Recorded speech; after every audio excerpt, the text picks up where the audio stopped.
Poison.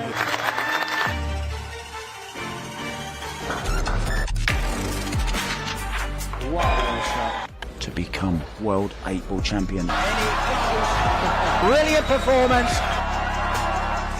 Shane Van Boning, world 8-ball champion. Joshua Filler, new world 8-ball champion. Albin Ocean, the 2025 world 8-ball champion.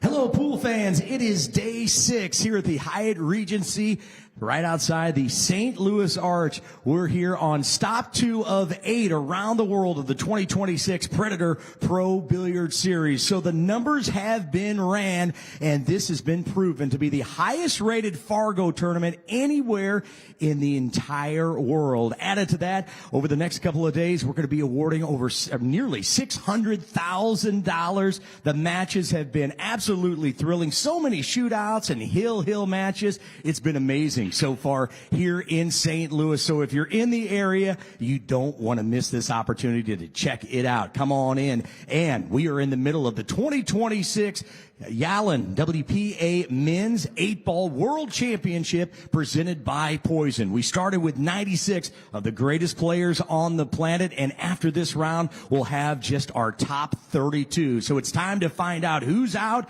and who's in. Big matches underway, getting ready to kick off. Let's get to them. First starting in Arena 2. He's from Tirana, Albania. It is Klakedo Kachi and his opponent, the Torpedo from Dayton, Ohio, Billy Thorpe. Back here in Arena 1 from Warsaw, Poland, the Master Chef, Wojciech Szewczyk, and his opponent from St. Louis, the Iceberg, Justin Bergman. It's a race to 8. We're lagging for the break and sending it to the Predator commentary booth. A very warm welcome back. This is day 6 in St. Louis, Missouri. All the way live from the USA. And what a match we have coming up to qualify into the last 32 single elimination. We have former world 10-ball champion, also a recent Eurotour 8-ball champion. So his 8-ball game must be in form as he's taking on, well, that's Wojciech Szewczyk from Poland, of course. And he will be taking on a man who just recently came back onto the scene, Justin Bergman from the USA. But Justin has been beating a couple champions, so who knows? It's a race to 8, winner break. And in the commentary box, we have Gethin Davis and myself, Tim de Ruiter. Welcome, Gethin. Thank you, Tim. And yes, great introduction for these two players. It's going to be an interesting battle between the two. I will note, as of last night with Bergman's match, it was a full crowd. It feels ever so silent this morning. Maybe a few people yet to come in to the arena to watch. So there's a bit of a different vibe for Bergman, maybe feeling a little bit more by himself. But this is for a place in the last 32, Tim. And Bergman winning the lag and will get us off in this race to 8. The breaks and the lag have been playing a very big role in the tournament so far.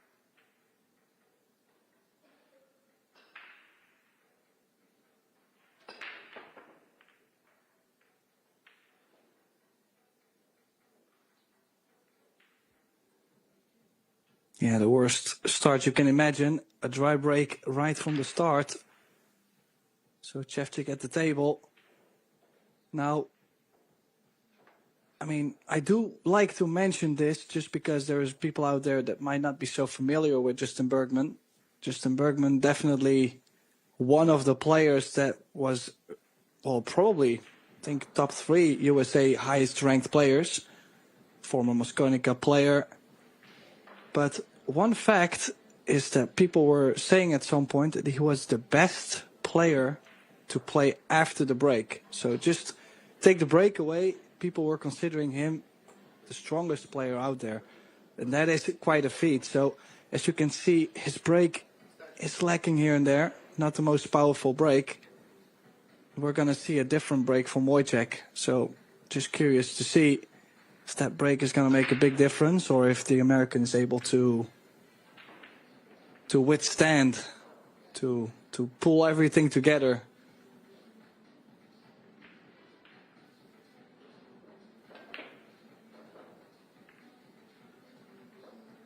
Oh, he went for the opening bank, and Bergman right back at the table. Yeah, there really wasn't much on for Wojciech there. He went on the offense and took the bank on, feeling that taking stripes early and maybe even having to go safe with nothing on wasn't the option. But one thing that would be with Wojciech is momentum. He's had to come the harder way through this tournament. He went out quite early, 8-3 to Jason Shaw, and then has come right through the losers group, playing quite a few more matches than those that have stayed in the winners bracket.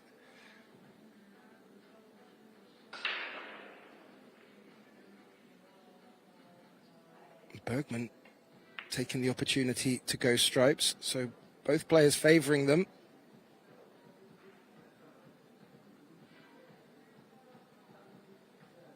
And looking where the 7 has dressed up and the 3, that would probably be the reason. The 15 looks to pass the 4. That would have been the only problem ball I could have seen.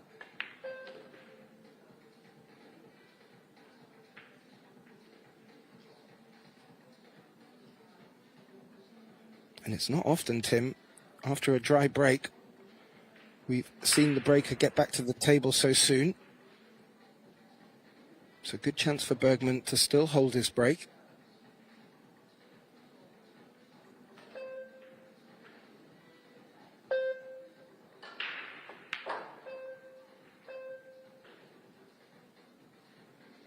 I was just wondering, did hit that quite firm. Could have played for short side of the 10, but he was so focused on getting the cue ball off the rail to make queuing onto this 11 ball a bit more comfortable. Oh, didn't drop. It was a thin cut. I did like the pattern he was taking. It did leave the 14 and the 10 available as key balls for the 8, but needed to make sure of this. He's caught it thick, Tim. Yeah, nervy start to this loser qualification match. Of course, Wojciech missing a bank. I mean, a bank is always a risk, obviously.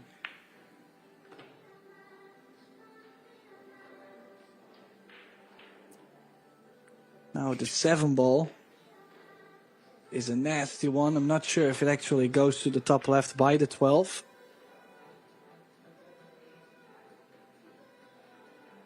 Neither am I, Tim. And there doesn't look to be anything around it to be able to run into it, to develop it. The 14 and the 12 seem to be just covering the angles to come in. Is he able to sneak it around now, or?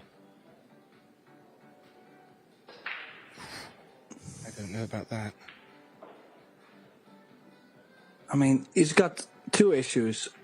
The 7 and the 3 ball. The 3 ball has to go to the bottom right, but which one would you like to get to first? I kind of like going to the 3 ball first, because from the 7 you can get on the 6 as well. So just not sure if he has given himself the angle on the 2.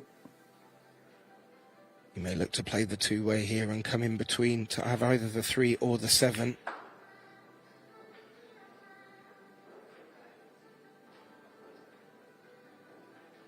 And that's landed flush on the rail, Tim.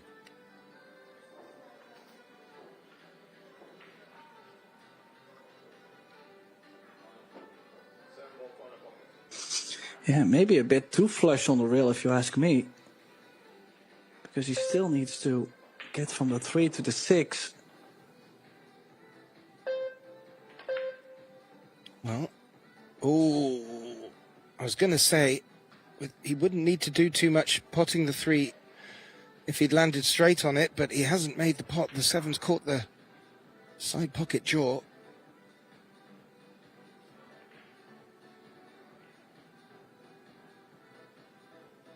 Oh.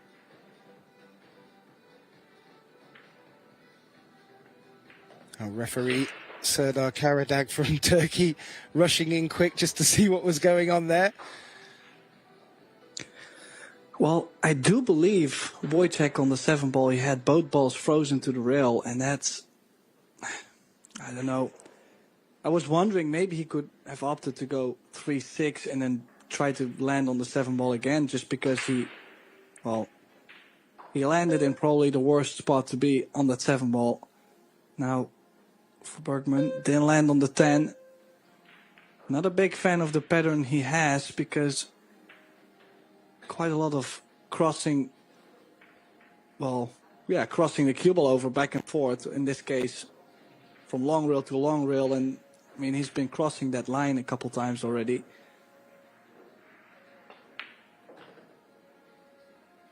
Yeah. The only reason why I'm saying that is the more you travel, the more likely you are to land funny. Imagine him landing on top of the 7 ball.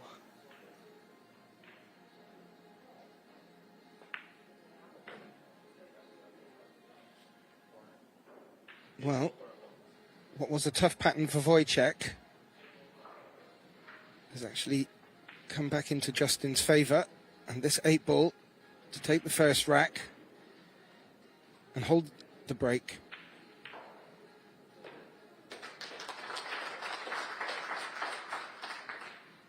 And not a bad applause, Tim. So there are a few in here already early on. It's just 9:15 in the morning in St. Louis. And just to let you know, here on Pro Billiard TV, we're streaming 4 tables of action from this losers qualification. On table 2, Claudio Cacci taking on another local, well, I would say American favourite, Billy Thorpe. So we may hear a few cheers coming from table 2. Next door, we've got David Alcadi taking on Torsten Homan on table 3. And on table 4, Vitaly Patsura taking on Carlo Biado. God, there's some names out there, Tim. It's a who's who in the pool world right now. It's great stuff.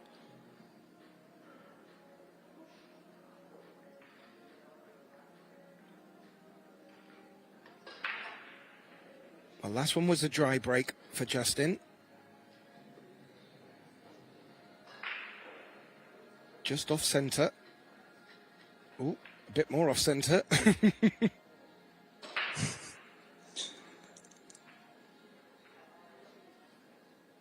Well, the thing is, you have to go for a square hit and put everything into it. And that's where, well, he's put a bit more onto the break this time. I like the pop he actually had on the break, but not straight into the face. And just to explain for newer viewers, if you're catching the ball on the side of that head ball, then technically you're only transferring speed to one certain side of the rack.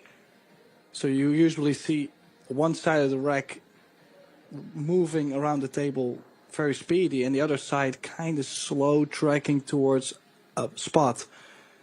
Obviously you want all of them to move.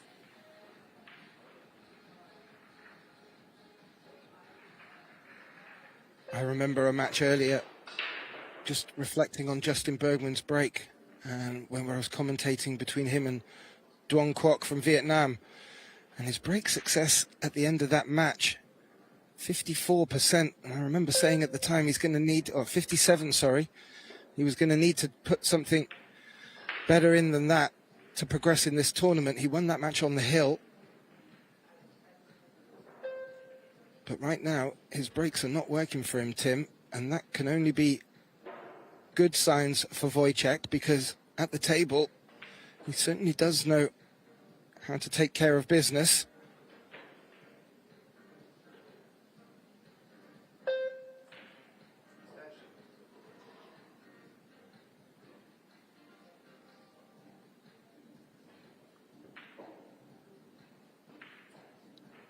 Well, some doubt on this 11. As you can see, bridge hand a bit hampered by the rail. Just needs to make sure to go around the 9.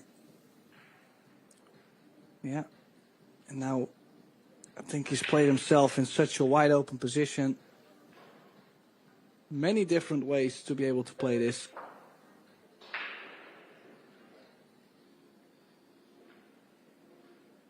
Yeah, I'm not too sure if he really wants the 9 down there.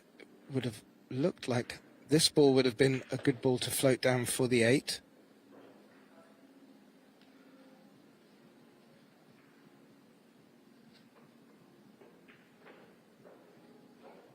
But that's what keeps us guessing in the box. Sometimes it comes down to player preference. And sometimes just a roll the wrong side of a ball may have to change their pattern. And this could be one of them. Yeah, I'm just not sure why he stopped the cue ball there. I mean, I didn't mind if he floated it a little bit forward to take the 13.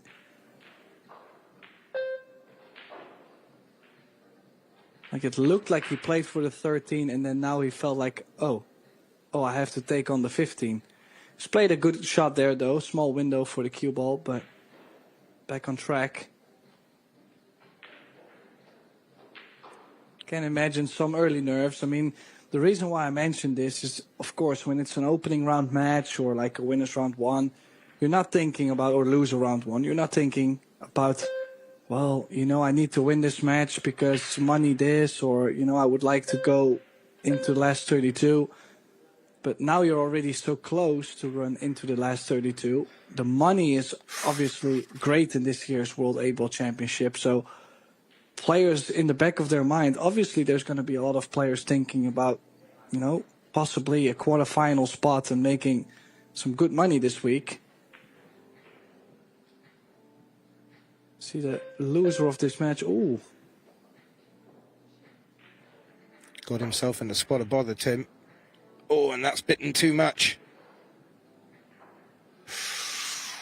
And I was going to say the loser of this match does not have any money. I mean, it's a $2,600 difference, just this match. So I can imagine it does bring the extra dynamic of pressure to it. And I mean, this is exactly the thing Bergman has been hoping for, I guess. Yeah, indeed. And it's a good thing to point out, Tim. There is a different level of pressure out in the arena for day 6.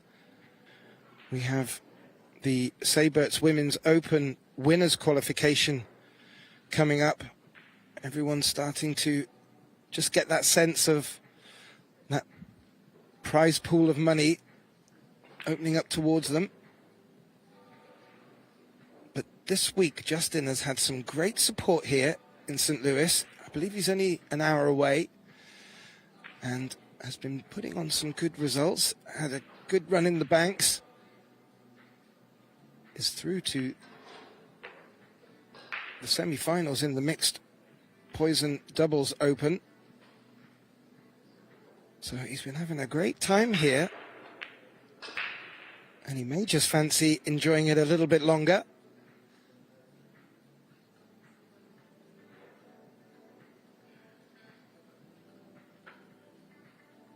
No problems at all for him. Wojciech doing all the hard work, clearing the traffic. And an unforced error, tying himself up on that 9. And Bergman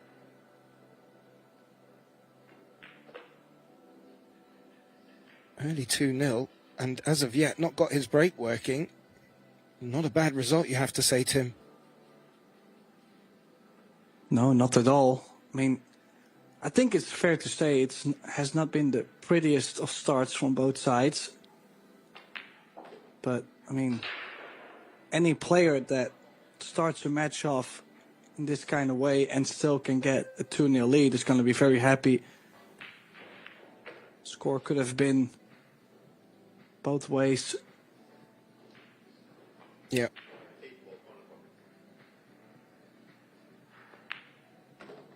That is a good point. And sometimes it's these, well, I would say matches, not necessarily matches, but you go through little periods of racks where it can get scrappy, normally from a dry break. And to come out on top of them, they're really the ones that are nice to win, especially if you felt that they could have gone either way.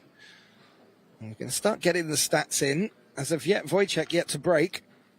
So not a lot going on his side.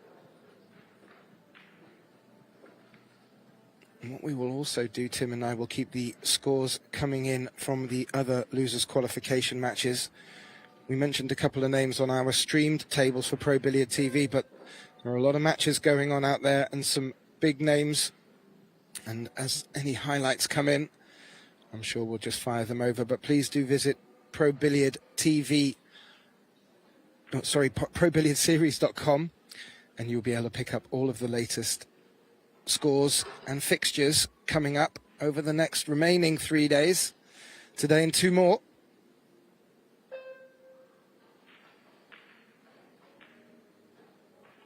So Justin Bergman still yet to get success from his break, Tim. Moved over to the side.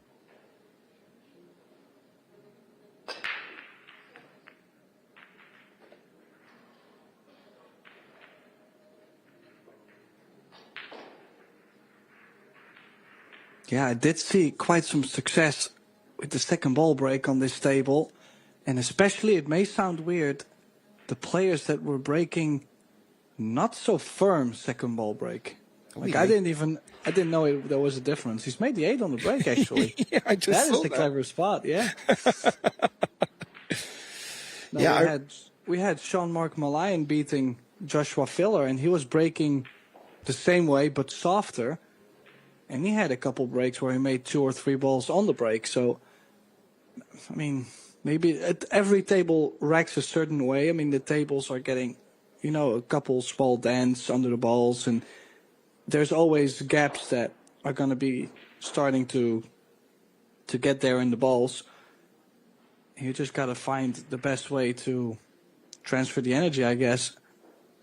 Now, tough layout. Yeah, he's not exactly spoilt for choice here. It looks like strikes are the only way to go.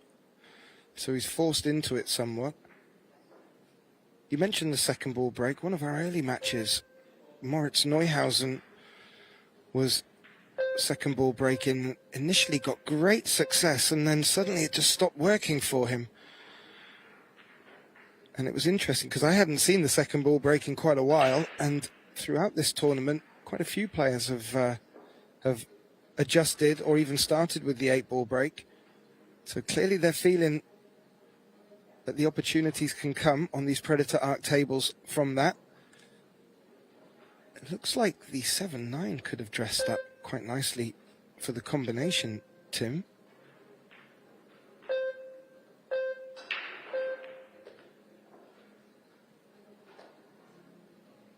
Or maybe it's just a little off.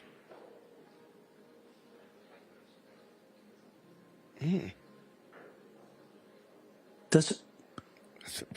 I mean, I don't feel like it's laying, but if it goes to the bottom left, that will certainly help him out.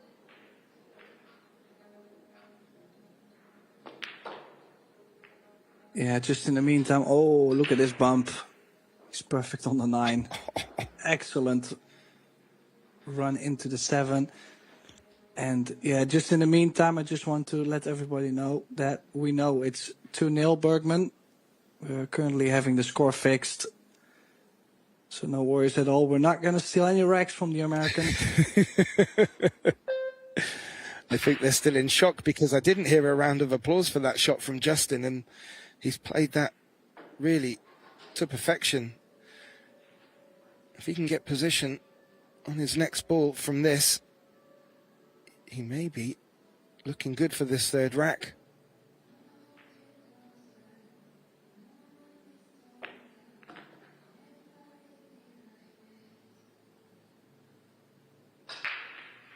I think he drew into the 8 because he didn't like the 8 not being able to go to either of the bottom pockets. That's just opened it up nicely for both. So now, less maneuvering of the cue ball for position.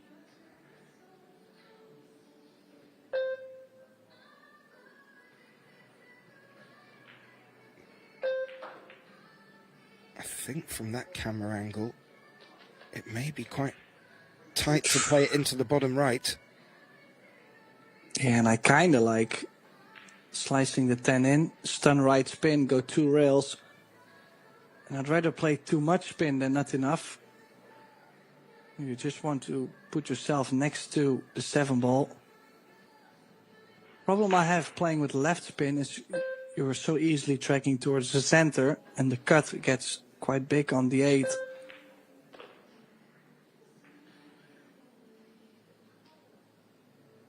He looks so casual after he's played the shot.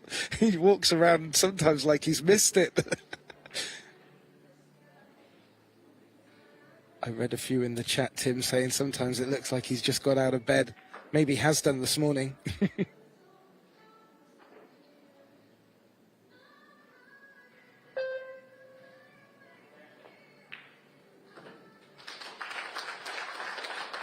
Yeah, that makes it 3-0 though. Does come up with the long 8.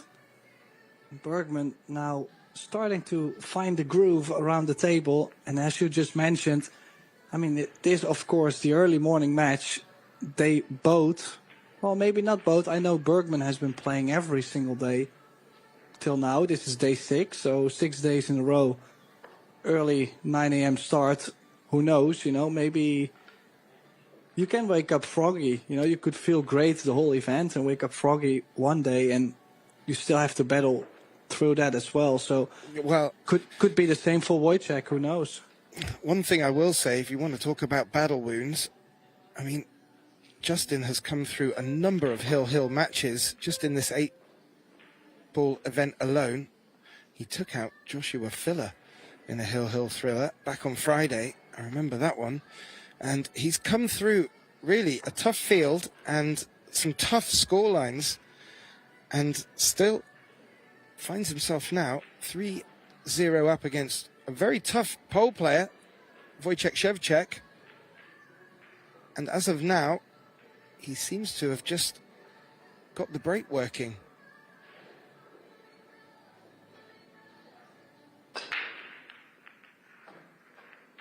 As you see, like this, it feels like he's barely hitting the brake, right? This is exactly that pace that Jean-Marc Maline was doing as well. And oh, look at this spread. I think the solids are gold. Let's have a look. How them 3, oh, the 2 dropped as well.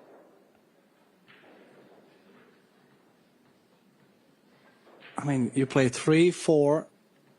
You go to the center of the table. You're trying to land on the 7. If you get on the 7, you play 7, 1, come back out, 6, 8 in the center. Yep.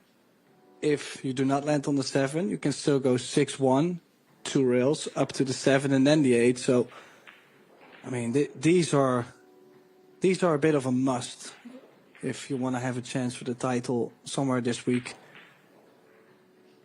And no, I'm not out here trying to jinx anyone, but at the quality of play from this event, you cannot afford yourself to not get out in this rack. And he has landed on the 7, so he's just gonna make sure he gets the proper angle. Doesn't want to land close near the rail.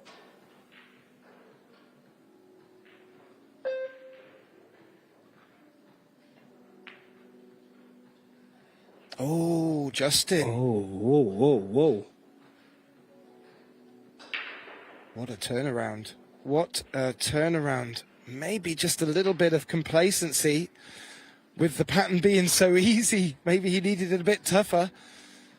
As it is, Wojciech back to the table, probably didn't expect to be. Yeah, has to start with his 12. Doesn't have the full corner, but the 10 is definitely going to work for him to open up the 9 ball, to work things out. Plenty of options. What a miss there from Bergman. He's letting the door kind of open for Wojciech, I think, with 4-0. Things were looking to be pretty stable for the American. Yeah, Wojciech can just bump the 13 out He should be quite nice for the 9.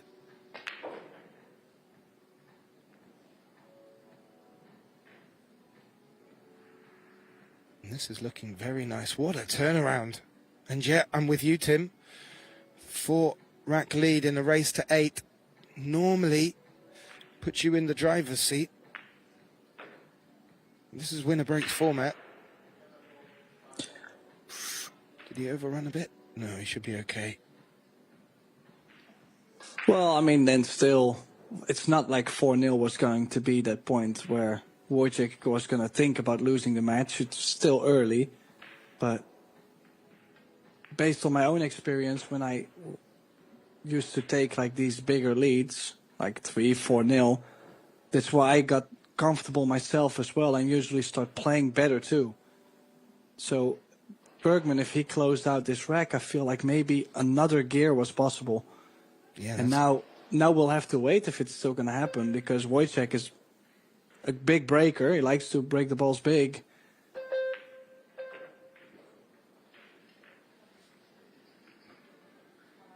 And that's one thing we haven't got to see as of yet, Tim. The Wojciech break. Ooh. No, we didn't. And this 8-ball will give us an insight to see what his break is looking like. And more importantly, the scoreline back to 3-1, Tim. And you'd have to say, the first big turning point in the match.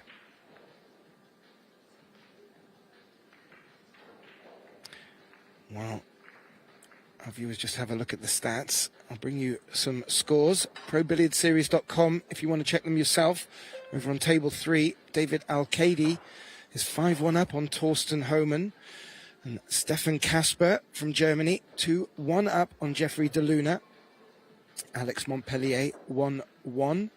Locked with Demetrius Lukatos. And I'll sneak a couple more in. Player we were referencing just now with the second ball break, Sean Mark Malayan, is 1 apiece with Kasper Matikainen. And over on our table 4, Carlo Biado off to a dream start, 5-0 up on Vitali Patsura. So all matches moving thick and fast, players playing like their tournament life depends on it, and they'd be right. Wojciech Szewczyk to break, trailing 3 racks to 1. Let's see where he breaks from for his first break of this match.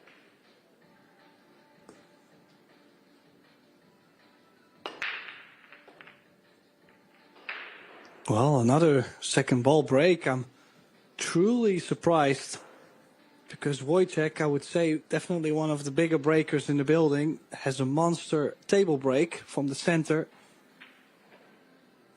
But yet, second ball break, I mean, it works for me. He's made a ball on the break, and oh, what a big cluster we have around the 8-ball. Yeah, that's a typical result from the second ball break, but he did make the ball that you would look to hope to make from a second ball break. He came in from the left-hand side, the bottom right wing ball, making the bottom right pocket. But yeah, with a difficult cluster left, it just means more work needs to be done. However, if both players are prepared to play the second ball break, they're clearly feeling comfortable with the pattern play. And I know both these players are not afraid to move balls around if they have to.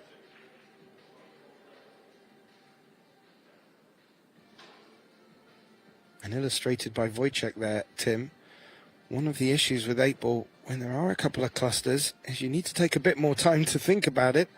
He's already called his extension.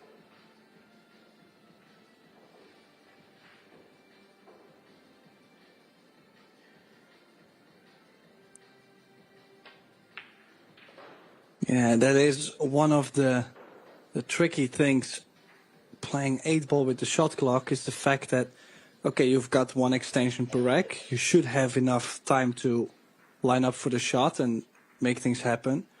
But now imagine if he uses his shot clock, his extension now early on the shot clock, then he runs into those balls and he's facing another cluster. Now he doesn't have any time to make a plan. So it really depends on how everything opens up. You might need more time. So the shot clock can be quite tricky. And the double whammy, Tim, is if you're unable to develop the cluster and you have to turn over possession to your opponent without a good safety, you could find yourself stuck in bother, and that takes even more time to think about. So he's gone into them there, and I think he's cleared them out nicely, with the 13 being available as well to the bottom left pocket. Yeah, could not have done that any better. Even the 13 is available to the right center as well. Now, I do like to get rid of the 9.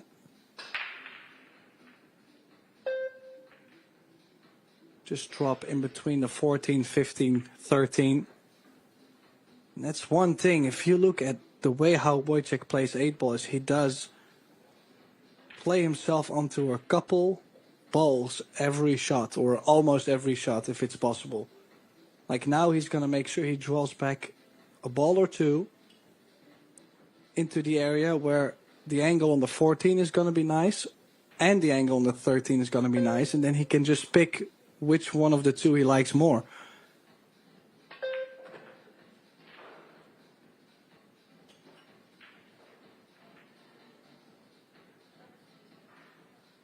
And as you were saying, Tim, exactly where he wants to be. Side pocket available, bottom right pocket available. It's really down to preference on how or which he wants to get position on the 8 from.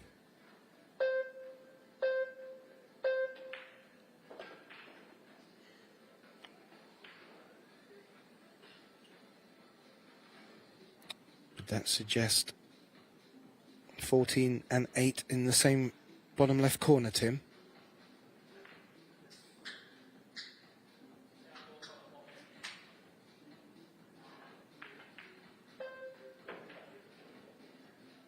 It would.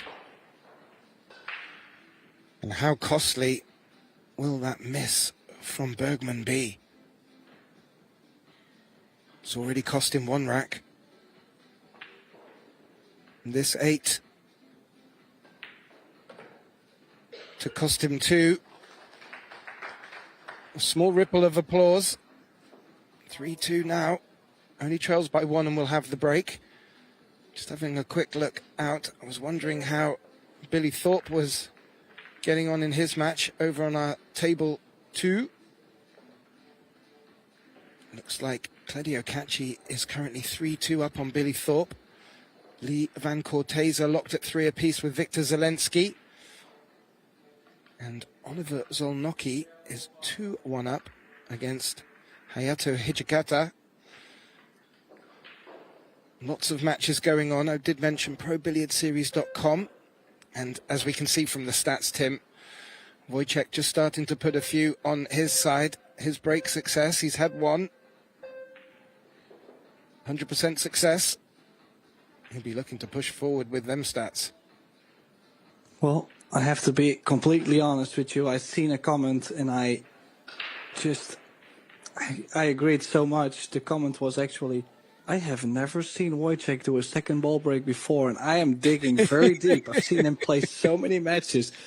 I cannot recall. I'm just not sure if I've ever seen it, but he's going to do it again. Just look at this.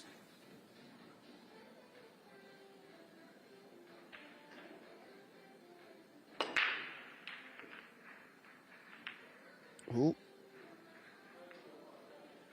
Well, I got to say, the last time he hit it a bit fuller, though. Now he was cutting that second ball break a bit more. As you can see, he's breaking him a bit more powerful, actually, than other players are. I'm just not sure what the difference is in that little pop or stroking the ball more. I don't know. But look at this. Justin will have to play some bar table 8 ball on this to run out the stripes if you would like to. I mean, it's not like the solids are much easier anyways. No, I agree. He does have an opening stripe if he can't cut the 11. 15 looks like it goes into the top left pocket. Yeah, the cut might be a bit thin. I kind of like the 15. I do believe he could possibly get himself onto the 13. And after 13, you could give the 12 a nudge. Like if you catch the right side of the 12 is going to be pushed up, and the cue ball still slides over to be on the 10. And that would at least put the stripes out enough, and then it's working up till the 8.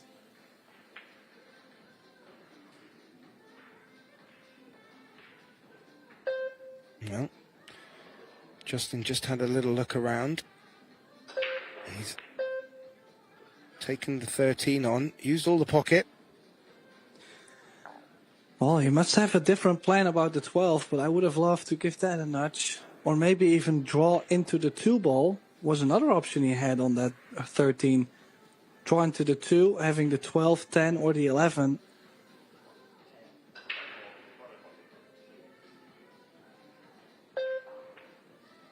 And from this angle, it looks like the 11's just hiding a little bit of this corner pocket.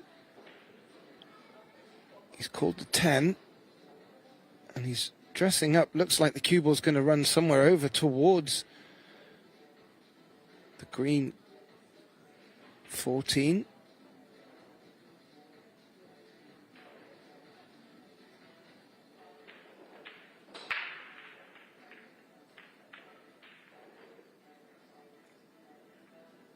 And I still feel like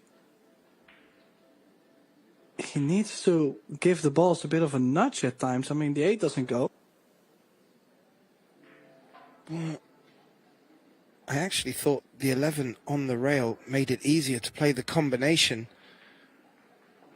on the for the 14 onto it. Now he's just nudged it off the rail over the corner pocket.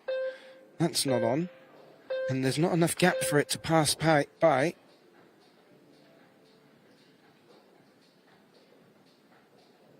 Is he digging a deeper hole for himself here, Tim, or does he have something in his back pocket that he's not showing us?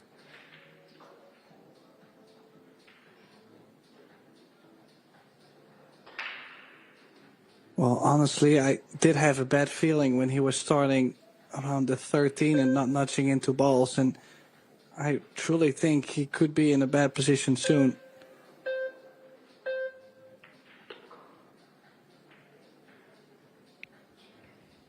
Okay. The all-out attack here is top right. I'm not too sure where he's going to be able to run that cue ball to, though. He's having a little look at the gap between the 2 and the 4. This is going to be a big shot at this stage of the match.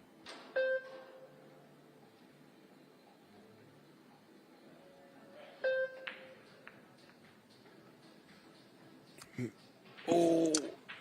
Now, I mean, I don't think it was possible for him to not run into the 2 or the 4. But what if he played it like a forced follow and just tried to push the cue ball all the way through onto the 14? I mean, he tried to play something very subtle there. And, well, these are the opportunities a player like Wojciech would love to get. I mean, look at all the open space he has now.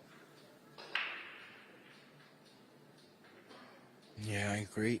I felt with the shot Justin just played, he sort of hit it in between.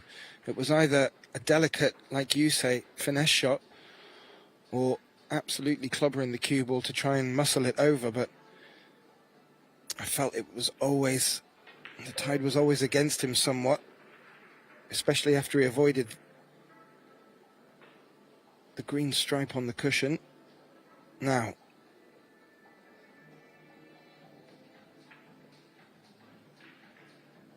the 5 and the 4 have their own pockets.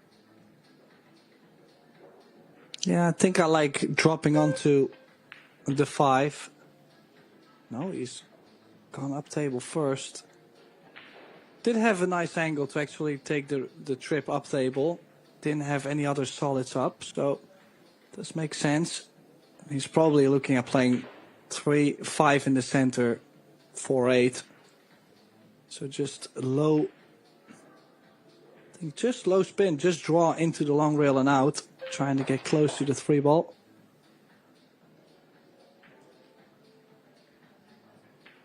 Well, even the 4 goes into the right center. I thought it was only the 5, so plenty of options. If you give this man options, I am not expecting to get back to the table. No. Stop shot here on the 3. We'll leave him lovely for the 5 into the side pocket. Can float through for the 4 into the bottom left. He has more than 1-2 options here. Oh. Well, not sure what exactly he's done there. Maybe a bit of movement. Maybe he just understruck it with the pace, but that just barely dropped.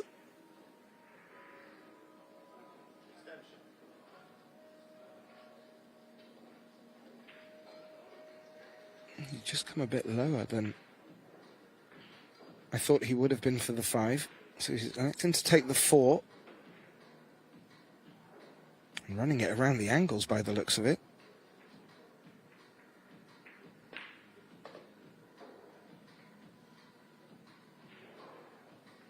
Should be enough.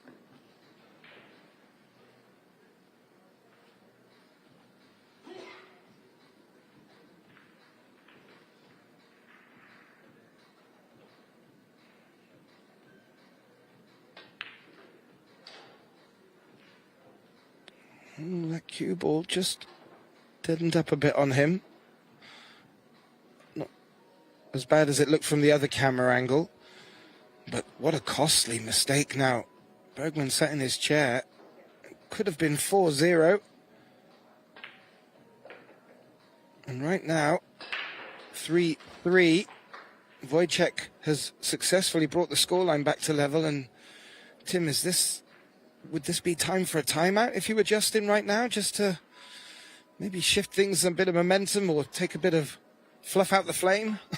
No, I think it's still early. And, well, of course, we've seen a couple mistakes, but if you realize it's not like he had a wide open table and he messed things up like the 7 ball he's missed earlier, that was worrying.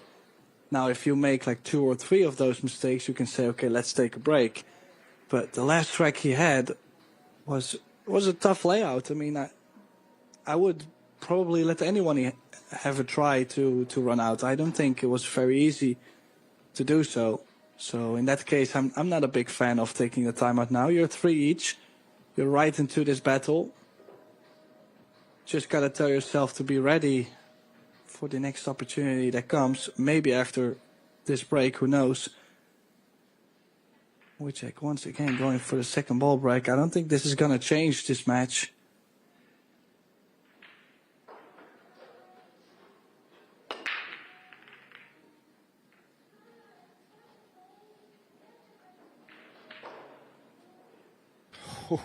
Well, he's played the safety break.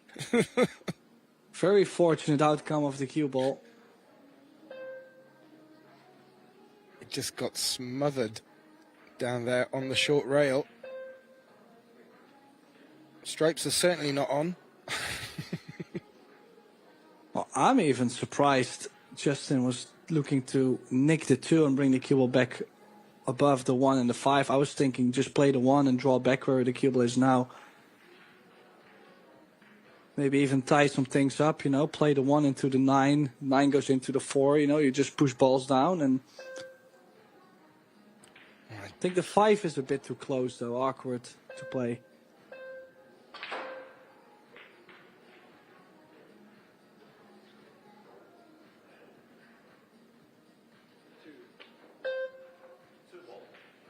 He's cutting the 2.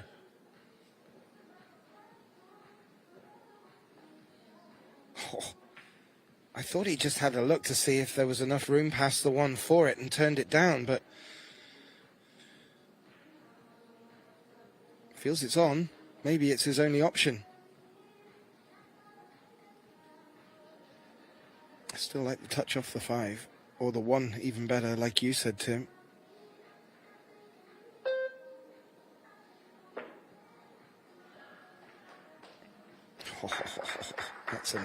That's a nice way to play it. Screwed off the short rail, right up against the 1. Wojciech has no options here but to try and return the favour. Well, soft nick Cue ball into the rail and back behind the one is the goal. Well, didn't bring it back behind the one, but still anything from that top short rail is going to be long and difficult.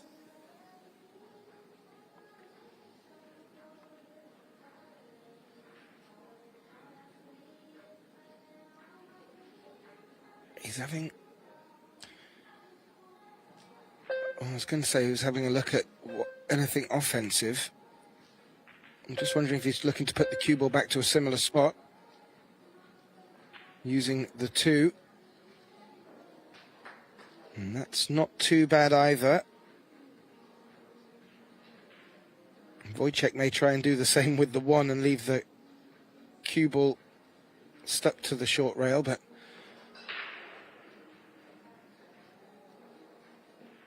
there may be opportunities for something offensive to follow.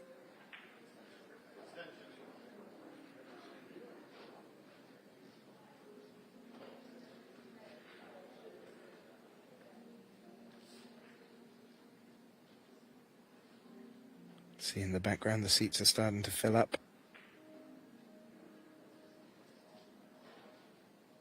Yeah, definitely would like to play the 15 away. Just the 1 and the 15 a bit into the random. Just doesn't want to leave it over that corner. Wants it to drop. See, he hasn't called it, so he's going to lose its turn. But still, at least made the shot a lot more difficult for Justin. Yeah. If that had hung up, Bergman would have had an easy opener. As of now, I don't even know if that 12 passes. The 6. He does have a good cluster down here at the bottom. 3 stripes to try and aim for if he can slide off something and run the cue ball into them. But that would need to be from the left-hand side. Oh. Felt it did pass.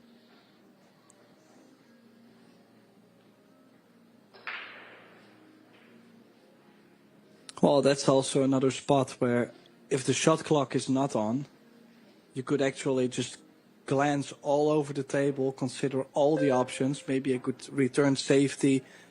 But now knowing that you're already, like, by the time you get to the table, you're on 25, 20 seconds.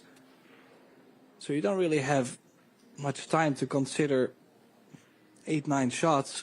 You just got to drop down and make the 12. Well, that wasn't a hanger by any means. Can Wojciech open up the 10 and the 13? Does the 14 go? I think he might be able to play shape on the 10. Oh. Yeah, he does. And that means if he runs into the 2, we could see the very first lead for the pole on the board in this match.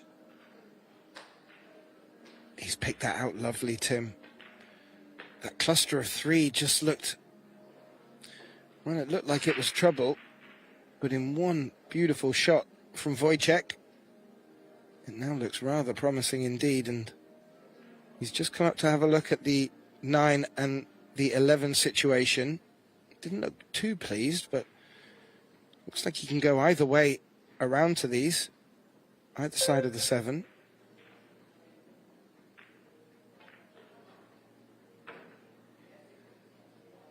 Oh, oh, oh. That's run on a bit, Tim.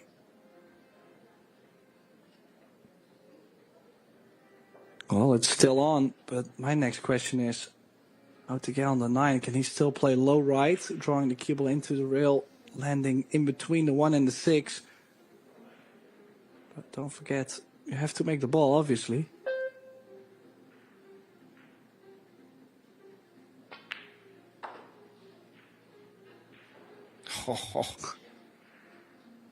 Yeah, and actually the angle he has on the 9 is not too bad either, running into the top short rail. Can go 2 rails to the left side of the 8.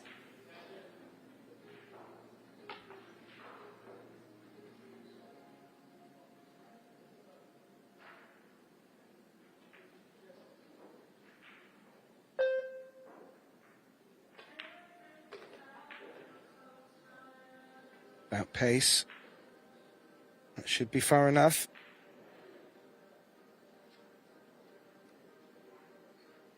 This will be for 4 in a row, Tim.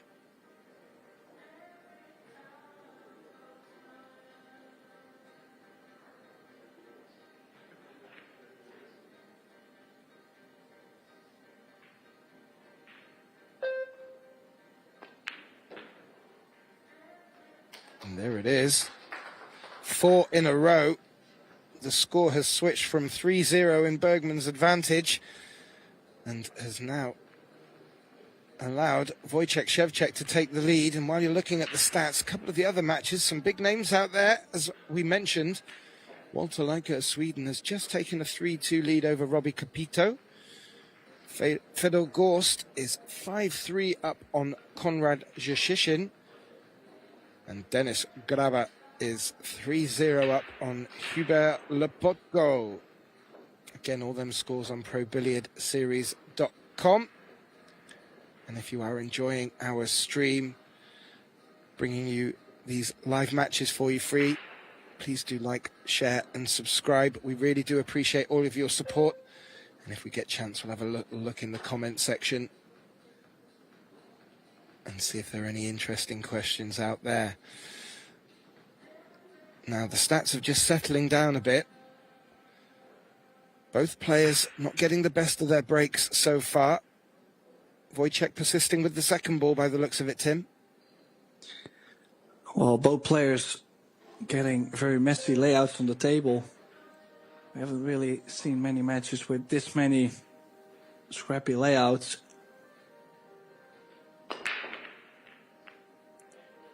Both players still playing well, though. I mean, it's not like things have been horrible. This is actually wide open, though. This is wide open for Bergman for the taking. One of the better spreads, just nothing dropping. You can really feel the dynamic going back and forth, like the momentum. You feel like the player is not able to hold to that momentum for longer than just a couple racks. And a bit of an important rack for Bergman. I think he's lost now 4 on the spin. So he needs to break that momentum. He does have the opportunity to do so. Just for stripes, the 11 doesn't go in the bottom right. And well, what kind of stripe would you use to get for the 11 to the bottom left?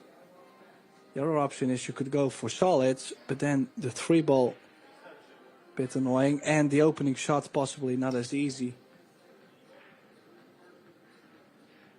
Well, that was a really good shout with regards to being able to see the momentum shifting in front of our eyes. I think it reflects back to what you picked up on earlier, Tim. At this stage of the tournament, there is a bit of pressure there when it comes to picking up a paycheck at the end of this tournament. You can't help but think that will always be in the back of their mind.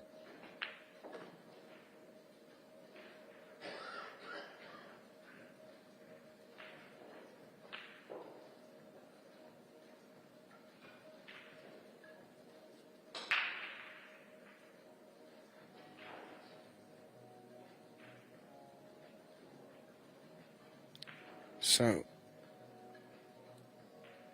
just looking at the 11 ball, that's the one just sitting by itself down at the bottom of the table. Yeah, I wonder. I don't think he can use the 10 to go to the bottom to pick up the 11.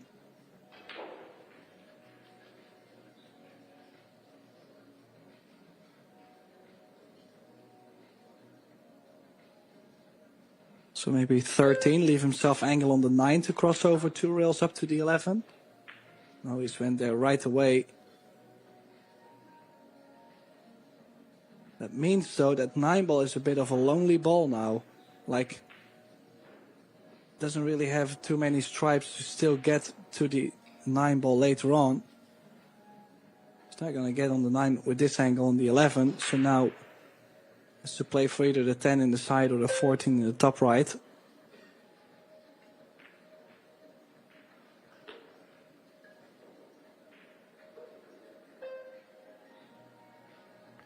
Yeah, good shape for the 10. 3. Maybe just hampering him if he wanted to try and play for the 9 now. We might have to look to do it off the 10 or the 14. He's taking the 14 now.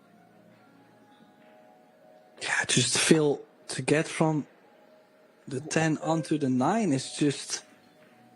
That's why he's played for that 9 ball. I mean, I imagine. I just don't think he could get there from the 10. 3 ball is just blocking too much.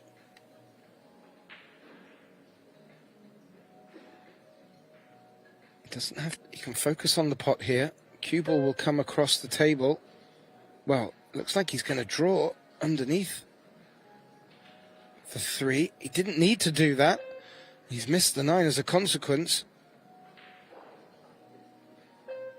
Ooh.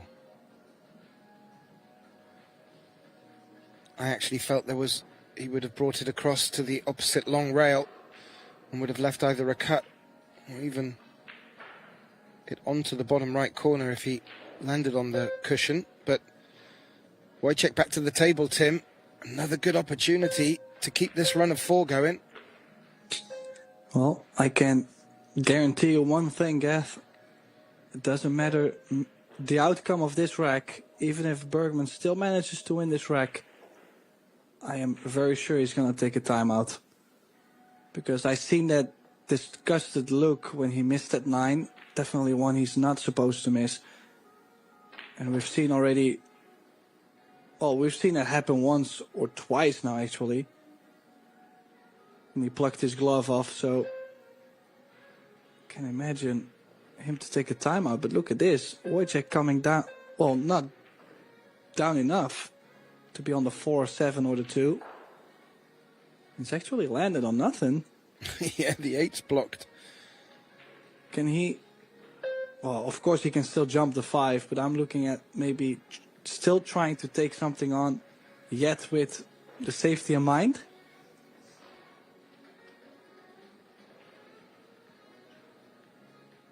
Well, this is not the position he wanted to be in. He's going to need to do something now. No, he might be pocketing the 10 and leaving somewhat of a safe on the 9. The 3 ball is blocking the bank on the 9, so the only thing you got is the cut all the way down the long rail. And there goes the glove on. Real quick. He was quick. But this is a big shot, though. This is not easy. The only good news is you only got to make it, play the cue ball twice the long rail. Like it's a plain ball, maybe a drip of right if you prefer. You can purely focus on making the ball, and anything on the 8 is a bonus. But the time... Oh, just within the time. Wow. There was definitely a 1 on the board when that shot was taken.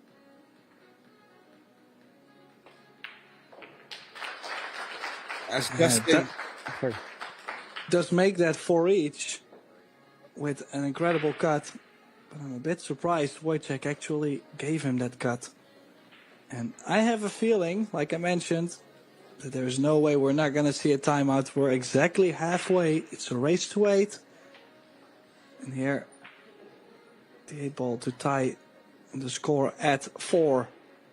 Now, as you can see, the players have taken their timeout. So that means Gethin Davis and myself, Tim Draait, we're going to take a bit of a break too. We're midway. We'll be right back with the remainder of this loser qualification match to get to the last 32.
And welcome back all the way from St. Louis, Missouri. This is the Yalin WPA World 8-Ball Championship. And it's Justin Bergman to break the balls. We're tied at 4. It's a race to 8, winner break. Gethin Davis and myself, Tim de Ruiter, in the booth. Gethin, a bit of a shocking start for both actually in this match. What do you think that's going to come up? Well, it's going to start with making a ball off the break, Tim, and both players not getting their way with the break. And I have to say, Wojciech has probably been playing the better pool, but Justin is just such a determined grinder, as we alluded to earlier, has had quite a few hill matches to get here. So he's fully prepared to go the distance if he has to.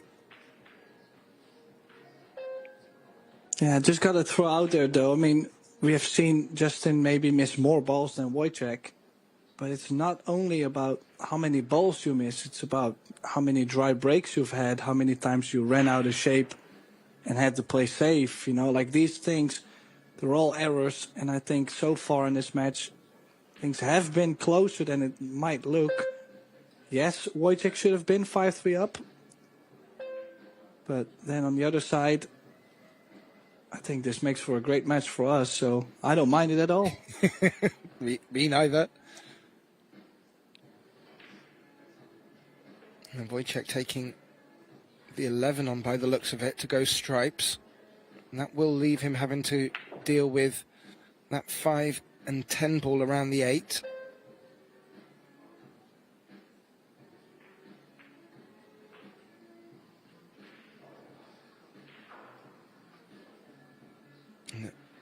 The 15 and the 10. It does have a good ball in the 14 just above it to run in and develop them, but he'll want to do that sooner rather than later, Tim.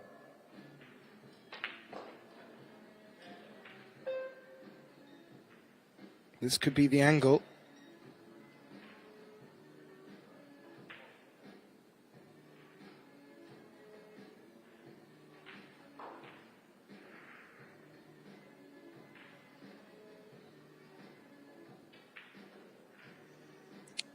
Well, needs to catch the 15 on the side to not only open up the 10, but also the 15, and he has not done that.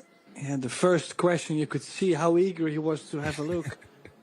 Does that 15 go by the 9? And I mean, it's small. It's a small window. I'm not saying it doesn't, but the other option is to take on a long 12, queuing over the 8. Oh, shot clock pushing him into taking this on.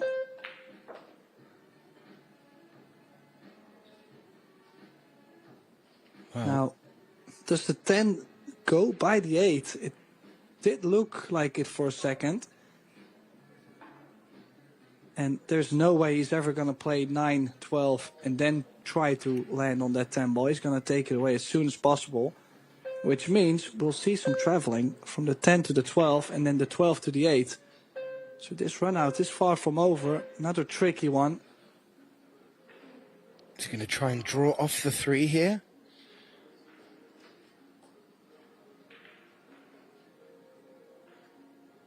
Yeah, maybe even into the right long rail and back out. Definitely I would like to draw this with double pace in case you get close to the 7. At least you can nudge something out of the way.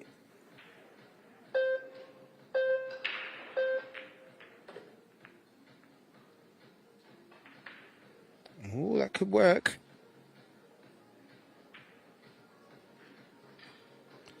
Well, how are your recovery shots today? That's the question. Can he find the gap? The cue ball should have a natural path round back towards where Wojciech is now, which will lend itself for shape on the 8.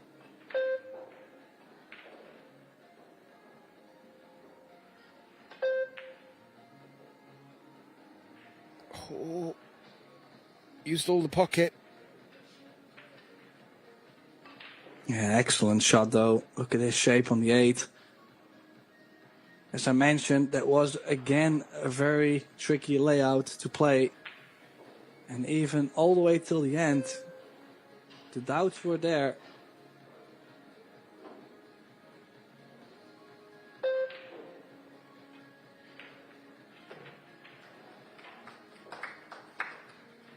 But it is Wojciech Szewczyk clearing up after that try break from Bergman. Still, if you look at the stats, 867 player overall performance against 830.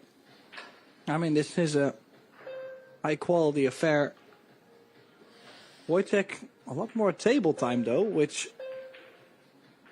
maybe he's just taking a couple seconds per shot more in general, but I didn't really feel like he had such a big difference going on. And then, yeah, look at the break success. Bergman's is all right still, but 25% for Szewczyk is on the low side. Yeah, agreed. He got off, his opening break was successful, and it just doesn't seem to have maintained the same level. It will be interesting now to see, as he will have the break. Is he going to change? Looks like he is, Tim. Hot off the press.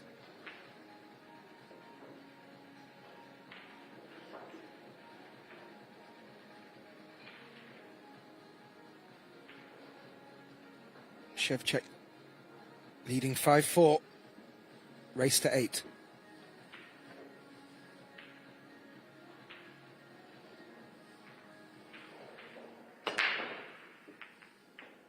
Yeah, I like the position where he's chosen to break the balls from. But nothing going in. No clusters. Yeah, it did hit the break square, but actually feels like only 5 balls actually moved. I mean, obviously a lot more did move, but 5 were really trying to fly around the table and everything else was not so great. Here, look at this, 40% against 20% break success now. Now Bergman a chance to tie the score at 5. Do we have a hill in the making once again on the TV table? Because I'm getting used to those. It's got that fever about it. Justin has options here. He's taking stripes, but both stripes and solids are open, and he's just caught the near jaw of that corner pocket.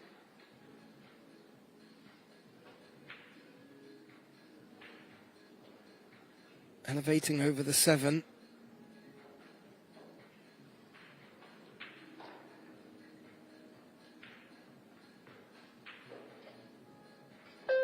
Now, Wojciech. And he's going to take the stripes as well by the looks of it.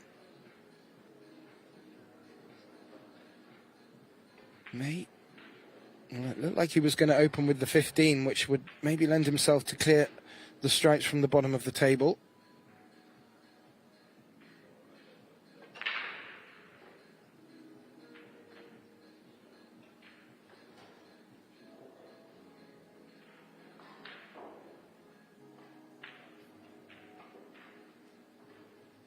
Yeah, Bergman starting off the match just fine, all the way up till he missed that 7 ball, and afterwards just hasn't been the same. Bit worrying if Wojciech takes 6-4 on the board.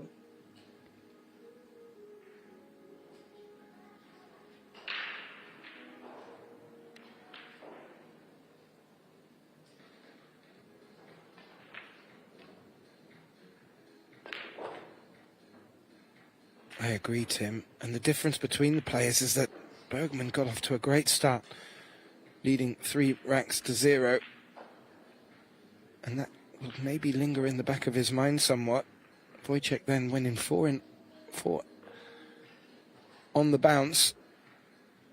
So has the momentum maybe more in his favour than Bergman right now.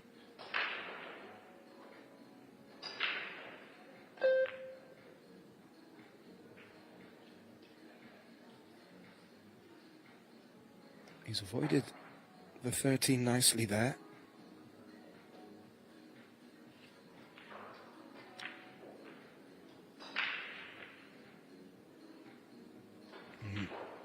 Looking like he wants that 13 for his last ball. But as you see, the 8 doesn't pass into the bottom right.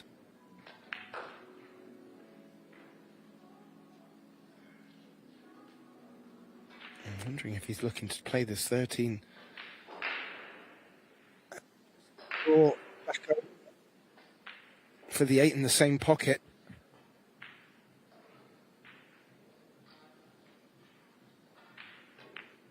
Yeah, I do like that call. You see, he left himself the ideal angle to play with stun left into the right long rail and back out to indeed play the 8 in the same corner. And this is a major thing. This is going to be painful for Bergman because, I mean, 6-4 in a race to 8 is starting to be worrying, especially with your opponent breaking. We're not there yet, though. It's not like Wojciech hasn't made any mistakes, so, you know, we should still be careful going so quick. But yet he's straight in on the 8, so 6-4 coming up.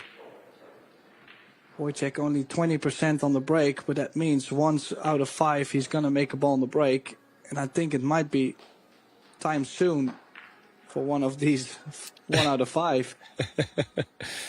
Well, yeah, I mentioned at the beginning of the match in an earlier encounter for Justin, his break success just wasn't up to scratch. He did win in a dramatic hill-hill match, and he's had a couple of others as well, and you can't help but think if his breaks aren't going well, you're just going to lend yourself into situations like that no matter how strong you play.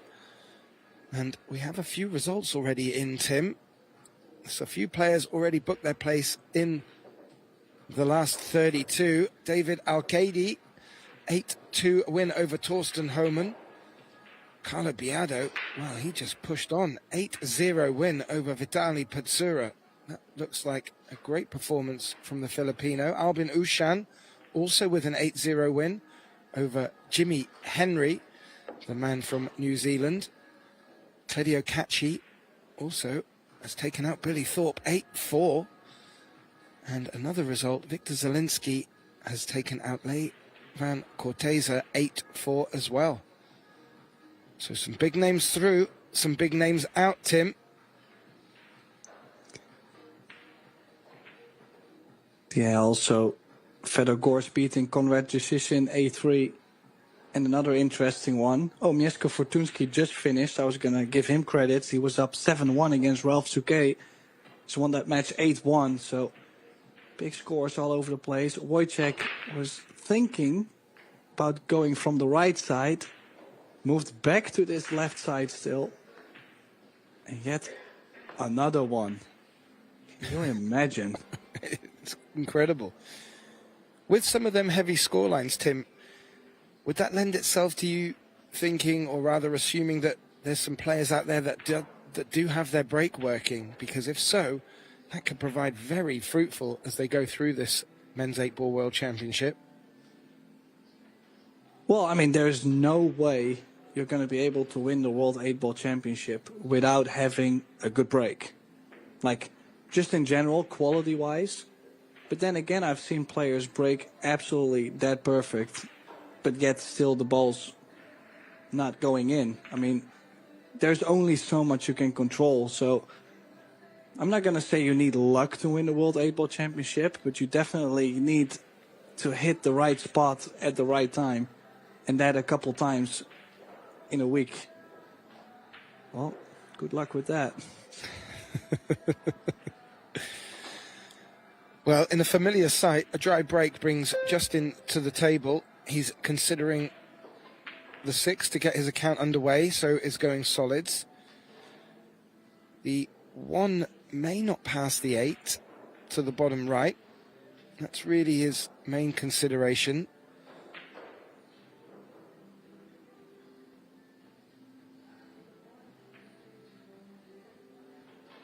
The 5 only has a couple of pockets, but the left side pocket and maybe the right side pocket are available.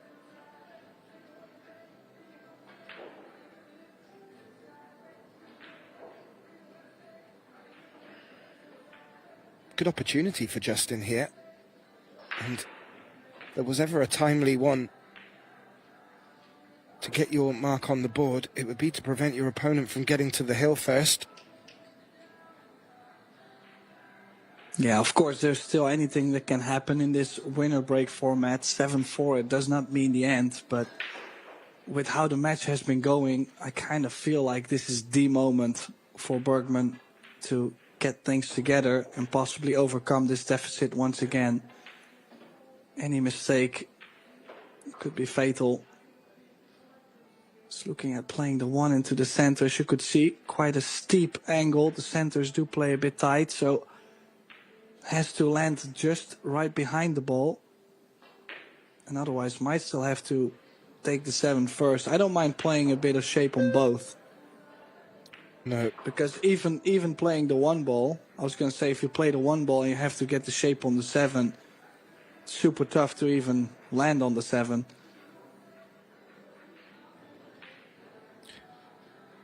I would prefer to finish on the 1 as my key ball, purely because the 8's quite close to it, but to get position, he's got to be getting it on a similar line to where the cue ball was there.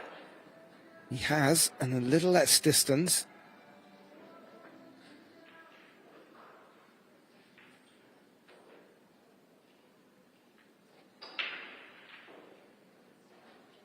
Stop shot should leave him plumb on the 8 to the bottom right. Just focus on the pot.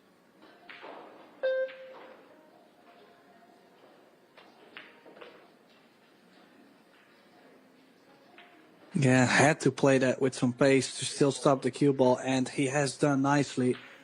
This is just what the iceberg needed. Maybe he got himself a bit too frozen. But he's looking to get closer to the berg, to the hill. Still a long distance to go. He's trailing 6-5. But if you look at his break success, that has been up to par. So based on his break success, 1 out of the 2 coming up breaks should be all right. Still yet, I mean, you got to say overall, Wojciech missing a shape earlier, but 6 missed shots. Kind of a big stat against Bergman. Still at the 839 player overall performance, so apparently it's not hurting him as much as it maybe should. No. But I'm sure he's going to try and focus to play the perfect ending to a match. I think there's nothing more important to trying to play a perfect ending. Everybody can have a false start, but the ending has to be the best you can play. Yeah, I agree. If he can keep Wojciech sat in his seat now, well, that will be the dream come true. Breaking from the side, persisting.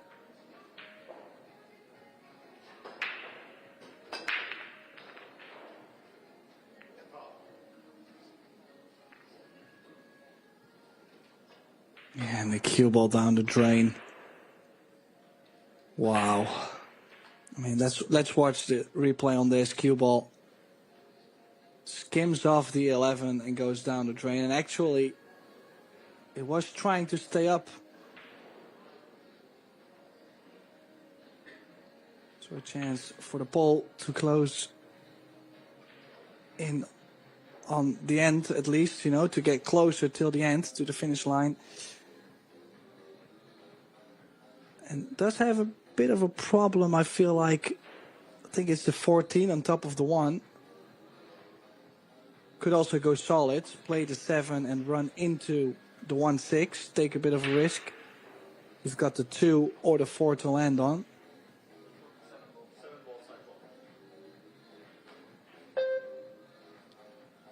Probably looking to do it straight away, as you suggested, Tim. What's he come away with? The 4. Not a bad result.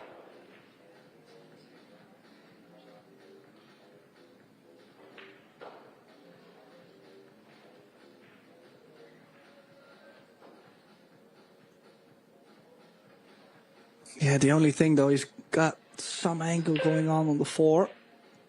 I'm not sure if he can still hold it to play the 1 after. I would say yes. In that case, he could play 1-4, go up to the 6. The other option could be to play the 4 towards the 3 ball. But then you will have to do a lot of traveling later on from the 5 to the 6. Yeah, it's not chosen to stay near the bottom, so that bottom part will need quite a lot of work still.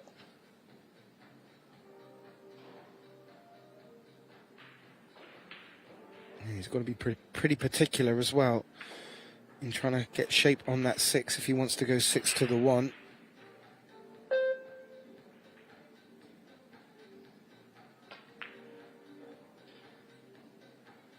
Oh, he's come for the 6 straight away. Yeah, and I have to say, I really like that. That is a much better play than trying to go all the way from the top side of the table and try to get on the 6. So he's found a glitch in the system, you would say.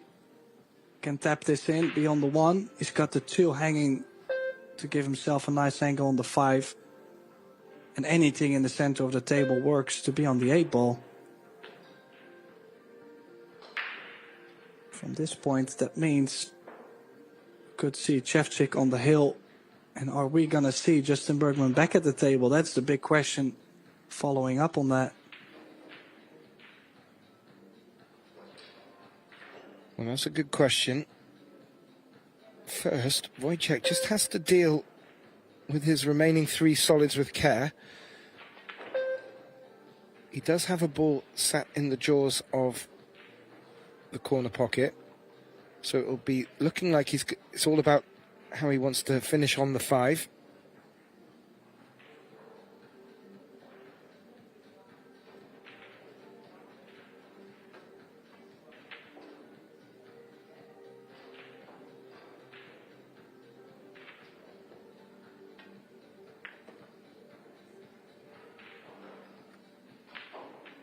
Yeah, could go with top left, straight down to the center of the table. Could play with top right, go 2 rails.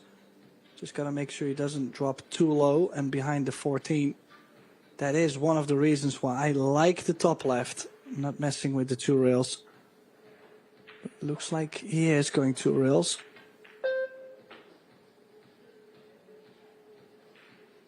Oh, nice. Played it well indeed.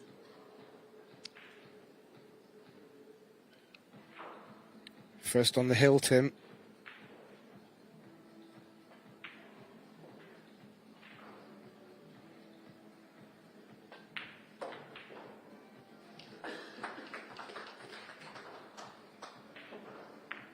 Small ripple of applause.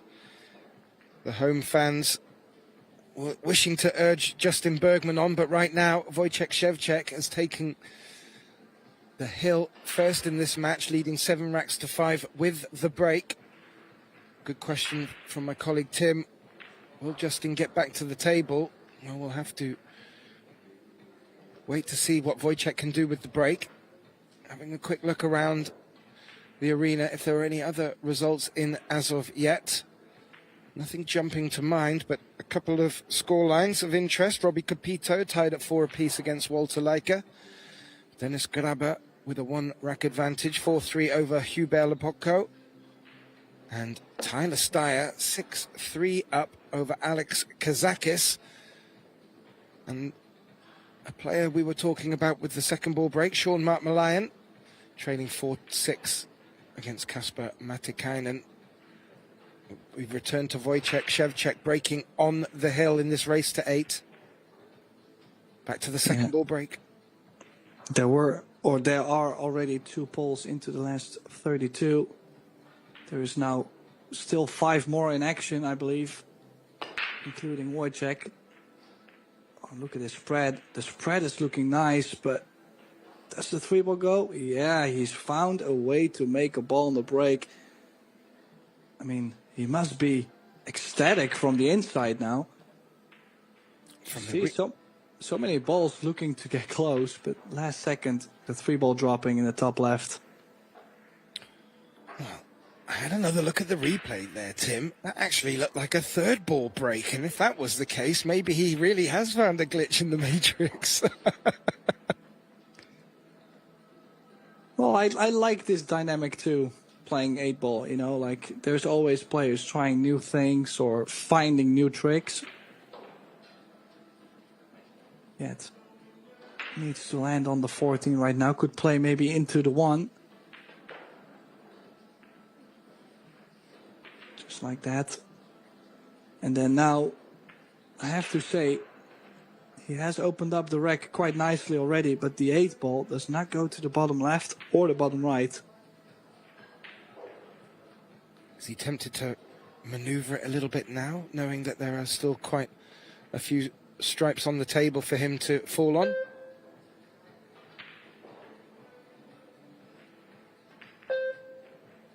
Yeah. Took a little bit of a risk there to play the nuts on the 8. The only thing now, I mean, I'm just gonna throw challenges at him. He's gonna be able to put him on the side, I guess. But that 9-ball is not a ball that has too many options. Doesn't go to the bottom right, as you can see, by the 4. He's not on it right now, so that means later on he will still have to put in some work to land on the 9. And of course then after on to the 8-ball. For now he's going to play 13, 15. Moving down for the 11 or the 10.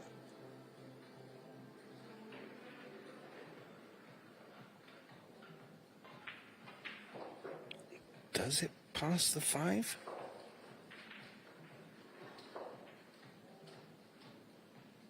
It might, you know. Ooh.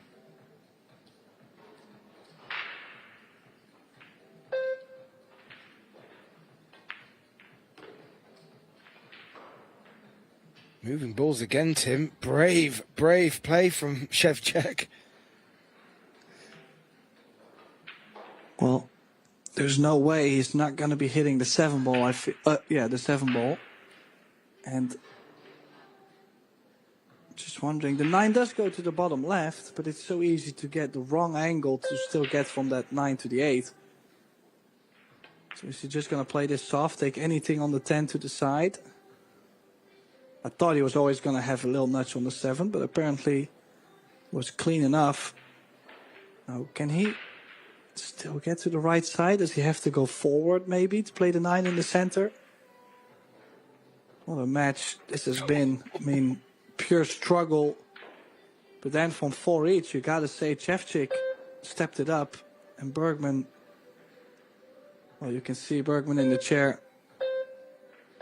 Kind of knows what time it is. Or maybe not. It's side pocket time. Wow. And we've seen a few balls spat out of the side pockets. If you're going to fire them in like that, Tim, there's every chance of it coming back out. Justin back to the table. Could this be a pivotal point in the closing stages of this match?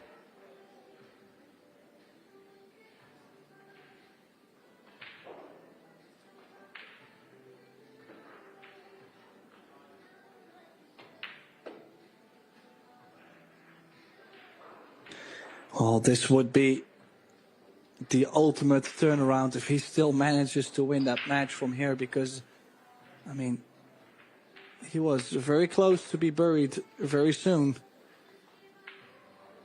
I'm going to have to go back through this whole WPA Yalin Men's 8-Ball World Championships, because I think this has got the makings of being another hill on the books of Bergman.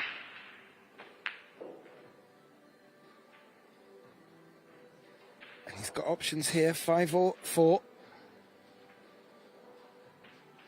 Kind of like the 5 to be able to get shape on the from the 4 to the 8, but depends where the 9 is.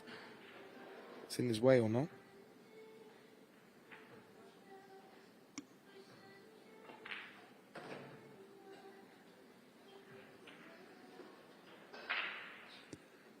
going to be a bit straight on this 4-ball. You could see a little nick of the head. Not exactly what he was trying to do. Might have to either play a big stroke, let the cue ball go to the top side of the table and back down. There you go.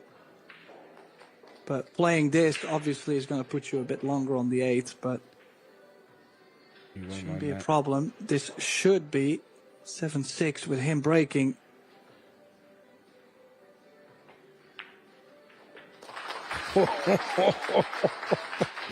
Timmed it out. What a match that we've been blessed with this morning. Justin Bergman bringing the scoreline back to 7-6 with the break in this race to 8. He's playing for his tournament life. It's in a must-win situation. We'll just leave our viewers with the stats while we just bring up a couple of the other results as they're coming in. Well, Oliver Zolnocki is on the hill. 7-4 up on Hayato Hijikata from Japan. Radoslav Babica is 6-5 up over Edward Bregu. And Alex Montpellier, a friend of the team, is just trailing 5-6 against the Greek player Demetrios Lukatos. And Jeffrey DeLuna 6-4 up on Stefan Kasper. Please do visit ProBilliardSeries.com. Bookmark the page and you can get links to all the events here in St. Louis and forthcoming events. We're only on the 2nd of the year. Big break for Bergman, Tim. Big break.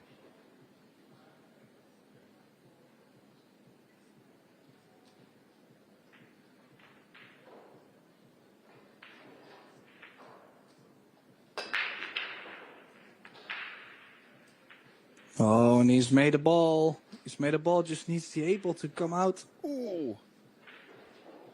Yeah, and you could see he knew that 8-ball was moving, and he knew we wanted that to move a bit more. Get the 8-ball going all over the place, and yet tied up with a dangerous cluster with the stripes. And this, if I see this, the only way he could win the rack is take the risk and go for the stripes. Play yourself onto the 9-ball as soon as possible.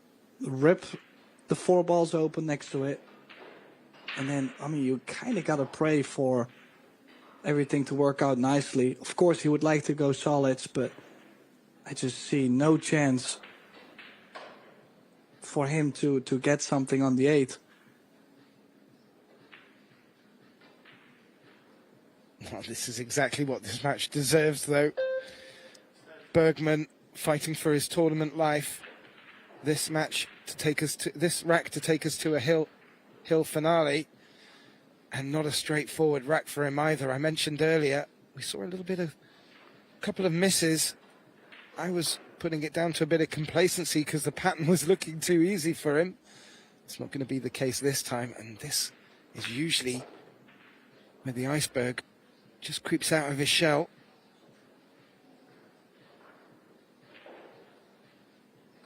Oh, I gotta say, he's left himself a bit more of a cut. I don't think he's able to reach it that well at the same time. And now, if you catch the 8-ball full, it's not gonna open up the cluster as much. He really wants it to push like a half-ball hit to where the 8 pushes the 13 off the 10 open. So you see quite a stretch. Important shot, key shot actually. Well, if the 13 does go to the bottom right, it's okay. It's probably what he's checking to see now.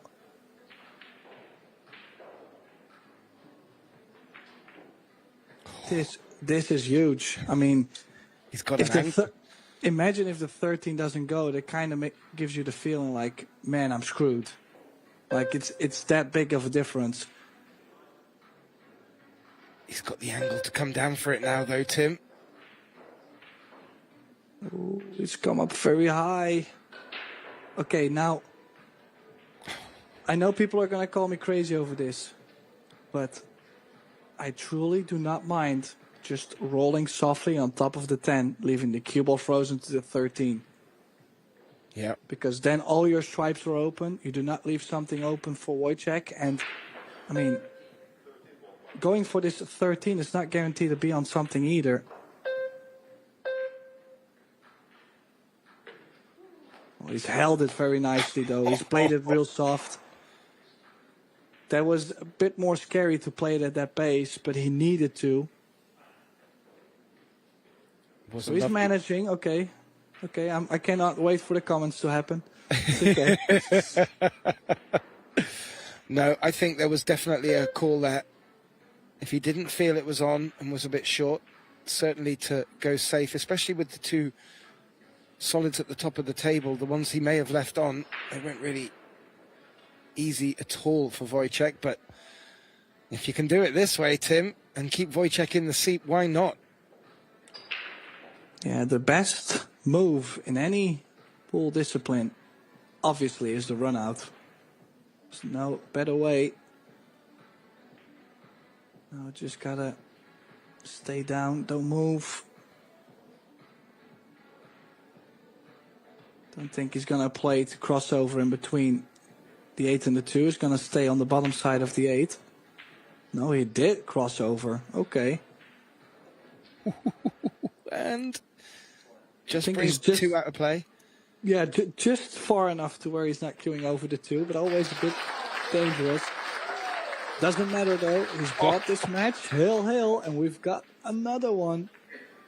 And he will be breaking. Last time the break did work for him. Can he reproduce that break? That's the question. Here's a look at the schedule for today. We still have a Seyberts Women's Open match coming up next. Actually, in 11 minutes. I don't think we're going to make that, but just make sure to stay tuned. Followed with more Men's World 8-Ball Championship action. And then another Women's Open match. And then we do have one more round of the Poison Mixed Doubles all the way. Final match for today. So that's a great schedule. I mean, I love the mix of most of the events running at the same time. Yeah. Other events in the past used to have like one event at a time, but that gave you a lot of 8-ball in a row and then a lot of 10-ball in a row. And now we're nicely mixed with everything, doubles, banks we've had. So yeah, I like this schedule. I'm a big fan of this Pro Billiard series. Actually thinking about maybe coming out to play one soon. Who knows? Let's see what he does on the break. Hill. Oh, and he scratched the cube again. He's made a ball on the break and he scratched again. And it kind of looked for a second like he slightly hit the first ball. No, he didn't. I was going to say, because the cue ball is getting low now, twice on the break.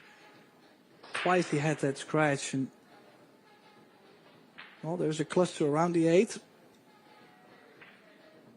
And Wojciech has the ball in hand, but will have to play from the kitchen outwards. Only scratching on the break makes you do that.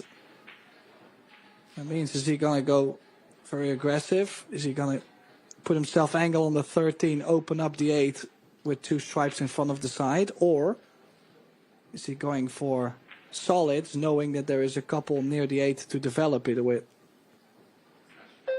Well, the 7 is hanging off that cluster low enough that it looks available for the bottom left. And if you can stay low on the 7, you could run into the 9 and pop the 8-ball out.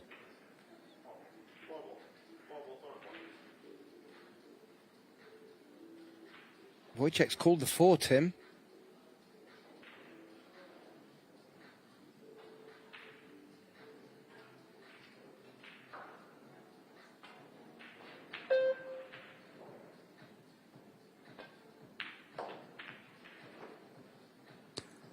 Oh, he's chosen to run into it. Did he still land on the 6? I don't think so. He might have landed on... I don't think he's landed on anything. I think it's the 6 or nothing, Tim. As you can see, the 3 doesn't have a path. I think the 7 and the 1 are messing up each other. It looks like a Daniel Maciol in the background watching. A fellow Polish player. Another strong Polish player. Oh, it looks like he's just onto it, and that is a big deal. I mean, that could have been a bit of a lifeline for Bergman. Now he will have to pray for a miss or opening up the 8, because that still needs to happen too. Would like to open up the 8 early though. I'm not gonna take away all the balls and then try my luck on the last solid.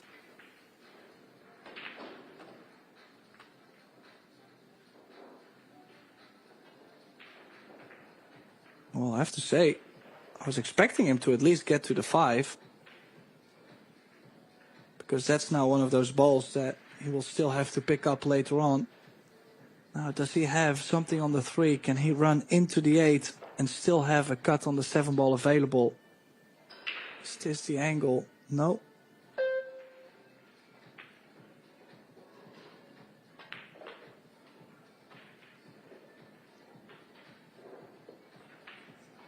No. Yeah, the more balls he's pocketing, the more it's actually worrying.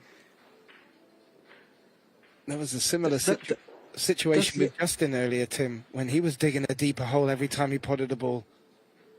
Yeah, I'm even wondering, is he looking maybe playing the 8 in the top right? Like, is that available? Is that an option?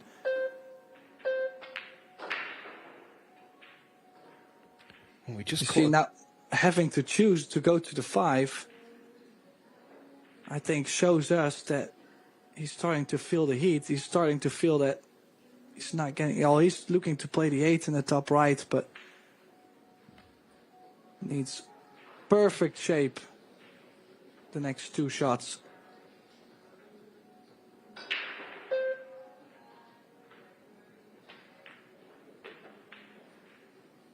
How was the pace? How was the pace? It's short. Ooh. He's going to be running into the 13. Or, if worse, the corner pocket. We just now, there we go. Take the risk. You slice it in. You run the cue ball into the 13. Maybe you catch a piece of the 13. The cue ball runs into the 8 and you get the shape. It's the only way.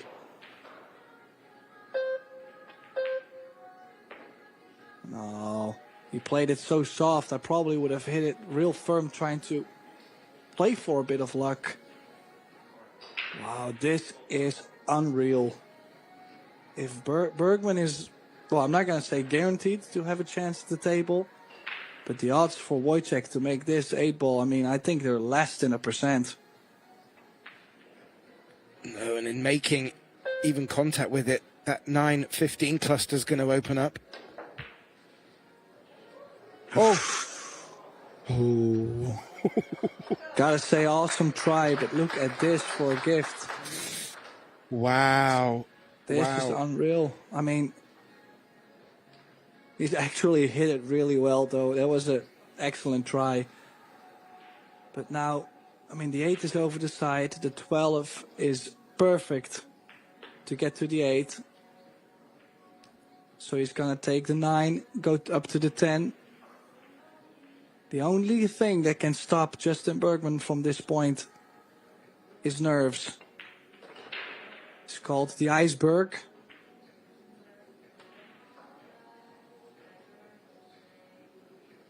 So you would say he's a cool customer, but can he show us that? This would be his 3rd hill in this match, in this tournament. And it would be the 3rd one that he will have taken. 4 balls left on the table, Tim.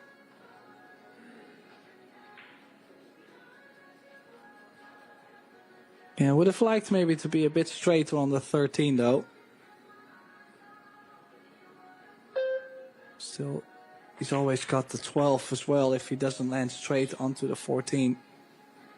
But he has, should be fine. This is a big deal. I think the roof is gonna come off very soon. The hometown favorite. The crowd is gonna love it. That's one thing, that's for sure. But what a painful loss for Szewczyk. Not closing it out twice, actually, in this match.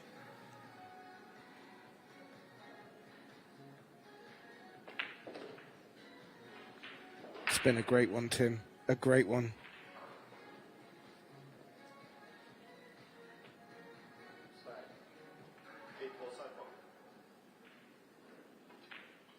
And this is to make it through to the last 32. Justin Bergman gets the job done. And I cannot imagine how he feels right now, because how did he just survive this match? That's a question I don't think any of us can answer. Unfortunately for Wojciech Szewczyk, his run is over in this Yalin World 8-Ball Championship. The crowd loved it, we loved it, but we still have a lot more action to come very soon. We will go over into the Seyberts Women's Open, so make sure to stay tuned at Pro Billiard TV. Gethin Davis and myself, Tim de Ruiter, we're gonna sign off for now, but we will be back in a couple minutes, so we'll see you soon.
biggest win of her career.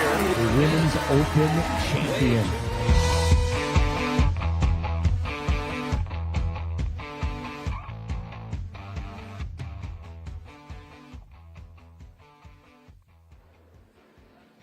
And a very warm welcome from the stunning Hyatt Regency at the Arc St. Louis in Missouri. We continue day 6 action with the Seyberts St. Louis Women's 10-Ball Open. We're at the winners qualification stage, and this for a place in the last 16. Jiaofang Fu, former world 9-ball champion of China, takes on one of the most accomplished ladies in the game, Kelly Fisher. This is a best of 3 sets, race to 4.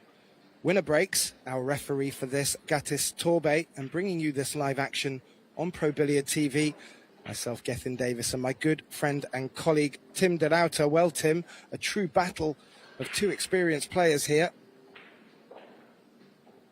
Yeah, definitely looking forward to a great match. I mean, Kelly just coming straight from China, played in the Hayball Grand Finals again. Played great. I think she finished like top 16, top 32, very deep into the event. So she must be cueing the ball nicely again. It's always a bit of a transfer, though. You know, obviously the traveling from China to the US, but then also to play American pool again.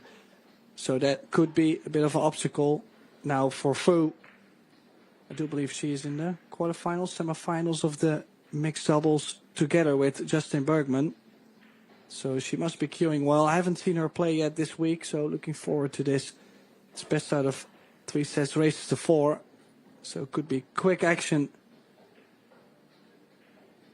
Yeah, you could be right there, Tim. And one indication of that will be our opening break. Kelly winning the lag. And will get us off in this opening set.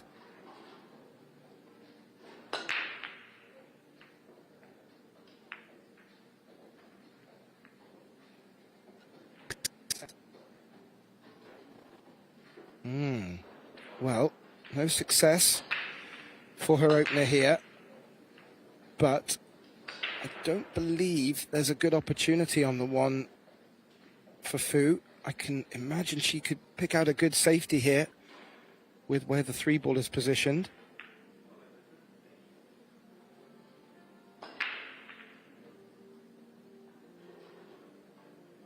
And done just that.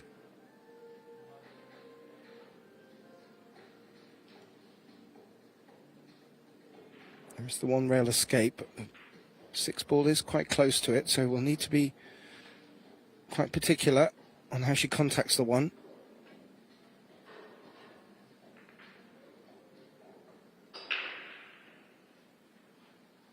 Eagle hit Tim, but she's left it on.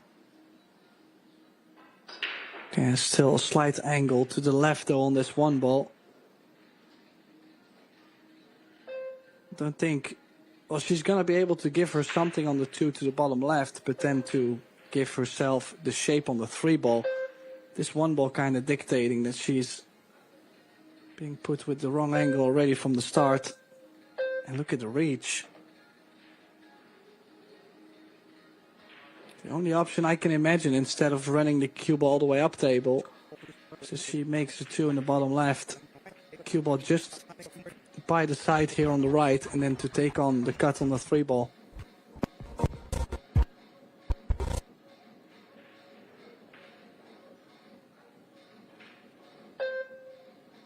She doesn't fancy it, Tim. She may play safe.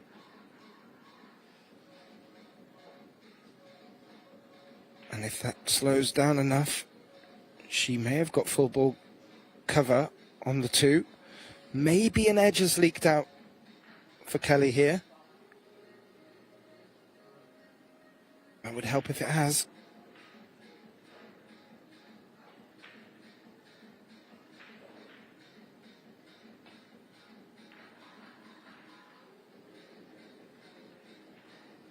Flirting with the corner pocket.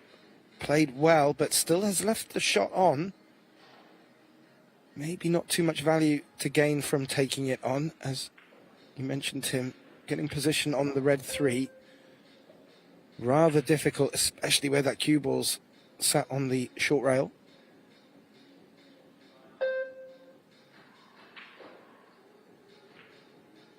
Oh, I cannot imagine her going for this. Yeah, I like this play. What was the pace though? Did she just get the full cover, or did she leave a little piece for Kelly to work with?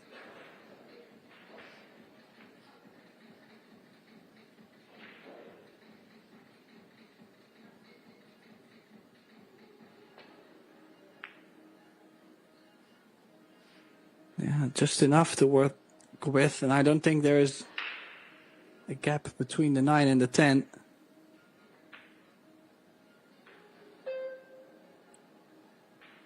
Fu's had a good look. Can she pick out a gap?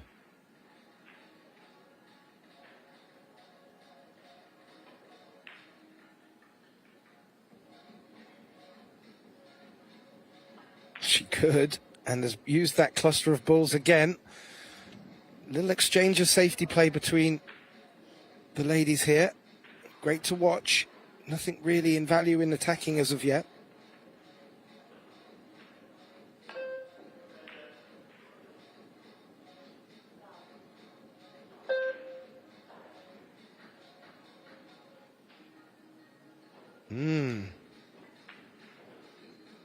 That is not good enough.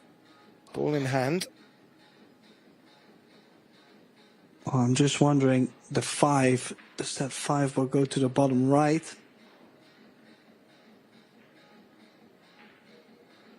And it's closed. I mean, if it does, it's still difficult to get from the 4 to the bottom side of the 5. But then that would be the key shot in this rack.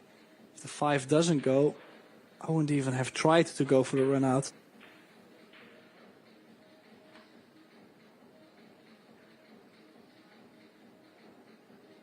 Well, it certainly looks like the 5 does. If she is going to persist with this pattern, now it will be all about getting the right shape on the 4. She's not straight on the 3, but may need to put a bit of effort into the cue ball.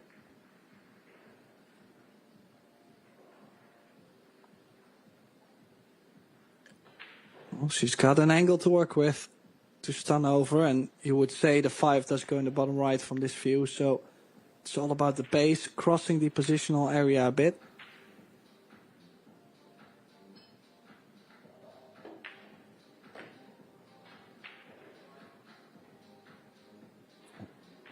Would like to not be sat on the long rail. The little gap. Yeah, good news is she doesn't really have to give herself any angle, preferred angle on the 6 ball, with the 7 laying over the side. So in this case, it's about stay low, make the ball sheet. Wow, she's even gonna pump this in.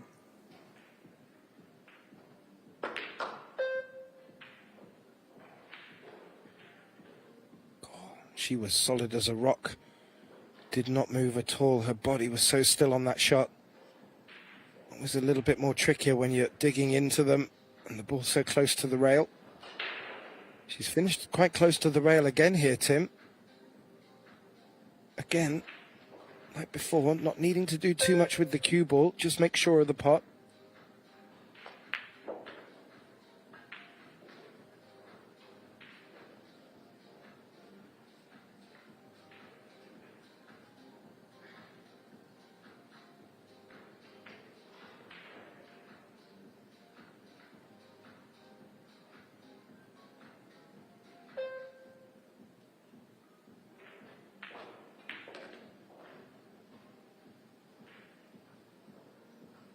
Well, so far, so good for Zhao Fang. Getting the better of the safety battle, and with ball in hand, has put herself in a very nice position to take this opening rack.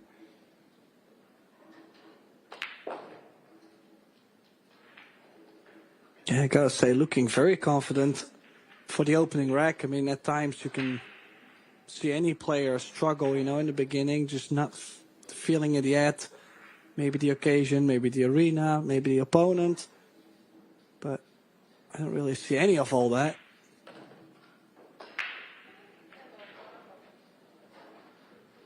So the opening rack looking to go to Zhao Fang Fu. looking to qualify into the last 16 single elimination stage. It's still a long way to go. As I mentioned, it's races to 4. They're short enough to always be able to make a comeback.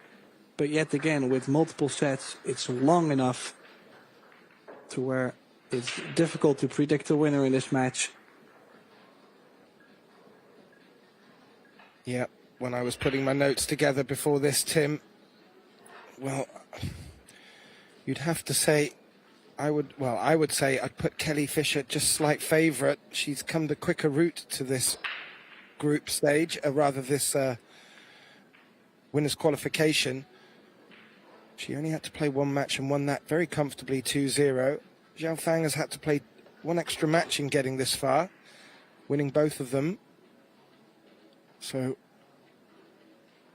be interesting to see. I really didn't have anyone down as being a clear-cut favourite, though, and I wanted to have a look at their breaks. And so far, Fu has delivered.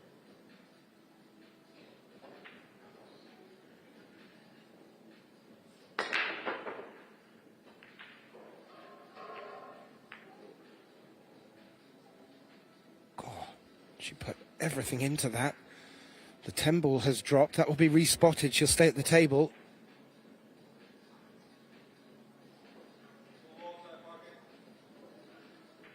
Not a bad contact at all, Tim.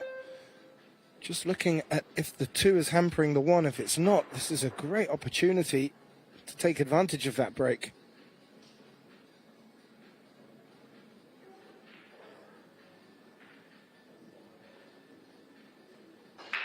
Yeah, indeed, what a wonderful chance. Still some traveling from the 4 to the 5. So we'll have to build up to that point right away. 1, 2, and 3. Straight in on the 2 would be ideal. She's landed absolutely perfect. She's got the pace down to where now she can go forward 2, 3 balls. Leave herself a good angle on the 3 to cross over to the center of the table.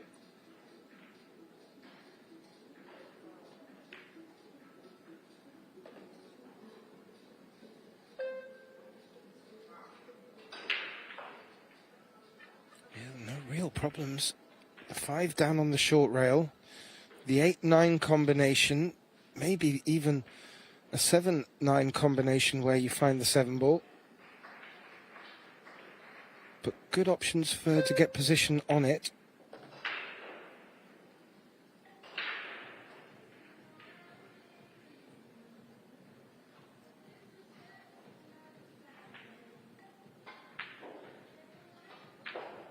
This is one of the big shots, really. Getting back down to the 5 off this 4.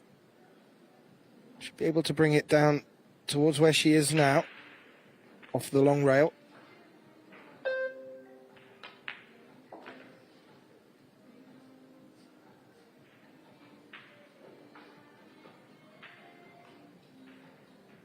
Just having a look at the 7 onto the 9 combination.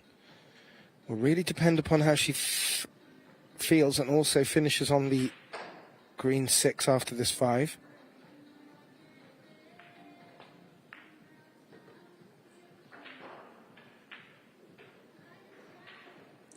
What a start. She like this one as well. Like she's put ball in hand shape. If you compare the pace, imagine coming up too short or too long. That's trouble, but no, she hasn't. Then next up, the next challenge will be she's going to have to play a 7-9 combination and has to be careful that the 7 doesn't move by the 8. Something that happens quite often, cutting the 9 a little bit and then it goes one rail together with the 8 ball.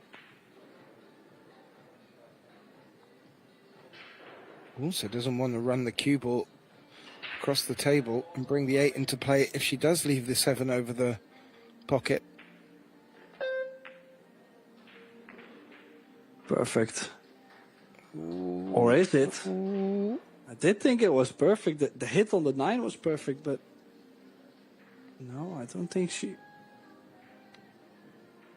If she's not on the 7, then I'm still saying, I believe. Oh, she's not on it. Oof. Double kiss, play the double kiss, right spin. Good call. That's what she went for. She actually looked like she still played it directly, Geth. But how full did she still hit that? And if she had this much, why did she hit it at that pace? Oh.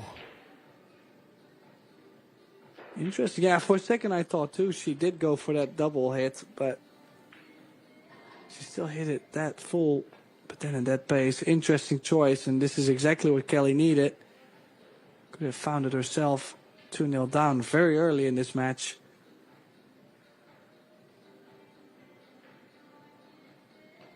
Yeah, and after Fu doing all the hard work in this second rack, just falling foul after playing the 7 onto the 9, that is a very nice, easy opener for Kelly to get her score on the board. 1 apiece. We have a number of great matches going on in this winners qualification group. We've got Jasmine Ushan 3-0 up over the Canadian Brittany Bryant. Soa over on table 2, taking on St. Louis hopeful Brianna Miller. They're locked at 1 apiece in their opening set. And Savannah Easton is over on table 4, leading 2-1 against Zhang Muyan from China. We'll keep you abreast of the scores as they're coming in thick and fast. As we mentioned, these players playing for a place in the last 16. Kelly Fisher now with her first break.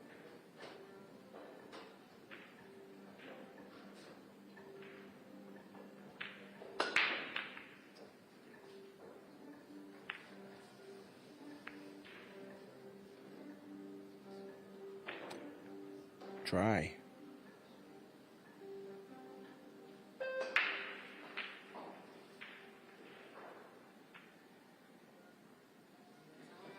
Yeah, nice square hit if you look at the cue ball, but it needed dry. The 1 does go by. I believe it was the 7. I think it's straight enough to play straight draw over to the 2. It's a bit of a back and forth, the 1 to the 2. 2 back up table for the 3 ball, and then to go below the 10 on the 4 to get back up for the 5. Like, it's quite a back and forth. I don't think she's landed too strange on this 2 ball. I think she can go 1 rail back to the center of the table, maybe a bit further. I would like to give myself plenty of angle on the 3, but she looks like she's gonna go 2 rails. I wouldn't be surprised if she puts herself straight by accident on the 3 ball.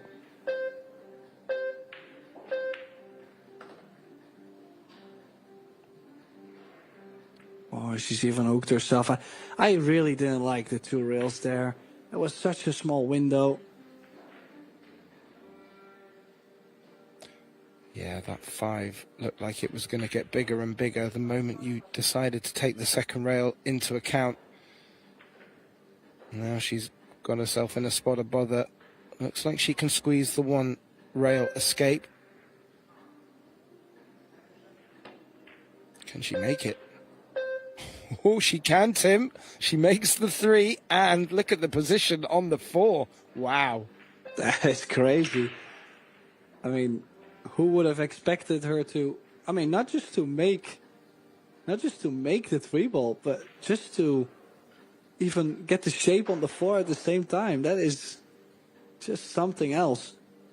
And now only 1 more shot to move the cue ball over to the top side of the 5. Oh, she didn't put any spin on the ball. I thought she was going to load the cue ball up with a lot of right. Still has a shot on it. It's a little bit trickier than she'd hoped.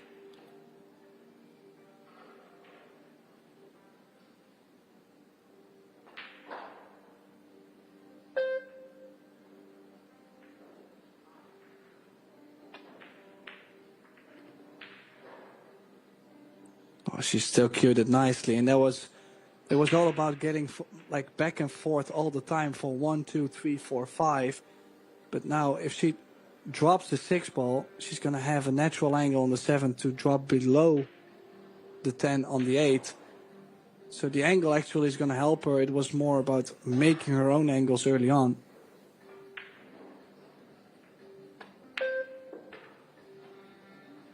I have to say, what a start actually from Fu. Of course, she kind of gifted away the second rack to Kelly, I felt like. But overall, she should not be feeling too disappointed about her start, at least.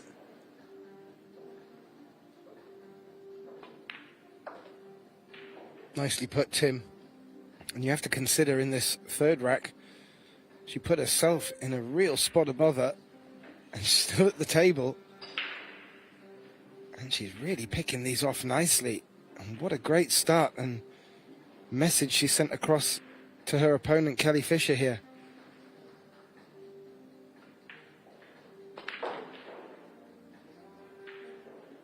I guess the difference between this and the last match we commentated on, Tim, is this is still double elimination bracket for them.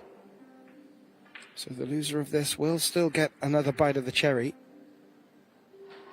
But I doubt either player will be thinking about that right now. Well, there is another difference between the match we just had and this one. Dude. Never mind, never mind. Oh, what a run out for Xiao Fang. I mean, sure, this 10 ball still has to drop, and of course she ran out of shape on the 3 ball, which she kicked in, including the shape to be on the 4.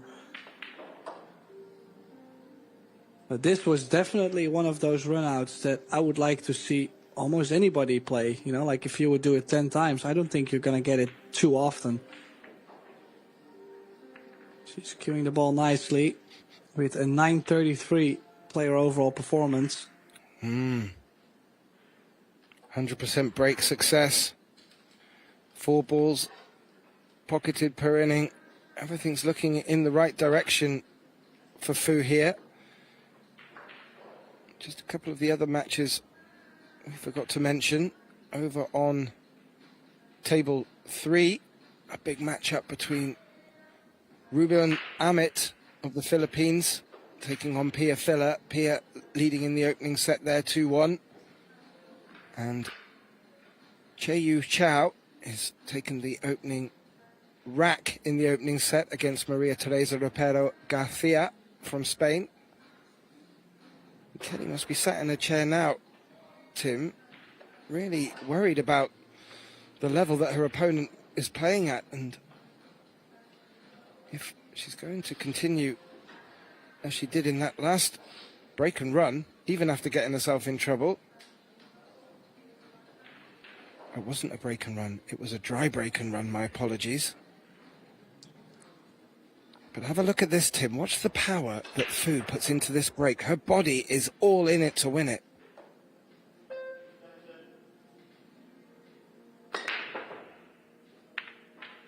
Yeah, what a smack onto the rack that is. Actually, both balls tracking towards the side, being super close. But as we mentioned, the side pockets are playing a bit tighter, so that also means on this break, coming on from the bottom side, 2 balls tracking towards the center, it's difficult to make one of those two. And an open shot for Kelly. Now, does she have to do a lot with the cue ball? Can she play this one in the bottom left and have the 2 in the top left? I'm watching the 4 and the 6 lurking over there. Looks like there's a pathway for the 2 through.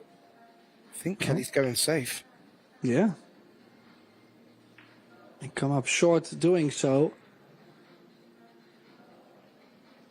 I mean, I don't mind the jump cube to come out on this, but also she does have a safety behind the 7 ball.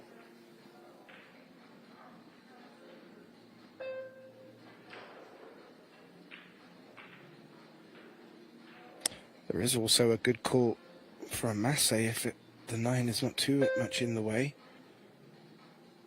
I'm not too sure if she'll pick up a chunk of the 5.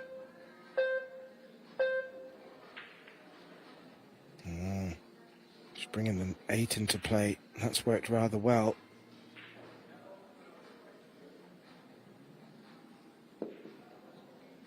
Yeah, I was thinking about banking the 1 ball away and the cue ball under the 7.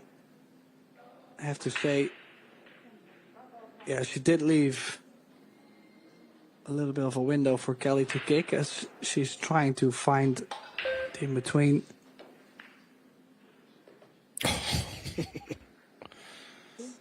Yeah, but imagine if Xiaofan actually got the cue ball closer to the 8. That would have been a death trap, of course. So it was a good choice, just slightly too short in execution. And now a long 2 ball, just plain ball.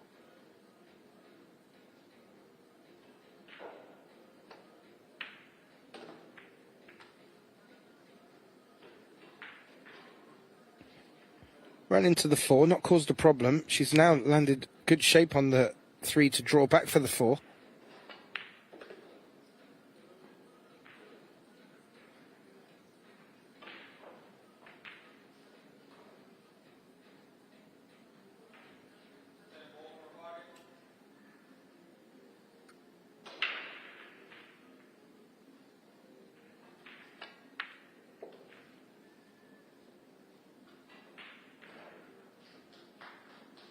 Now 5 back up for the 6. Has she left herself much to work with on the 5? I think she has.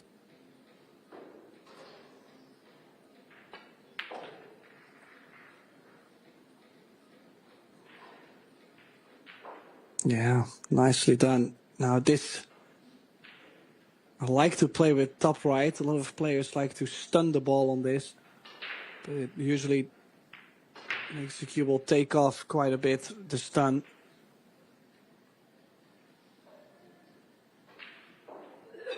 And both players looking up for a challenge.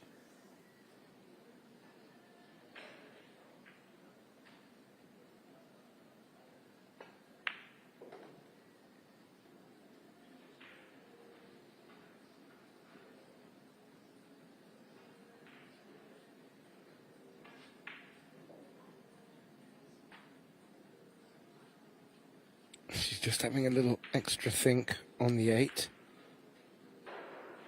May need to come, as she's dressed the cue there, just along this right-hand side long rail. Take a longer 9 on. Has options, including the side pocket. Yeah, definitely is going to take this into the center. Top right spin into the short rail and back out.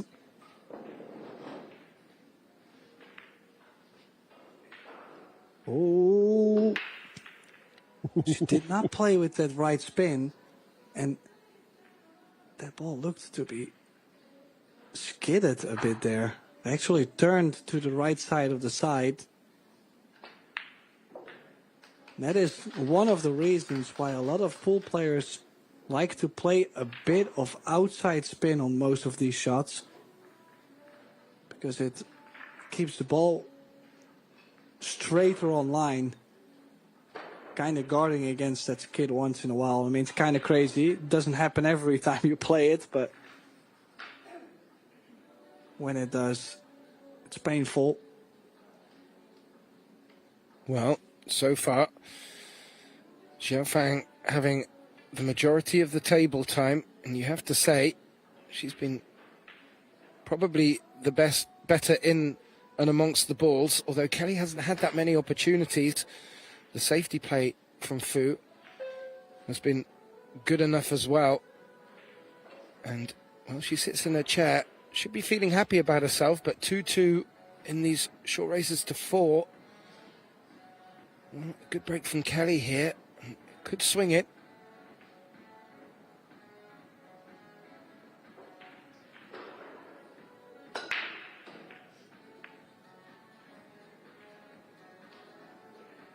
Well, ball down.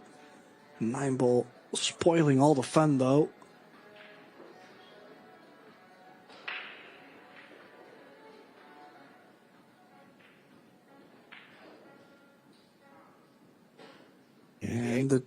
And the 2 ball looks to be not going in the bottom left.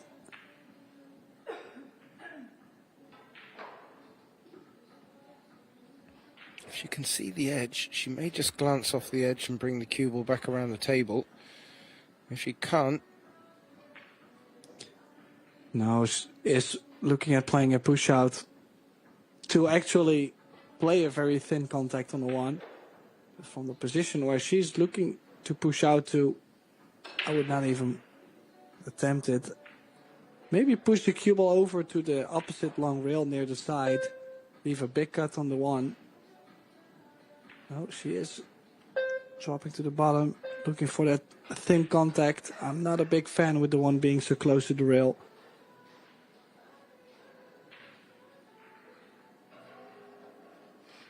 If she can see it full enough, can she freeze the cue ball into it and fire the one around the angles?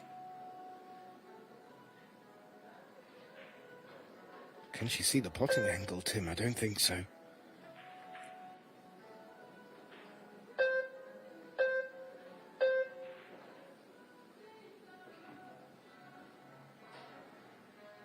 She's giving it back to Kelly. Kelly put the cue ball there. She must have had something in mind.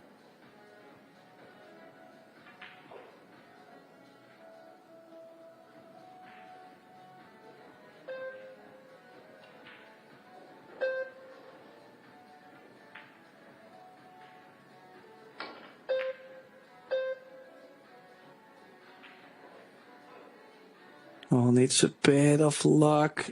Did not get it. The only luck she has. She's apologized, probably due to the fact that the two ball is not available. Or is it to the bottom left? Can she cut the one in and play a bit of a safety in mind behind the 5-10? That's what she's called.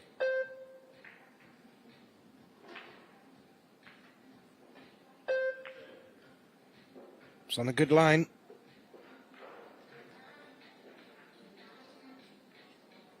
And made it. Shape on the two. High on the two.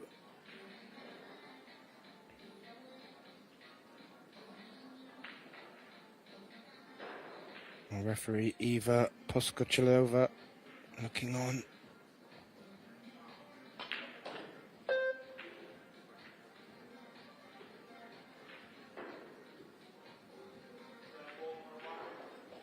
Now, maybe wanted to come over a little bit more for this three ball, Tim.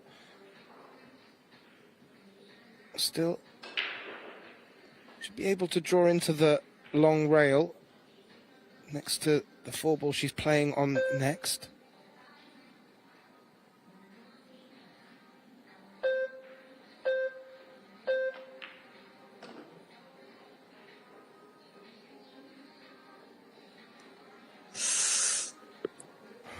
Well, I mean, I don't mind playing, for example, for a 5-6 combination. The only thing is, if you look at the 6 ball, it's a little bit out of the corner. So that means you now suddenly have to cut the 5 a bit more into the 6. In this case, I kind of might consider going forward to play the 5 in the center, maybe.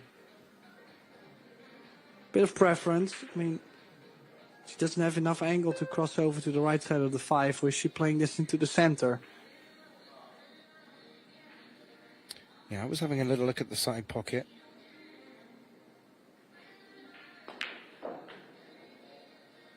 She's elected to go with power and punch that cue ball over. I don't think she could have put much more power on it. Although she may have come to the 50-yard line, she does have the angle on this. Maybe running towards the 6 ball as well. As you can see from this angle, a thin cut.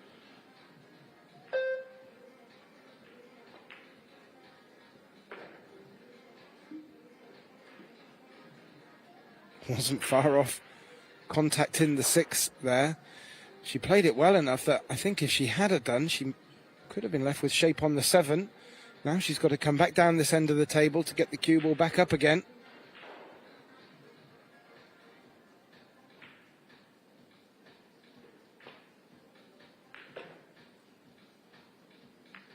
Oh, well, that nudge onto the 9 worked. catching the side pocket point would not have worked. Actually, the cut on the 7, bit scarier, of course, just to make the ball. The good news is the 9 is now laying over the corner. So I'm not even looking at anything with the cue ball. I'm more like, you know, make the ball. Even if you hook yourself behind the 10, you should be able to jump the 9 in. Just like that. Man, both ladies have really come out to play today. Yeah, I've been very impressed with how Fu has come out the blocks, Tim.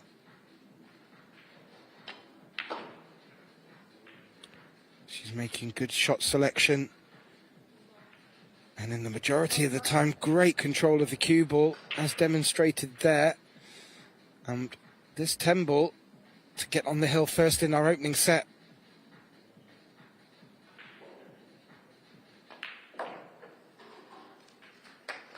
And that is it, and we'll get the break.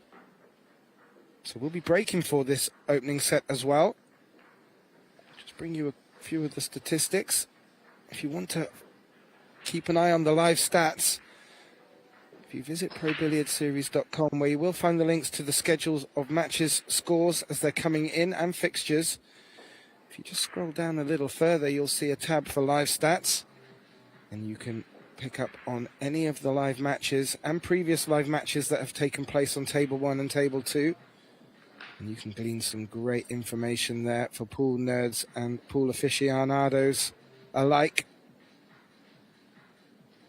Now, Kelly Fisher sat in her chair, Tim. Her opponent has been making good breaks. She'll be just hoping for a chance at the table here to keep her first set hopes alive. Eva Poskachilova racking the balls together. This will be Fu's chance. And will put herself in a strong position if she takes the opening set at this opportunity, Tim.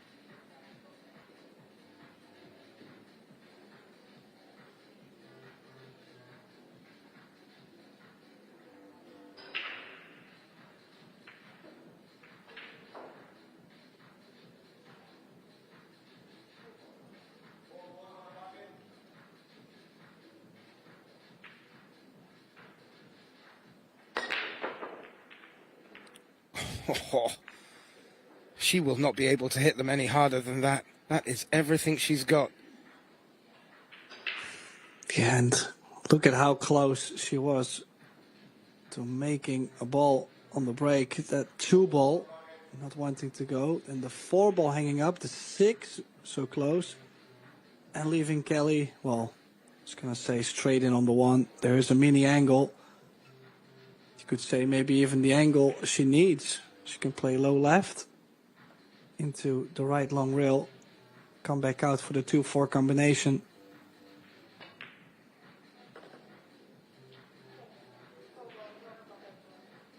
Just not a big fan of her leaving herself so close to the rail, just awkward cueing. But the 2 ball is supposed to stay over the corner.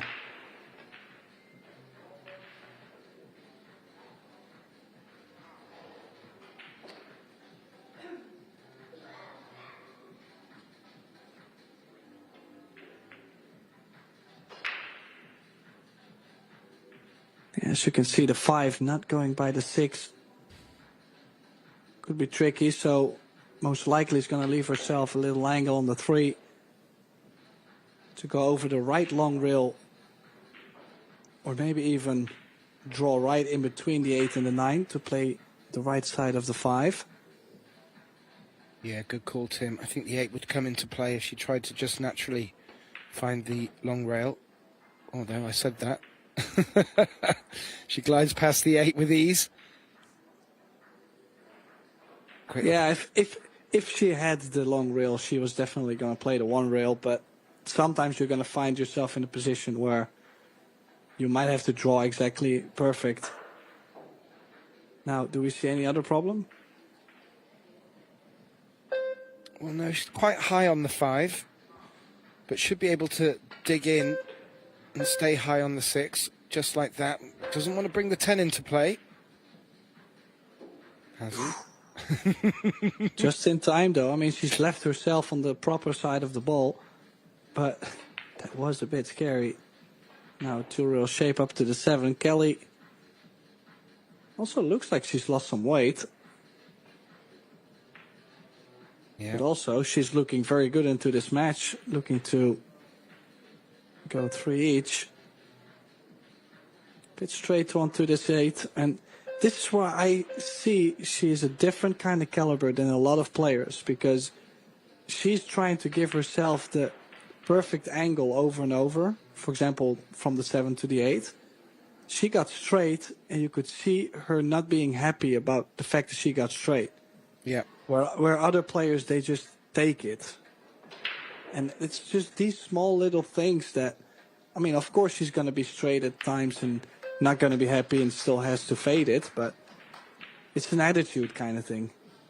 No, I completely agree. And when you say a different caliber, it takes a different caliber of player to achieve what Kelly Fisher has achieved.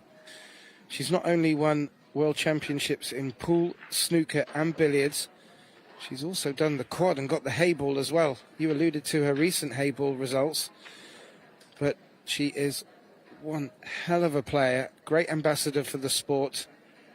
And, well, as you mentioned, Tim, they've both come here to play. And as you look at the break success, they're locked on break success, locked on score. And if anything, Food getting the better of the safety play. And this will be Kelly to break, so you would say a slight advantage.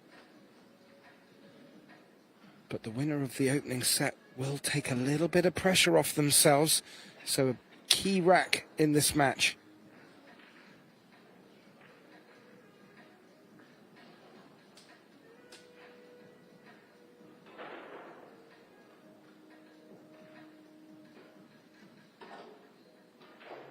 Now, don't think Kelly will need to do anything different with her break. Persisting with breaking from the side. Last time, where the 4 ball is now, was a different ball before, but went streaming into the bottom right pocket. Would like that to happen again here.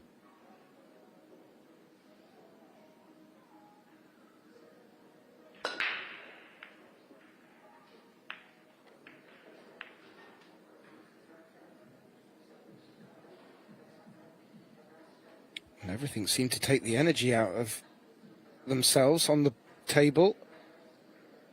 Great contact, good power, but a dry break. Yeah, not what you're going for at this crucial point. I mean, it's only 1 rack. Winning the opening set, of course, gives a big advantage as we're playing best out of 3 sets. And I feel like this is going to be an interesting rack with how annoying that 9 ball is laying, how difficult the 4 ball has landed, and no opening shot on the 1. Well, how fortunate did she get there? She'll take it. Double kiss has proven very fruitful. Kelly's gone to the jump stick, just the 5 to navigate over. The crowd's starting to fill up now. Coming to the close of the morning here in St. Louis. Big 1 ball for Kelly. Oh, has made it. Threatened to cover herself with the 3 ball though, and I think she has. That is unfortunate. May want to keep a jump stick in her hand. Yeah, needs another 1.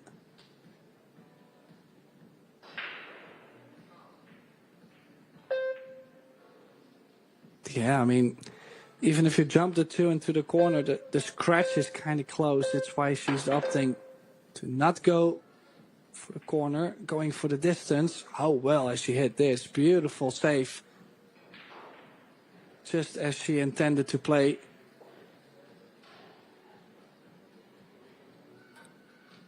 Yeah, it was a great shot. Called the bottom right as a bit of insurance, but this was what she was looking for, her intentions. Doesn't look like there's a gap though either between the 7 and the 10, so Fu would be looking for a 2-rail escape here and maybe even a kick and stick. Keep the cue ball down near where the 2 is right now.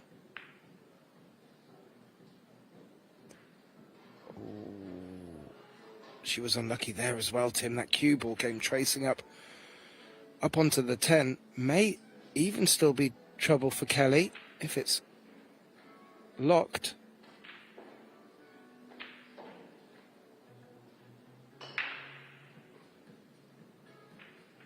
It's not completely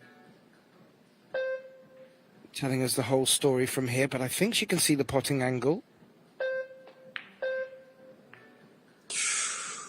Ooh, and I think she was trying to give that 4 a nudge at the same time just to develop the rack into a winning position. But took her eye off the pot. Obviously trying to work the cue ball a bit too. She needed to cheat the pocket a little bit. Now, how's it laying for Fu?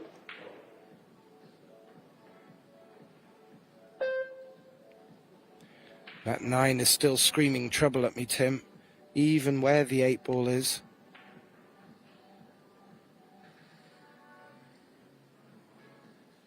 So there still may be another twist in this tale.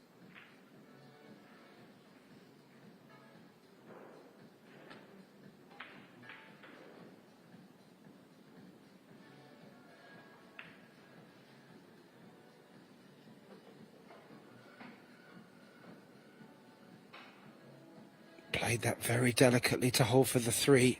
Not a full pocket, it looks like. Down into this bottom left corner, if at all. It looks tight, Tim. Yeah, it definitely looks tight. Now, I mean, at the same time, she could play a little nudge onto the 9. It's dangerous. No, I don't think she's going to play that. She's going to make sure not to miss the 3.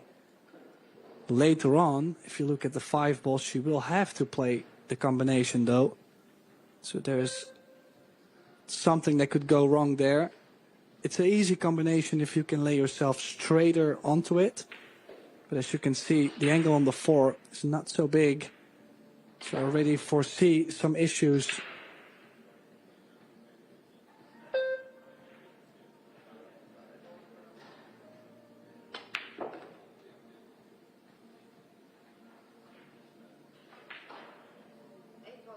How well she played that, Tim.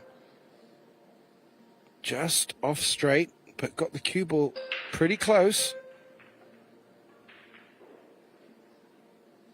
Yeah, how well did she bring that cue ball off the rail? Great effort. Just has to play this real soft. Doesn't want the 5 ball to come out of the rail too much. Perfect. I mean, I'm very impressed. I've never really seen her play that much. Never really gotten the chance to see her play, but overall, we haven't seen too many balls being missed. Both ladies looking to put up a great fight. And this young lady, she really has come up with some big shots too.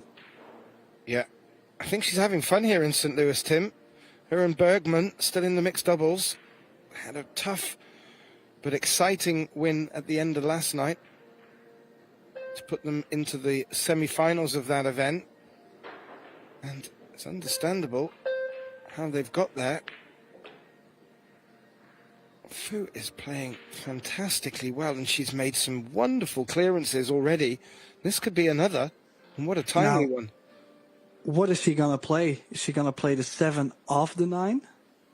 Or does she still have enough to where she can cheat the pocket and bring the cue ball to the bottom side of the 9? And both are an option, but both can go wrong too. I like the off the 9, Tim, and just keeping the cue ball high. Not Fu. She's slightly short though. This could be a nervy shot to take on. She has to take it on though. Now I'm definitely playing the 10 in the bottom left. just to make sure to let the stroke out a bit on this 9 ball.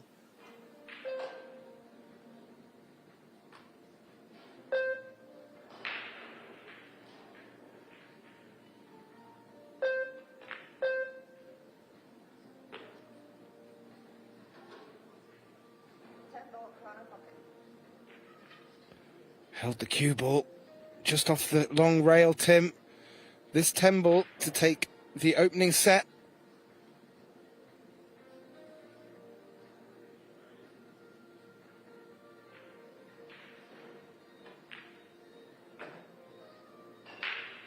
Yeah, what a phenomenal opening set from Xiao Fang Fu. Taking the opening set 4-3 against Kelly Fisher. And I'm quite sure we're going to see... Yeah, the timeout has been called, so that looks like the players are going to take a bit of a break. Hopefully come back even better than they were in the opening set. Gettin Davis, myself, Tim de Ruiter, we're going to take a little break too and also try to be a bit better when we come back. See you soon.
And a warm welcome back, ladies and gentlemen, to this winners' qualification matchup in the Seyberts Women's 10-Ball Open. Matchup between Zhao Fangfu and Kelly Fisher. Zhao taking the opener. She leads 1-0. My name's Gethin Davis. Back in the box with me, Tim Derauter. Welcome back, Tim. Thank you, Geth. And, I was going to say, another great break after the break they took. But I would be lying. She managed to make a ball, which is actually the 6th ball. But no shot on the 1 ball for safety behind the 10 will come up.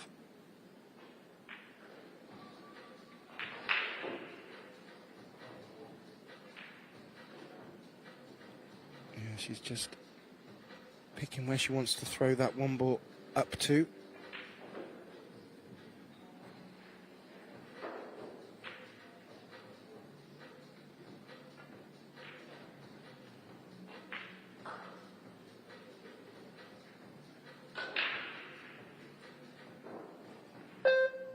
I have to say, Tim, looking at the statistics during the break, Fu was having the better in every department, not by much, but clearly by just enough to take the opening set.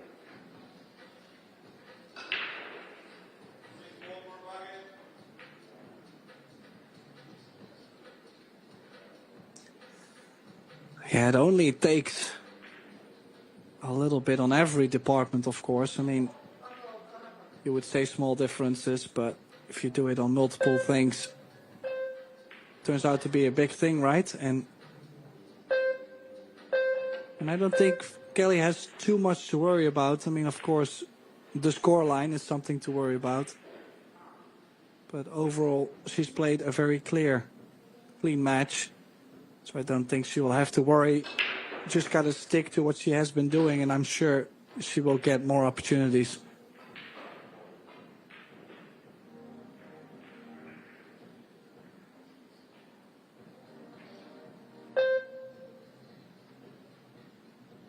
She can put Kelly in another bit of trouble here. She can get the cue ball between the 3 and the 7. That's what she's tried doing. Well, she didn't get behind the 3 or the 7. The 1 ball on top of the 4 makes things very difficult, because if Kelly kicks a 1 reel into the 1 is not really going to move anywhere. So she needs to kick at it, catch the bottom side in this view, and run the cube all the way down table. It's the only escape. See, a full hit was just not going to be good enough. But yet, while I say that, balls are clustering up everywhere, and it might be good enough. Yeah, the 2 has journeyed up onto the 5, making that very limited on pockets available.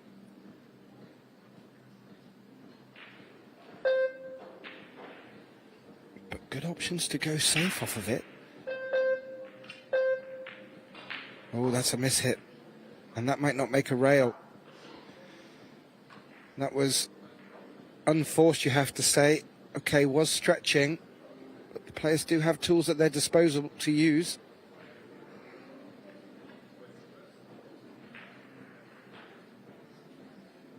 Well, this is interesting. She's looking at a 2-5-9 combination to open up the 2 ball. The 3 does go by the 7, and a 4-7 combination is available. So while I was actually thinking this run out would not be interesting at all, it might definitely be interesting. It might have a bit of everything. Well, this is the first potential highlight reel shot. 2-5 may just catch a little bit of the rail before the 9.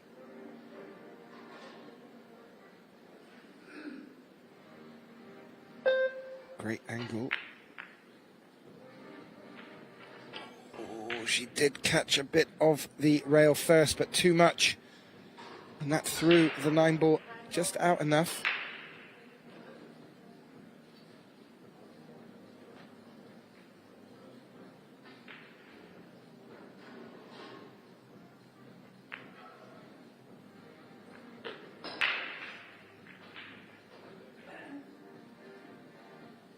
Yeah, nice soft base. 2-ball hanging over the corner.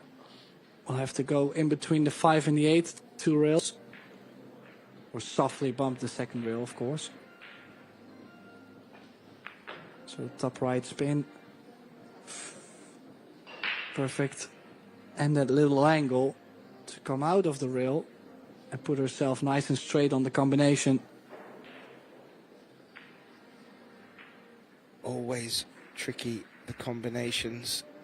The 4 doesn't hit the 7 just right. She could lose the 4 ball.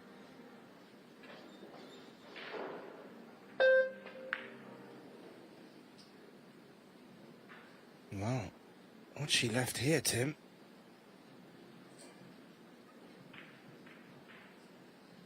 Maybe forced into the safe.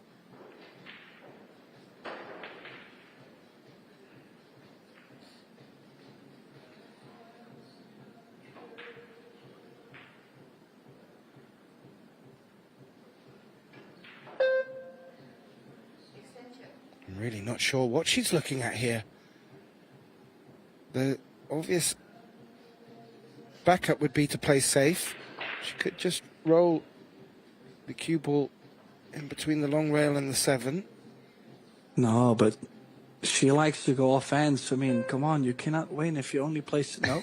It looked for so long she was going to play offensive, but I do like the tap behind the 7. Oh, but the speed. Whoa. Yeah. Could see the disappointment on her face, too. She let her head hang there for a second. Yeah, either had to take a piece of the 7 or had to play that so much more delicately. Now, what can Kelly do? Maybe didn't expect to get back to the table in this opening rack of the second set, but she is. That's overcut. That's overcut.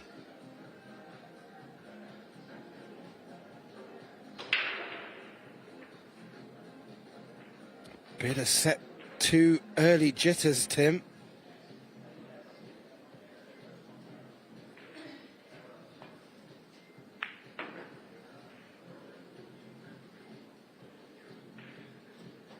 Yeah, you mentioned that, of course, these ladies, they don't really feel the heat of, well, you lose, you go home kind of style in this match, as it's a winner's qualification match.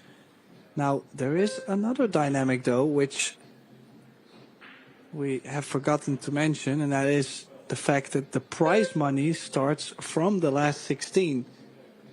So it's still a chance to play themselves into a guaranteed almost $2,000, and of course still a chance for the top prize of $27,000. So yeah, I'm sure both ladies are aware this is a bit of a key point. You know, if you win this match, you break even or close, you know, and you got a free shot. So usually after this match, players start to play a bit better because they are financially free. Yeah, wise point to make, Tim. And whether that's in the back of Fu's mind or not is of no consequence to her after taking the opening set. Jiafang Fu is looking to get off to the best start in this second and really put it up against her opponent Kelly Fisher, which she's done. And as you mentioned, I did hear the introduction from our dear friend, colleague Derek Cox, who mentions this is only stop 2 of an 8-stop tour of events this year. And so far, this one here in St. Louis, the highest rated Fargo tournament in the world at the moment. And for the prize pot, over $600,000 in the pot of money for the players. And it has brought absolute quality field here. And it really is a who's who in the top rankings of the sport. And it's actually been a joy to be part of. Just having a quick look round. We do have 3 other tables being streamed. Table 2, Table 3 and Table 4. So has taken the opening set against Brianna Miller. Ruby and Aramith and Pia Filler are locked at 3-3 in their opening set. And Savannah Easton, the young American, has taken the opening set over Zhang Muyan. Back to Fu to break, leading 1-0 in the second set. Lost the cue ball completely.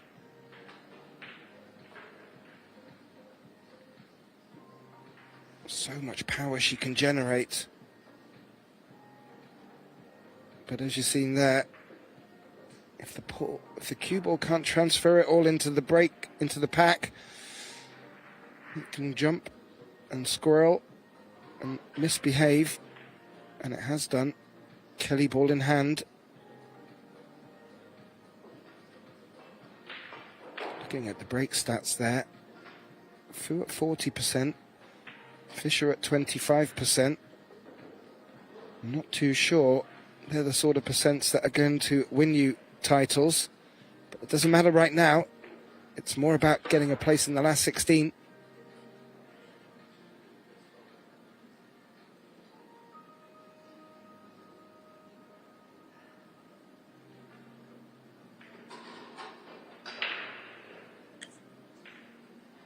Now some traveling to do from the 2 to the 3 ball. Could go 3 rails in between the 4 and the 6. No, she's chosen to leave herself long. Must mean she feels confident in her cueing, because this is a bit of a shot. The 4 looks to be pretty tight by the 10.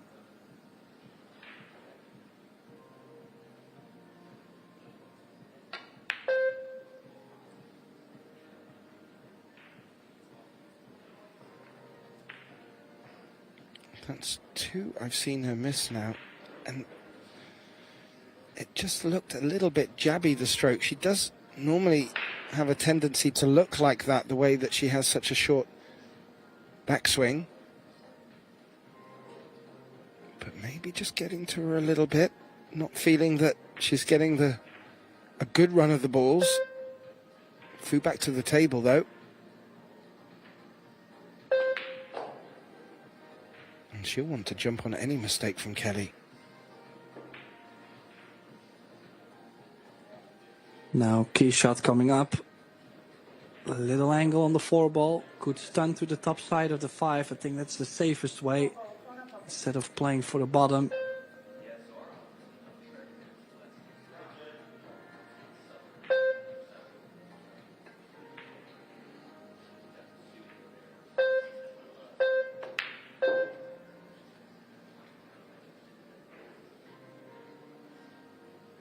Nicely done. Falling against the long rail will not do her any harm here. That will just promote enough of an angle if she wants to bring the cue ball out for the 6 into the side pocket. She could just draw back to play the 6 in the same pocket as the 5.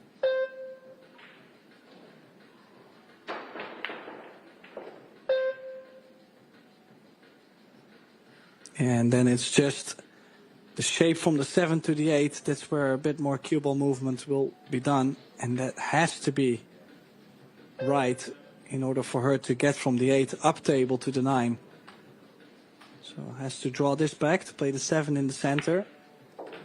And then to follow the cue ball. Ooh, doesn't want to be on top of the 9. Ooh. Well, she does have the angle to leave herself another angle on the 8 in the right center to go to the 9, but I mean, this is just nobody's favorite position to be in, is it? No, not at all. She can't really put a shot on it, so it's going to need to be delicate. Queuing over the 9.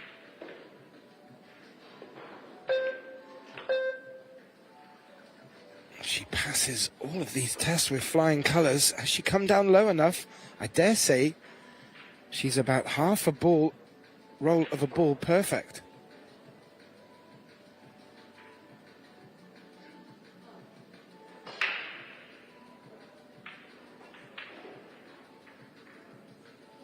And I have to say, Tim,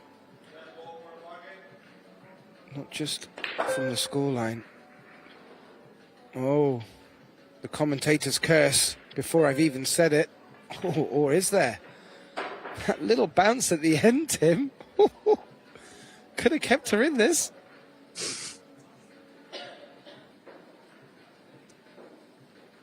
Well, she also has to make sure when she hits that cue ball to pull the cue away, because the cue ball will be coming at her.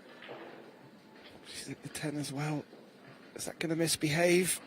Why did she play that with inside pace? That's what I wonder. But, you know, she's made the ball. She didn't make a fall. Cannot imagine her going aggressive on the stand. She has to put this to the top short rail. There's no cross side. The only thing aggressive is probably a bank to the top left. I like aggressive, especially the way you say it, Tim. I do like that if there's the way that you can bring the cue ball back down to the bottom short rail. Either way, this could go well, or this could go all wrong.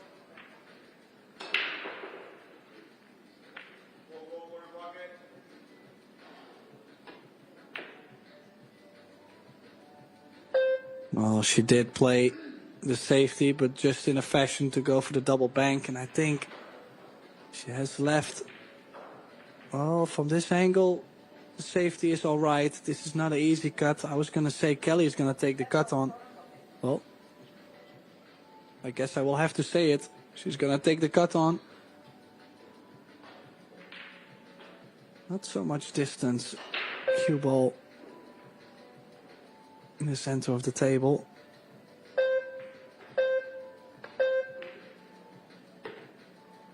Yeah, very fine pot. And another steal from Kelly. She's done that same thing in the opening set, where Fu had a great chance to go 2-0, and she didn't. Excellent pot here. Not much you can say about that 10 ball. So we're 1 each. Agreed. There was a small danger there that this match was going to slip away from Kelly's hands. And just that misposition from Fu and failing to back it up with getting position on the 10. Kelly's back to 1 apiece, still in this match, but does need to win this second set. Quick update from our other tables. On table 3, Pia Filler did take that opening set on the hill. And there are a few more matches going on. Yasmin Ushan, well, she trails 3-1 in the second set to Brittany Bryant. Brittany needing to win that second set as she trails 1-0. Back to Kelly to break. Desperate to make balls off the break.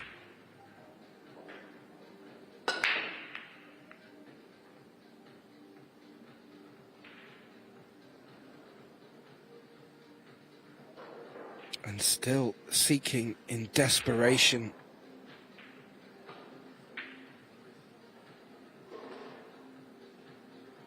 Not many successful breaks for Kelly in this match so far. Fu has a good look at the 1 ball here as well. The balls are spread quite nicely, Tim.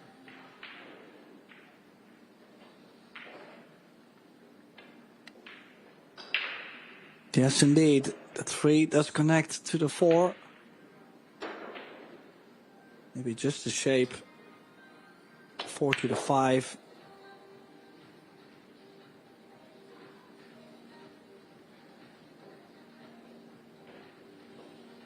Little nudge off the 5 didn't do any harm.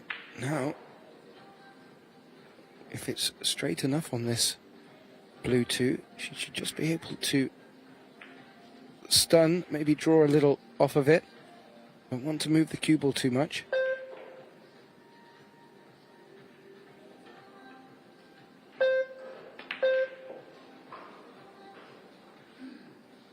Well, I think she's straight in on the 3.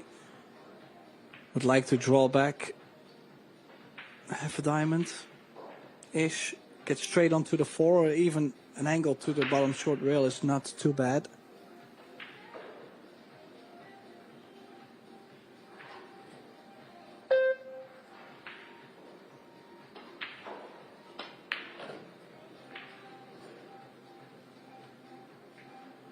That's what she did. How'd you like that? Straight on the 4. Her position play has just turned up a notch as well.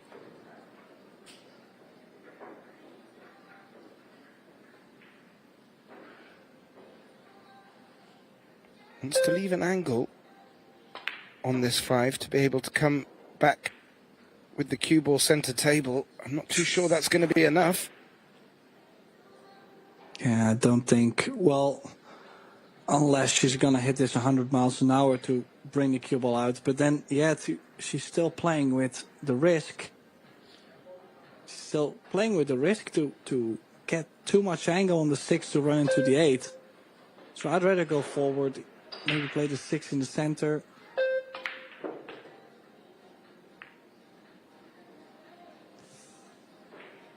Yeah, stun follow. Good try, but it just wasn't going to open up enough of the second rail, and this is end of run out.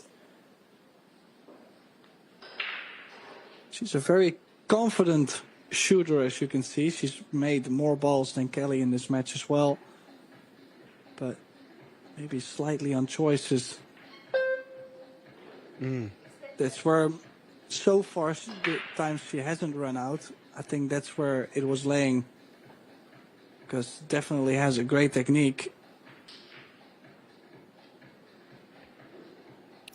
I'm thinking about playing this 6 back across underneath the 8 and trying to just get the cue ball anywhere behind the 10. It's very difficult with how close they're put together though, Tim.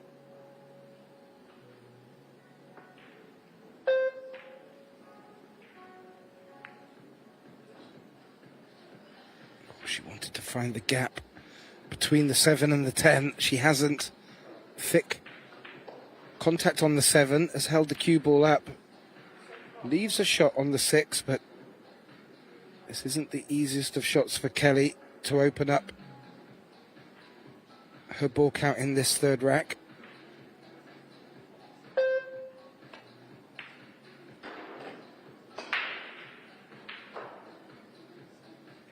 Not a problem. And a similar shot, but not so acute on the 7, with a natural swing of the cue ball around the angles for the 8 into the top right pocket. Looking for center table.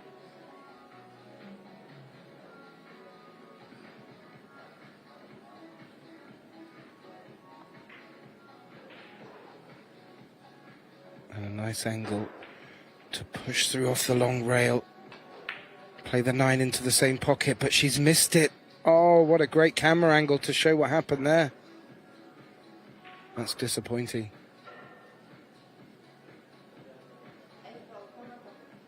Yeah, again, a little bit of a weird contact, but she really made such a short swing on the ball too. Like, it was super compact, bit pokey. She does have the tendency to do that at times, but wow, never expected her to miss that 8 ball, to be honest. Just one good shot from Zhao Fang, which she hit the nail on the head. Perfect. And shape on the 9. Ideal angle. 2 rails to get to the 10. I mean, Kelly just has to be careful that this set is not going to run exactly the same way as the first set did, because it's kind of starting to look like it. Yeah. Very, very reminiscent, Tim. And for Zhao Fang Fu, she gets to 2 in this second set. She just needs 2 more racks, and she could take this match without it needing to go to a third set. I'll just bring you some updates out from across the table while we bring up the statistics there for you. Well, Brittany Bryant is still holding strong, 3-1 in the second set, trailing 1-0 with Yasmin Ushan. Chow Yu Chow is 1 set up against Rapera Garcia from Spain, and they're locked at 1 apiece in the second set. And Christina Tkach has taken the opening set against Yuki Hiraguchi, and they're locked at 2 apiece in the second set. Lots of great action going on with these ladies fighting for a place in the last 16. Just to add though, this is still double elimination, so the loser will have another bite of the cherry. Fu to break, leading 2-1 in the second set.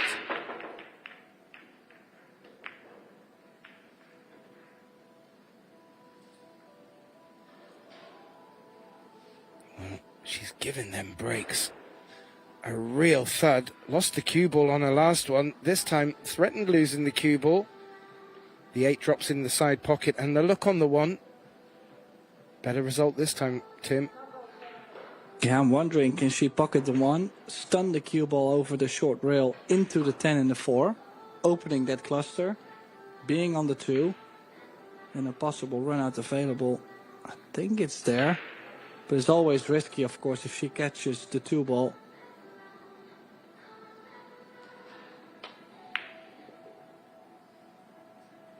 Oh, and she stunned it actually too well, too deep into the rail. And I would say from this point, I'd rather try to find the safety, because even if you manage to pocket the 2 and to get a shot on the 3 ball, there's no way she's going to be able to open up the 4 and the 10. Can she use where the 4 is to get the cue ball into? Well, I think with top right spin, she can bring the cue ball on top of the 10-4. Well, that's what she was trying to do, and well, that will work for now. Obviously, she did put her hand up, she did apologize, but it works. There may be a small edge that Kelly can see, but I don't think it's enough to be able to pot it. Maybe there's something she can do. Oh, I think so. No. That 2 ball was dressed up too close to the long rail. I don't think that's safe either, Tim. I think there's an edge, and if there's an edge, well, there's certainly value in taking this on and maybe playing safe off of the 3.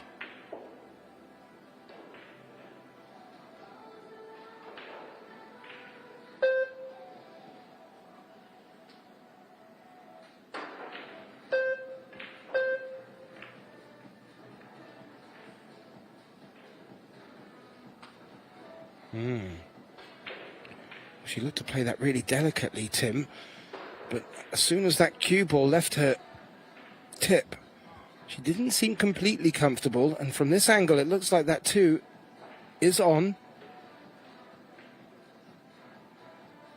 Very difficult to guarantee anything on the 3, so Kelly turning it down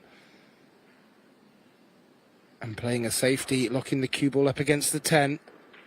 Difficult one for Fu here.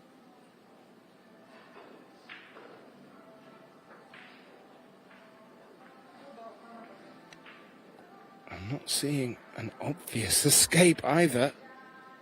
Fu will have a better idea.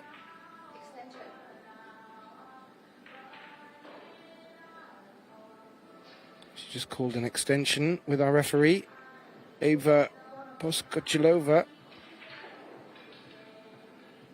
Been keeping a close eye on proceedings here. She's going to need to keep a close eye on this one. Stretching, elevating, reaching, escape. Full ball contact on the 2, Tim. Wow. Well, the leave is not too shabby either. I mean, what do you play at this point? Can she maybe bring the 2 ball again above the 10-4? Hold the cue ball up on the 6? Does she have it?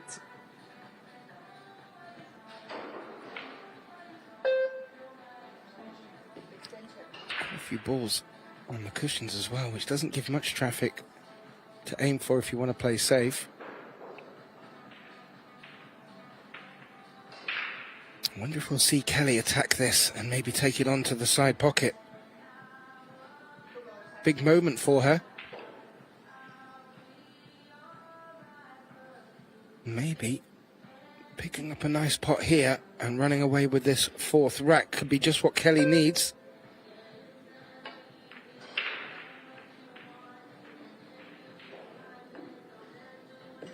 Overcut it, and look where that cue ball has tracked to. That's now roll reversed over to Fu. Yeah, that was not an easy shot by any means, and she also knows that the 4-ball now is available. So it's all about this 2, 3, 4, I feel like, with the 5 hanging over the side. See, this 3-ball. Poor positional shot from Fu. I mean, would have loved to see a little bit of left spin on that. Will she take on the bank? Or still the same cut?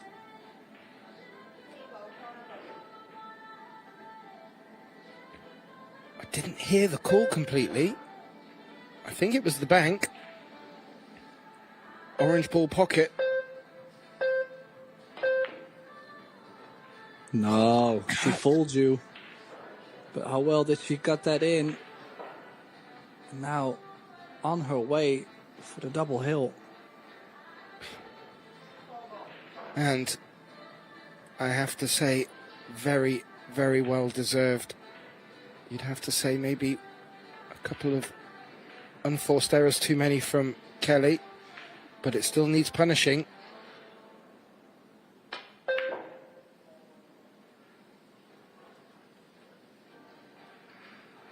But Fu has looked very, not just consistent, but picking the moments to go offensive.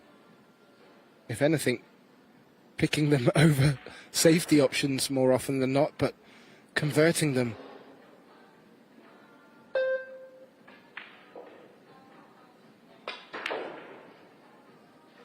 Oh, deep draw for the 6. How'd you like that? Wow. Yeah, I had the risk actually to draw the cue ball behind the 7, so it wasn't just a wild estimated guess on the draw.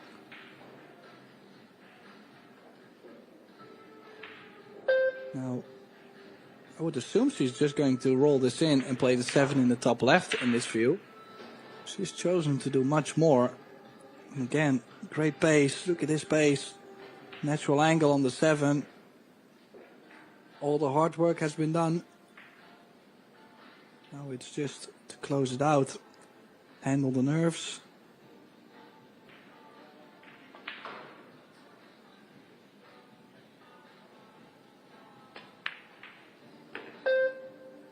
And this will not just be a fantastic win for Fu, and will give her full confidence going into the last 16. She can rest assured that she's booked a place in the last 16. And then she'll have a little bit of time just to get herself together, because she's got a semi-final in the mixed doubles to play 7 o'clock tonight. So all going really, really well for Zhao Fang here. And this, as you said, Tim, looks like double hill for the Chinese player here.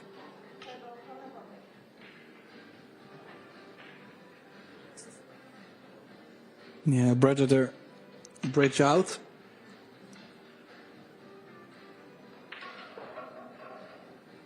And it is indeed Zhao Fang now on the double hill.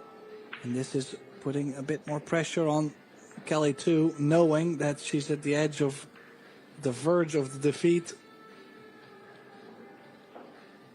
And if you look overall, I mean, 889 match player overall performance for Zhao Fang against 674 for Kelly. I mean, it's a big difference, and it's showing, especially in this second set. We will have to see another comeback from Fischer. Yeah, agreed. It was pretty close after the first set, although I did mention Fu just seemed to have the edge in each department in the live statistics. And, well, she's just pushed on from there. And unfortunately, a couple of unforced errors from Kelly. And that's delivered a scoreline that she now is in a must-win situation. She trails 3-1 in the second set. She's not only got to win all of these to take the second set, she's got to take the third as well, or at least get us to a shootout. It's a big hill for Kelly to climb. Fu at the table, breaking potentially for the match.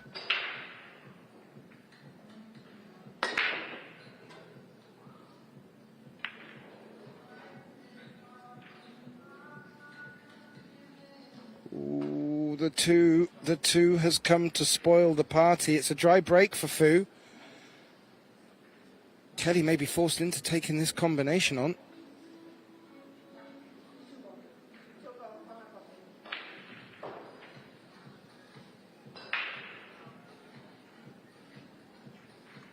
Yeah, looks like it. Just feels like if she makes it and gets shape on the same one ball, I think she can hold it.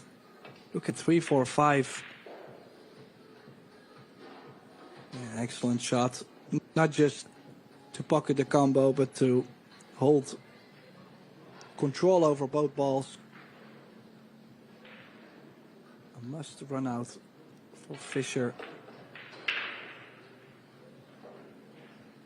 Yeah. And it's, you know, maybe at this stage of the match where the quick fire girl, Kelly Fischer, just, I was going to say lets her hair down. A bit difficult for her with a short haircut. But in essence, just to maybe throw off any nerves now and just let it all go. Because she certainly has the talent to run for fun. And in a winner breaks format, it always lends itself with that possibility. So we will never rule Kelly Fischer out. The scoreline, well, it's going to put a bit of pressure on her.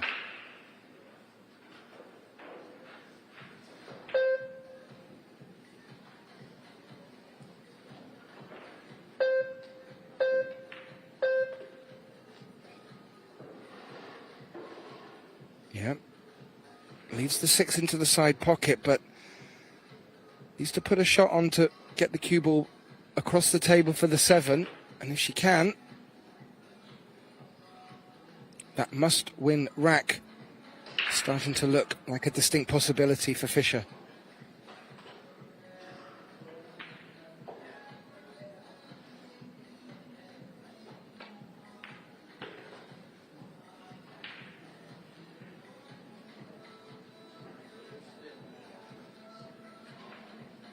Yeah, perfect run out so far.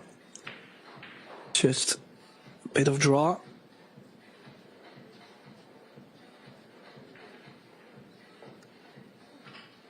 It was a little bit trickier with the bridge.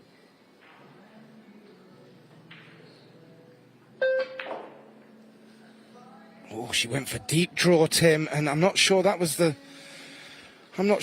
shot. She could have just tapped it in and taken a more trickier one into the side pocket. But in deep drawing, she needed to avoid the 9. Didn't. And now, I think this is a cut too thin.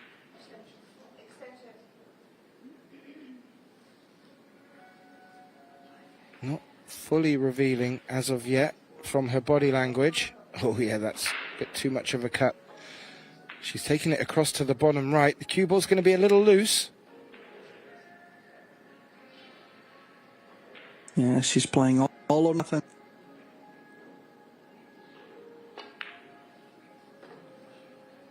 Excellent pot. Where's the cue ball? It's close to the center, but just stays on. Now maybe a bit of a nervy cut. Yeah. Exactly, Tim. Whether Kelly shows nerves or not, there would have been some involved in that. How's the cue ball looking? Kelly won't take her eyes off it.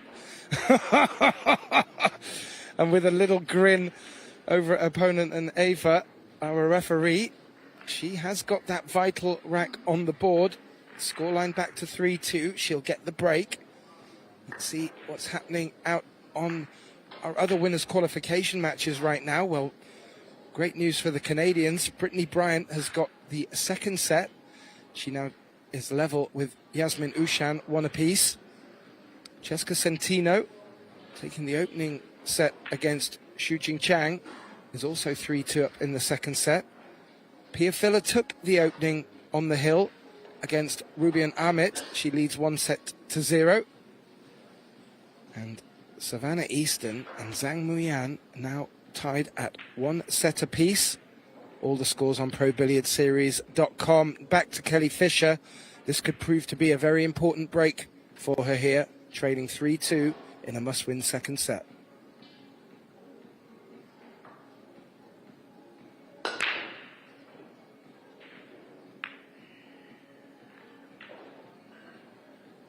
Yeah, nothing down though. The 1 ball available, 2 ball next to it.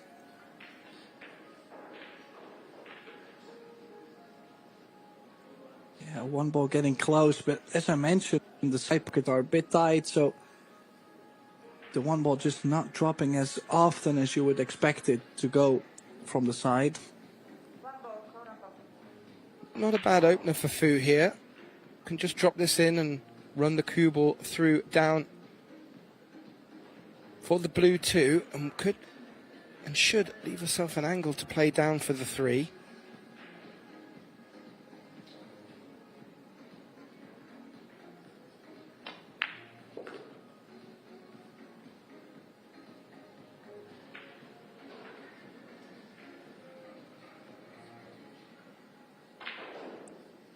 Well, that's 3 to the 4.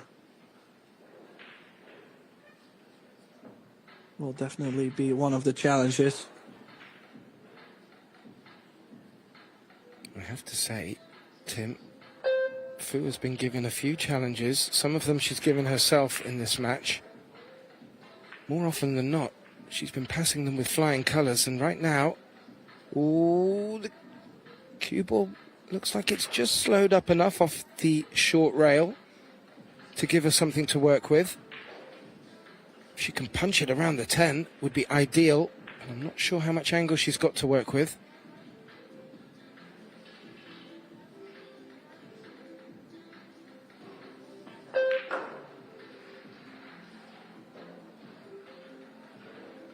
Well, that'll work. Now she's going to play off the 5 to maybe get to the short side of the 6. That is what she's looking at. I was at some point considering if there was a 6-9 combination. The 6 might be probably too close to the short rail compared to the 9. From this angle, I would say I would love to play the 6-9 actually. More space to the left of the table to get the shape.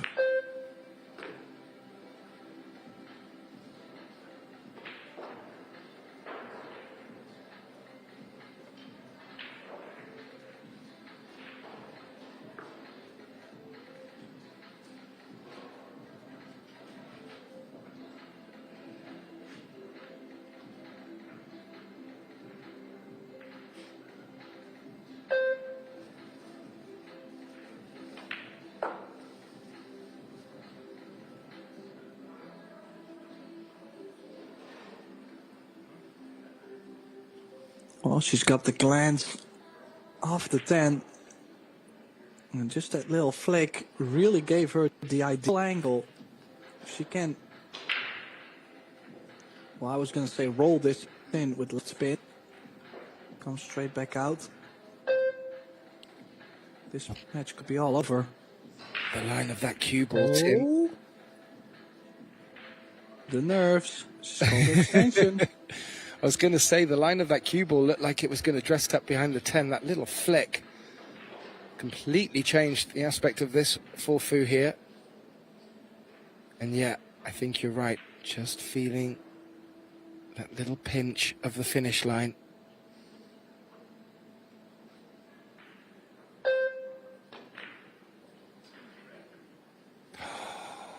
Oh, look at where the 6 has come to, though.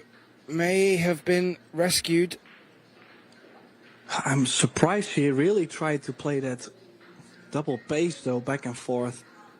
I mean, I know playing the ball soft is a bit scary on that, but I'm not too sure. She did get, indeed, a very favorable roll. But maybe, with Kelly's experience, can she turn this around? kicking 2 rails. Trying to catch the left side, possibly. Oh man, on a platter. Including a natural angle to stun a little bit to the right to get straight onto the 7. Yep. It could be curtains for Kelly Fisher in this match.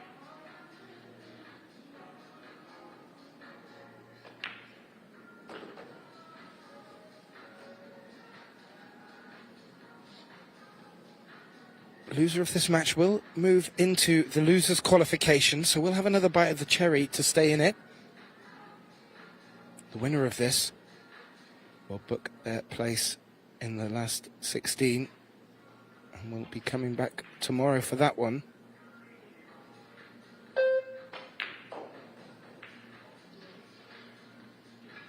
Played nicely. Yeah, she's perfect on this 8. She's nearby, she's straight. Just gotta follow the cue ball. What is it? Half a diamond, the diamond.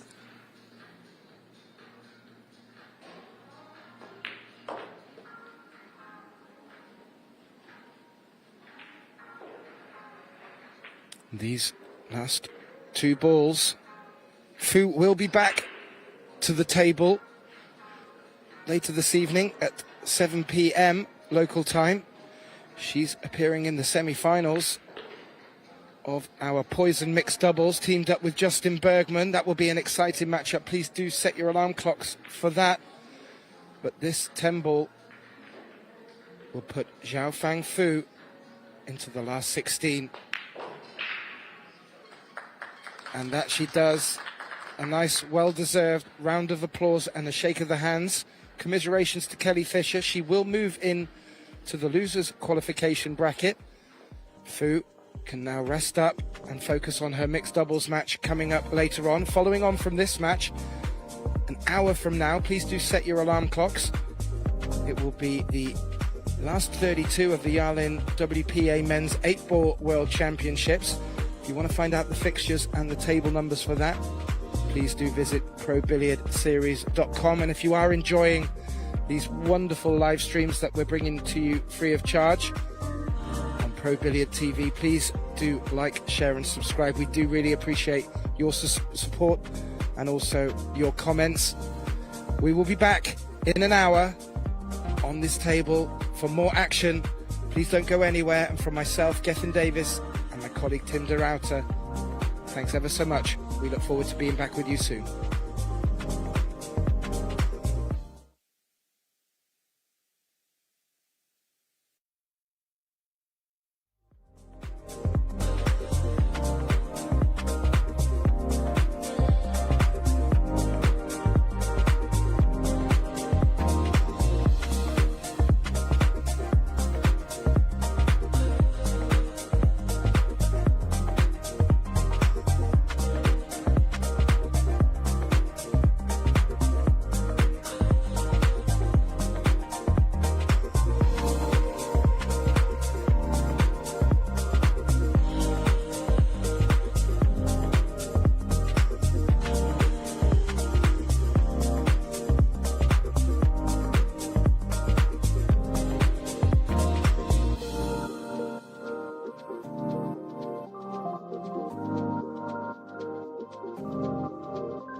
Congratulations.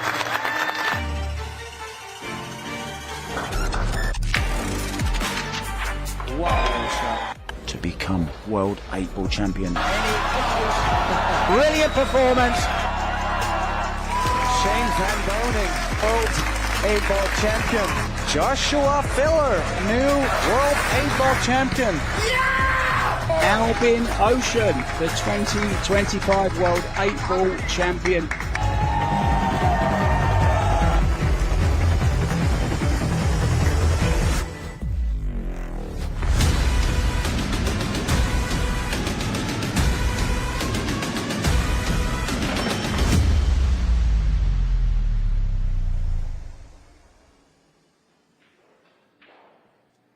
Hello, pool fans, and so glad you are tuned in. Things are really heating up here in the Gateway City. We are just steps from the iconic arch here at the Hyatt Regency in St. Louis, Missouri, USA, where this is the second stop of 8 worldwide stops on the Predator Pro Billiard Series.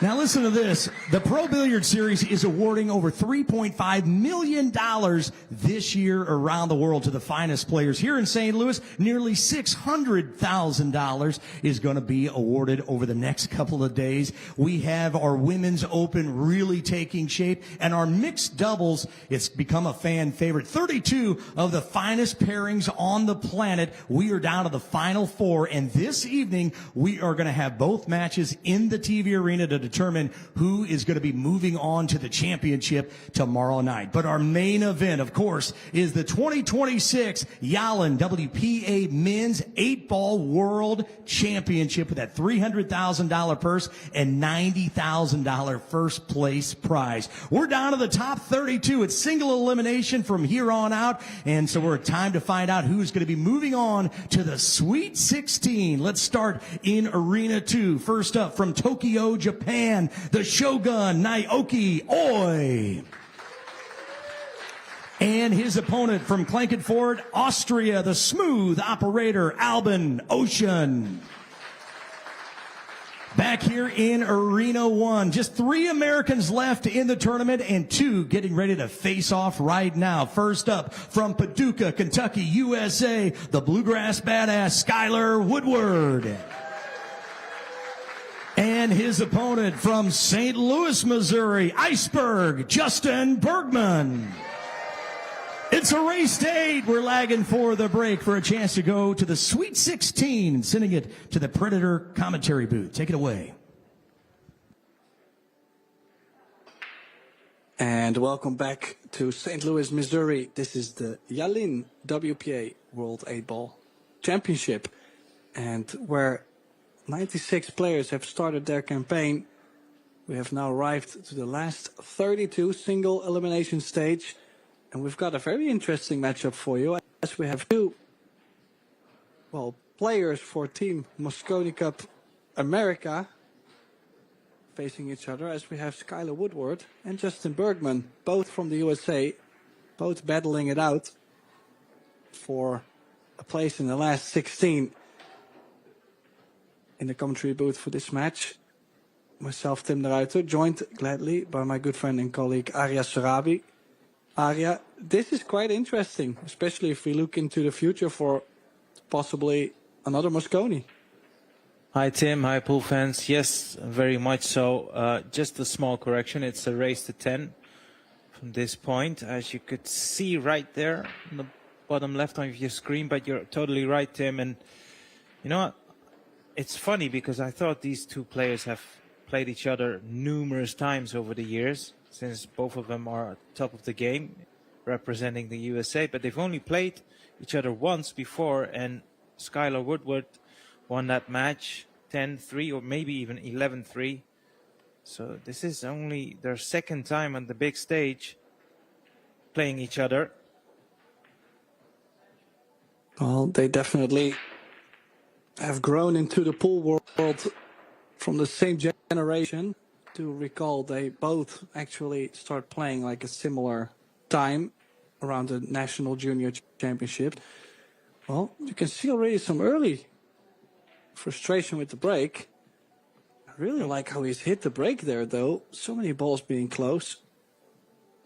They're more or less from the same generation, Tim. It's 6 years between them, so little age difference, but you wouldn't tell. Well, that's either very nice to one of them or very rude to one of them. It just depends. Now, first chance for Bergman. Bergman, who, I don't know how he won that match against Wojciech Szewczyk earlier on. He was down 7-4, making many, many mistakes for his standard. And then yet Wojciech not closing it out twice. So, you know, sometimes to become a champion in a tournament, you kind of have to get lucky somewhere. Maybe that was the match for Bergman. Look at how nicely all the solids are open.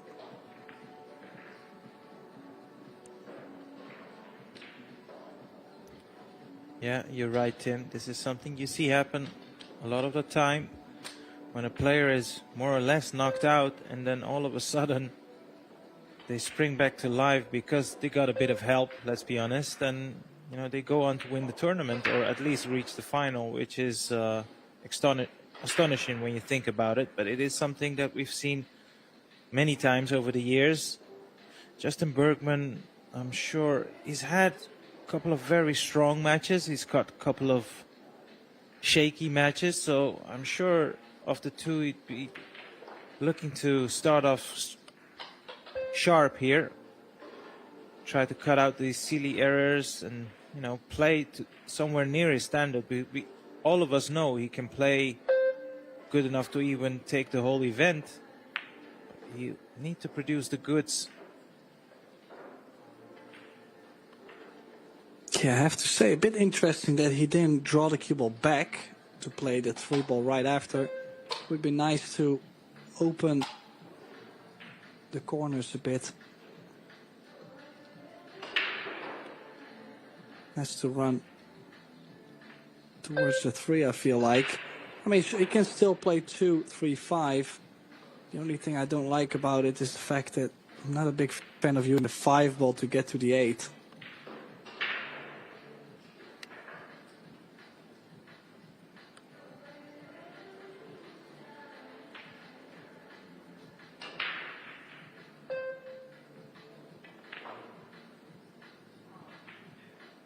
Oh, the 5-ball does go by the 3. Ooh, but not like that. Wow. And actually, when I seen that cue ball go, it looked like he didn't even put any left spin on there. And, well, if you play it center ball, you're kind of putting the 5-ball into the rail on that. And what a odd mistake that was for Bergman. Well, Skyler now with plenty of space on the table to get going.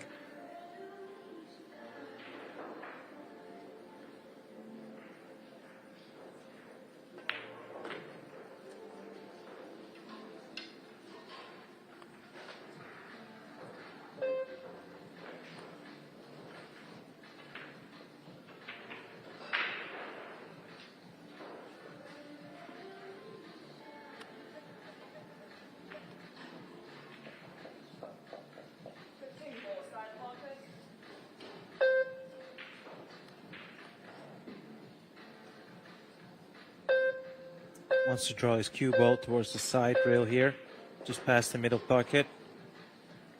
Landed in an area where he's got at least 2 or 3 shots.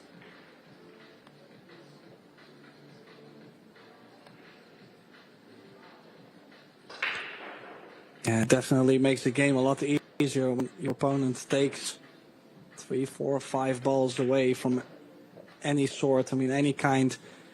Doesn't matter. It's just about how much space you have. And now he's plumb on the 12. 12 and 9 into the same center.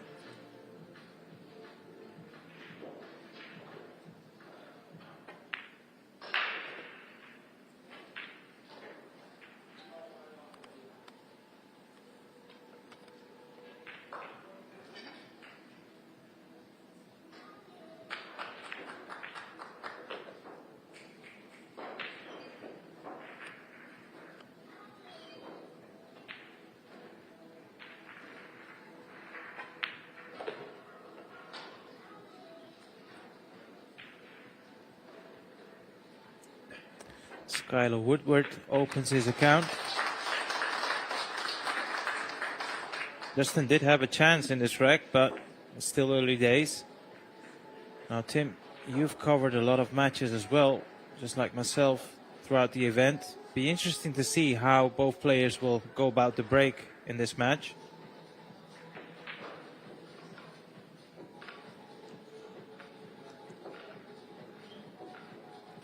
Yeah, indeed. I mean, not only me, we both did see a lot of matches so far.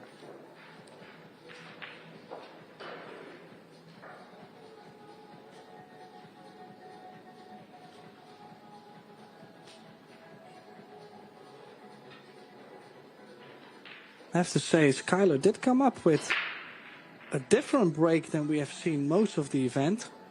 Most of the people trying to pop the cue ball, trying to go second ball break or either from the center. He's breaking from the side, head on. But he's having a very level cue. He might be moving now after I said this, of course. No. Still sticking with the same.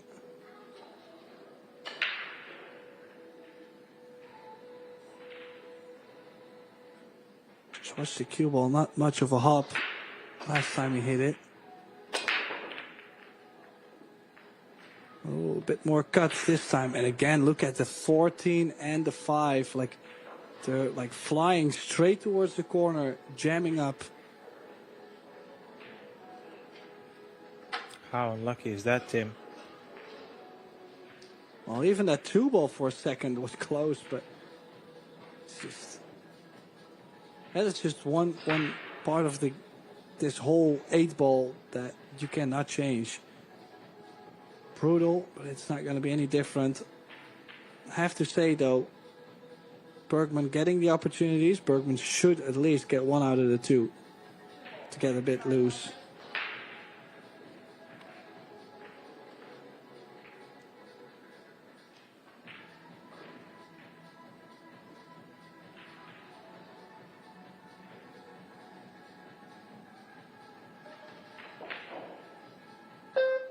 Now, the 5 ball is blocking the top left corner. That's why he's gone for the solids. We'll have to get to the 1 ball as soon as possible, though. Partially covered by the 9. I wonder if he can get to the putting angle on the 1 here. He's looking at it, so maybe just can. Otherwise, it's cut into the middle pocket. I mean, the putt is very easy, but that 2 ball is going towards that 1 and the 9. Not so sure whether he wants to play into the 1 and the 9. Maybe he'll have to.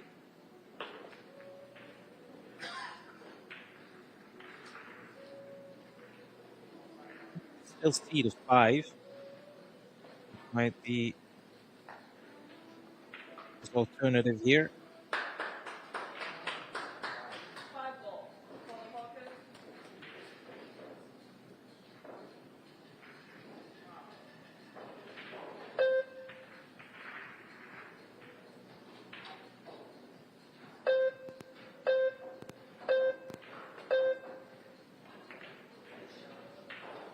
Oh, hit that a bit thin. Either wants the cue ball to go further or stop early. Did he land nicely on the 7? I think it's all right enough to take it on.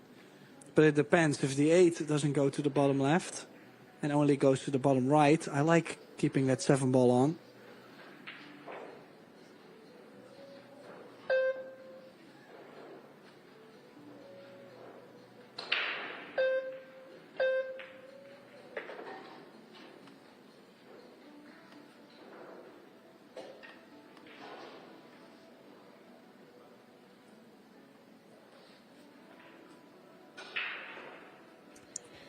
Yeah, and the 6 ball not going to the top left means this shape has to be right. If you leave yourself too much angle on the 6, very difficult to get nicely onto the 7. I think he's landed very nicely from where he was laying. And I do believe that 8-ball does go into the bottom right, so if he can land somewhere where the cue ball was right there, and this will do, this positional shot becomes very easy, very straightforward. Just came down to have a second look at it. I do believe that 8-ball putts past the 9-ball.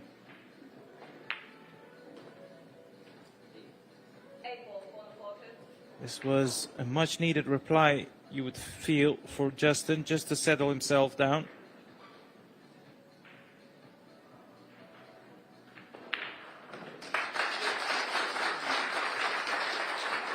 Yeah, didn't manage to take the opening rack away from Woodward, but does manage to take the rack after another dry break for Skyler. Score now nicely posted 1 each, but Bergman breaking. He was second ball breaking later on, a little bit like Jean-Marc Malayan area, like a very in-between base, nothing too special, but he was making balls on the break. I've seen a lot of players do that, so maybe the secret lays a bit in there. There's always a way to make balls on the break. Don't tell me it's the referee, the rack, the balls, the weather. It's just not there. Yeah, it's something we've noticed throughout the event. Most players have been breaking from the side. I do have something to share with y'all. Is, you know, we've been keeping track of the stats mainly on table number 1 and 2, but there has been a very, very special performance by Carlo Biado, who broke and ran the whole set to qualify for the last 32. That was quite remarkable.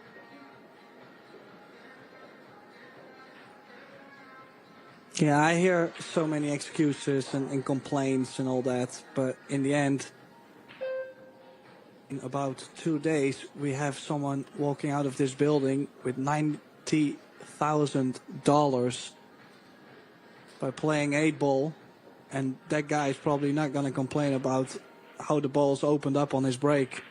I mean, I just cannot imagine. So it's a bit of an attitude thing. This break has worked out for Bergman. Nice offensive attitude to break from the center of the table, and now taking on, he's looking at taking on the 2. Just wondering why he wouldn't go for the 9. Maybe because of the 12 in the center of the table. Either way, should be fine, but missed the 2.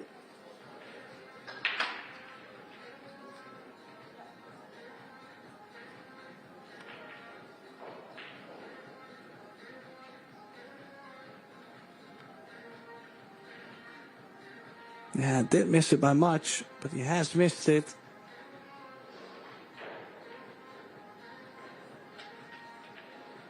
Kind of hurts, because if you feel like your break is going well in the beginning of the set, but yet you're not capitalizing on it, it's not going well forever. You know, the break can definitely catch up to you. We've seen a match earlier today, was together with Gethin Davis in the booth. I believe there was like a break success. The player had 60 or 70%, and it dropped all the way down to 20. Like, it just, the whole match was fine all the way till the end, and has to be careful.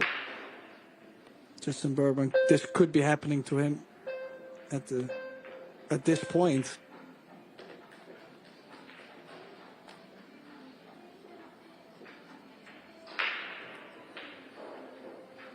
Yeah, now Sky opting to go for the solids too. 7 a bit tricky to land on, and the 2 ball by itself on the bottom.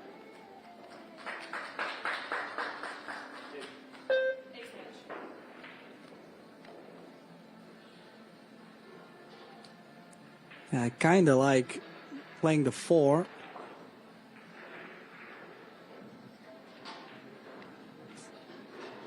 Or can he play maybe the 3, leave himself angle on the 4, drop to the bottom for the 2, and then the 7 in the top corner? No, he's played a great nudge on the 11 ball.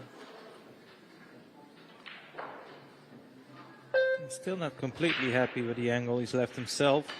He's got options, but it's one of those where you'd have to play a very delicate positional shot. He's managed that very well. Nice angle on the 7 here into the side. Just screw in between the gap of the 11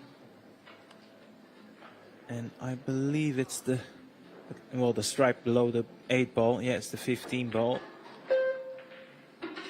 Oh, wow. He did not want to make contact with the 11 there, and he's now left himself a tough jump shot here. That's a mistake, and you can tell by his body language, absolutely disgusted by that positional shot. You should have not been in this position, Tim.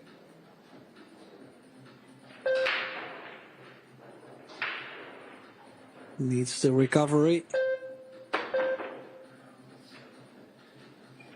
good try, but it hopped just right before the 2. Who would have imagined Bergman back at the table this rack? I mean, hopefully this doesn't really set the tone overall for this match. It's still early days. If you're gonna make mistakes, I suppose you better do it in the beginning part of the match rather than towards the end part where every little detail is magnified. And I tell you what, Tim, I don't expect him to get back at the table in this inning. Skylar, but he could have left his cue ball in a much easier beginning spot for Justin.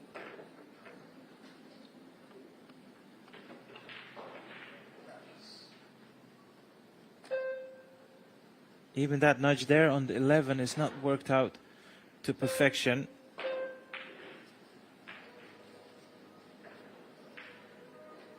Might have to take the 15 now.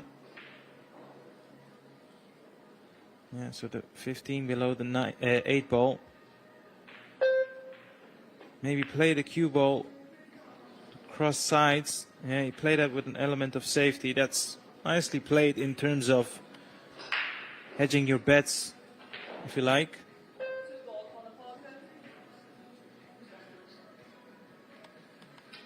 Yeah, overall I feel like there must be some kind of tension between the two of them. Obviously they've played many more times than you spoke about earlier on.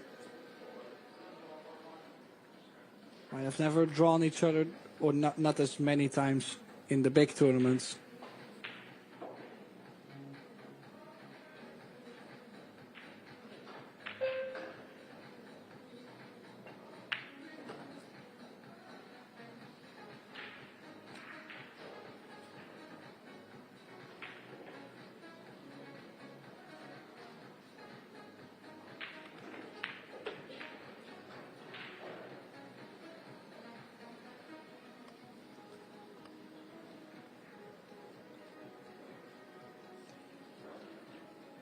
Like the MC announced before the matches got underway, Justin Bergman represents St. Louis. So as you can see, he's got a lot of support out there in the crowd. That can amplify the pressure as well, Tim. Yeah, sometimes it really feels great to play in front of your home crowd. Like sometimes it can give you a big boost, but yet another time it feels like you just don't want to disappoint them. Oh, and he's missed that 12, and yeah, he could have played to the short side of the 11 too, played to the bottom. That's unforgivable. It really is unforgivable. At this level, you just cannot afford to miss shots like that. Or opportunities, not just shots. I mean, he should have been out twice already in this rack.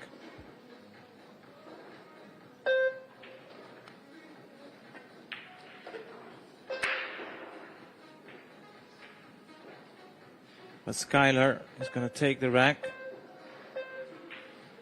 Don't worry, the level will go up.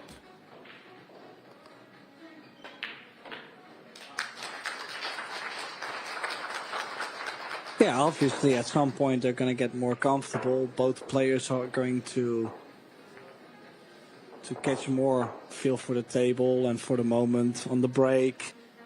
But yet, if you look at missed shots for Justin Bergman within the first 3 racks, that is a bit worrying.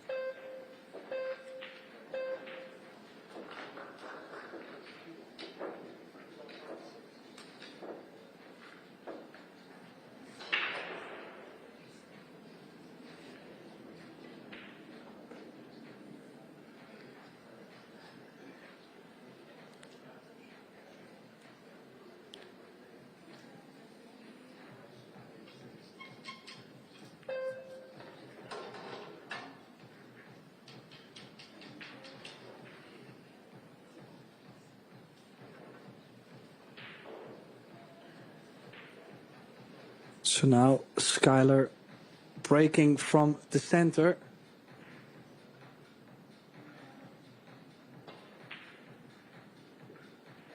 No more breaks from the side rail, he said. Nice quick hit. Look at how many balls are tracking up table, and I fear the absolute worst. I mean, look at how nicely everything opened up too. I mean, literally every ball, except for maybe the 5 and the 8 ball, they were really not trying, and everything else was flying. Well, I mean, you just got to tell yourself, if I keep breaking like this, eventually it's going to happen for you. But for now, Bergman at the table, 13-14 combination, has to get to the bottom side of the 9, either the 9 in the top right corner or in the right center.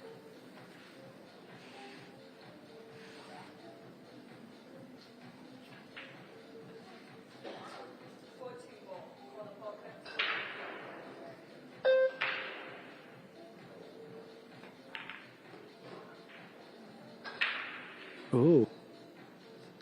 That's a nice shot. Managed to control it.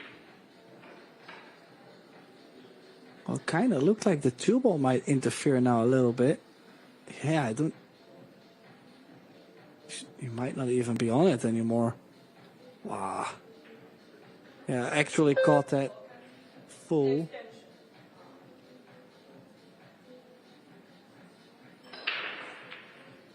He's looking at the rail first. The problem with that is that cue ball likely to run into the 2 ball as well.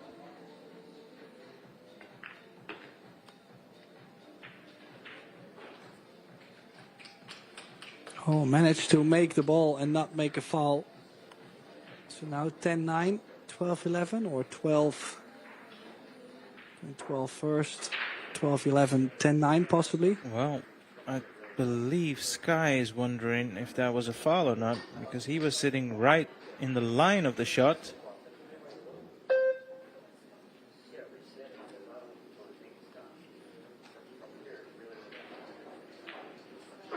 Yeah, so there's a bit of discussion whether that was a foul or not. And we didn't talk about it, Tim, but I was wondering in the back of my mind whether this was a foul or not. Actually, I think he hit the 2 ball first, you know. Looking from that replay. Referee didn't call it.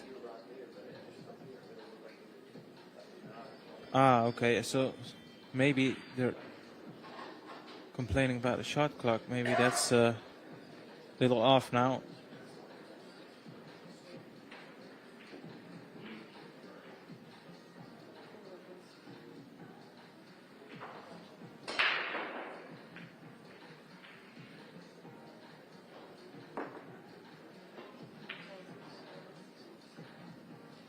Yeah,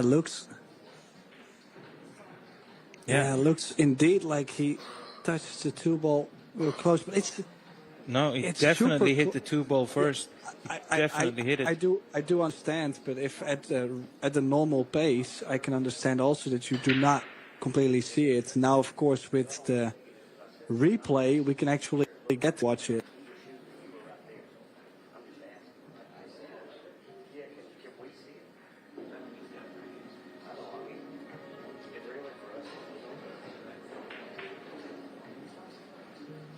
I mean, honestly,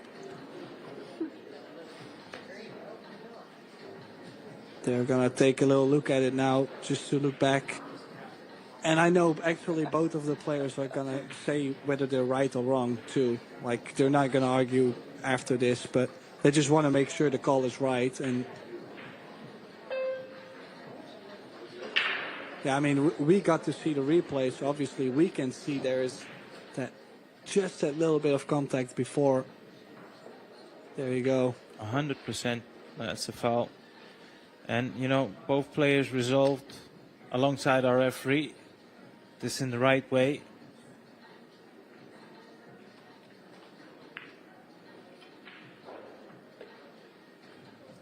Fact remains, Tim. Not a good chance for Skylar to pull away.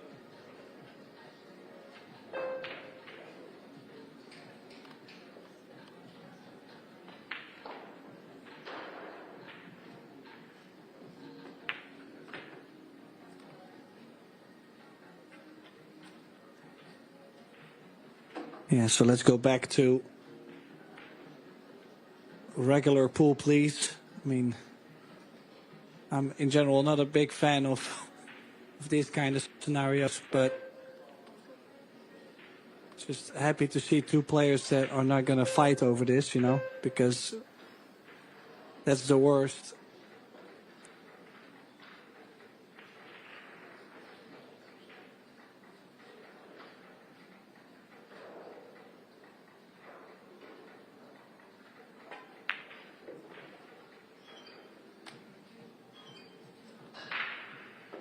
Yeah, I can float the 6-ball in, be on the 4 to the bottom left.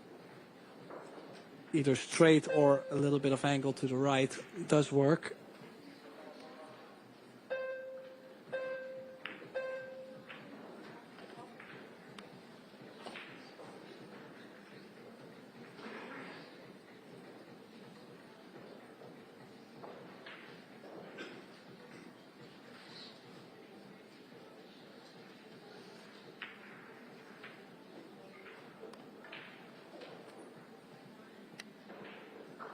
He needs to pick up his game, Justin. He's already missed 4 or 5 shots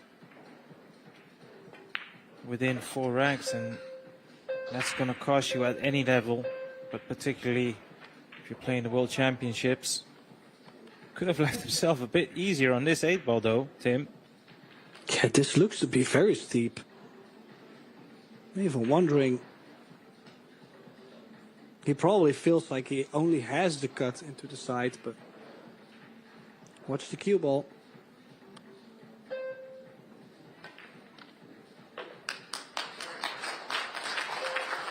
Nicely done, but I do agree. Justin Bergman did have an open layout there, and he's just running into trouble like after every couple balls.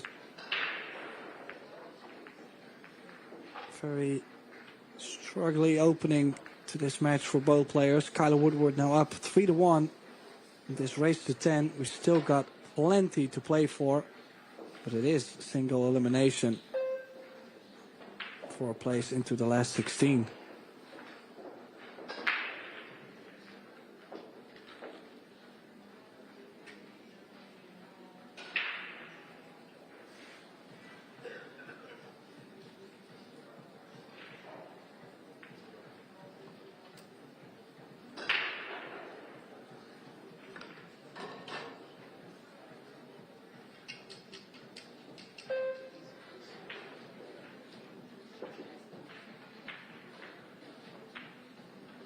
This is a nice little addition to our production.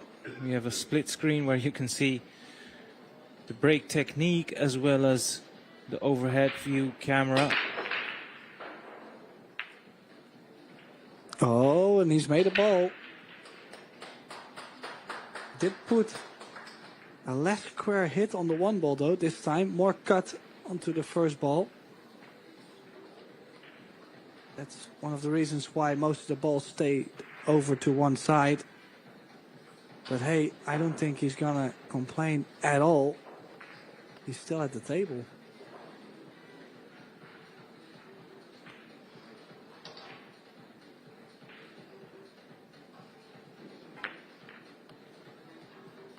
Yeah, that's a nice shot. I was wondering if he was going to play the nudge into the 7. That was exactly his plan, and once again, executed to perfection. It's looking strong here, Tim. Yeah, I agree. Everything wide in the open now. Just connecting the dots.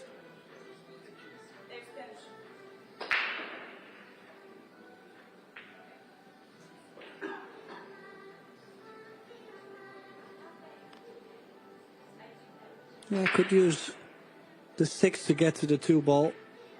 And possibly the 1 to get to the 8. So many ways you could play this out, though. I mean, could play 7-1-5, 6-2-8. Could go off this 7 up to the 2 ball. Could play 7-2, crossover from the 6 to the 1, and then from the 5 to the 8. But the 6 ball being a bit higher, I like the fact that he's played early onto it.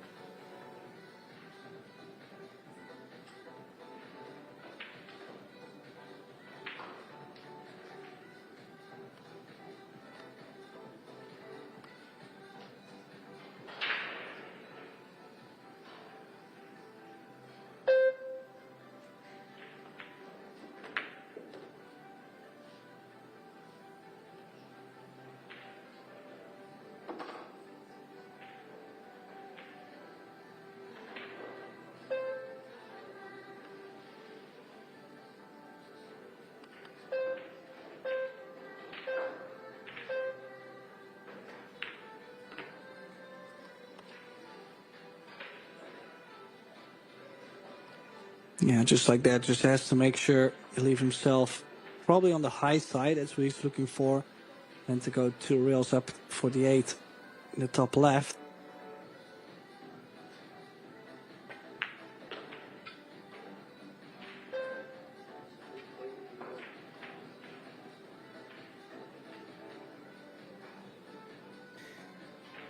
Didn't seem too happy with the contact there. Based on his body language, that is.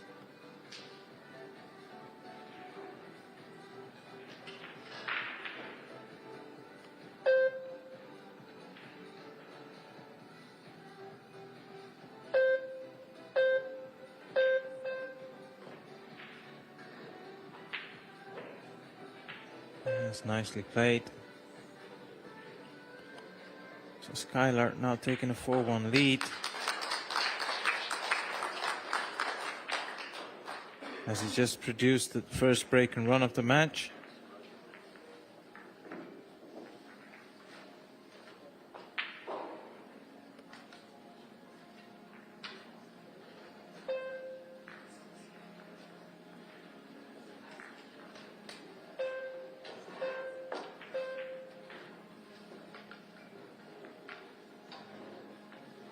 Yeah, for now, definitely the missed shots are going to hurt Bergman the most.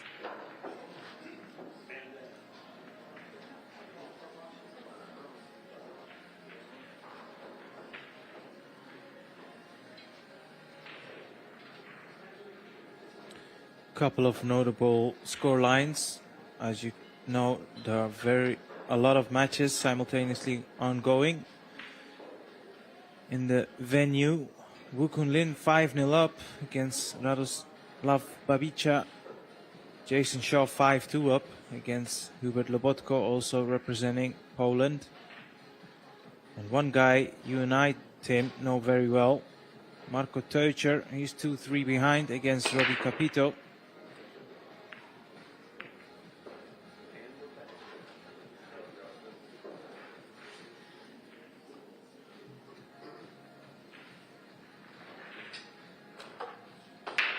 Yeah, now actually a complete different hit on the break than he had last time. Last time he was cutting it on the right.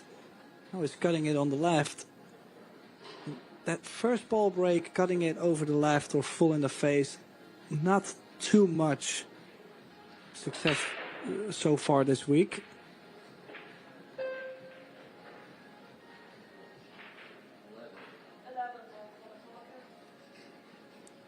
Oh, and look at this. Just a tricky opener in general. Is now starting with the 11. Crossover for the 14 in the same corner. Just a hint of inside spin.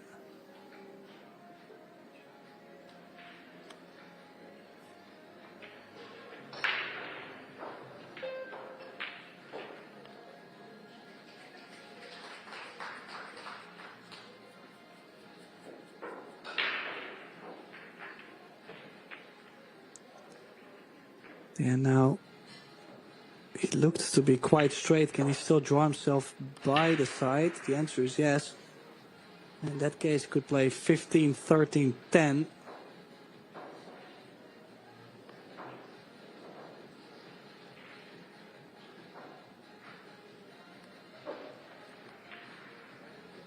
And then possibly off the 10 go to the 12 and the 9.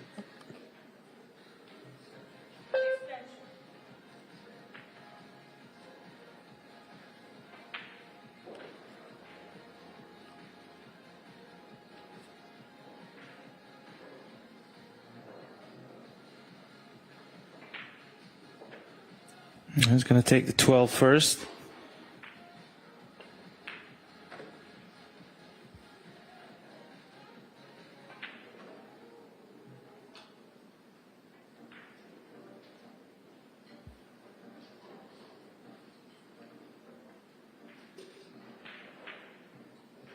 He's looking to leave himself a bit higher on the 13.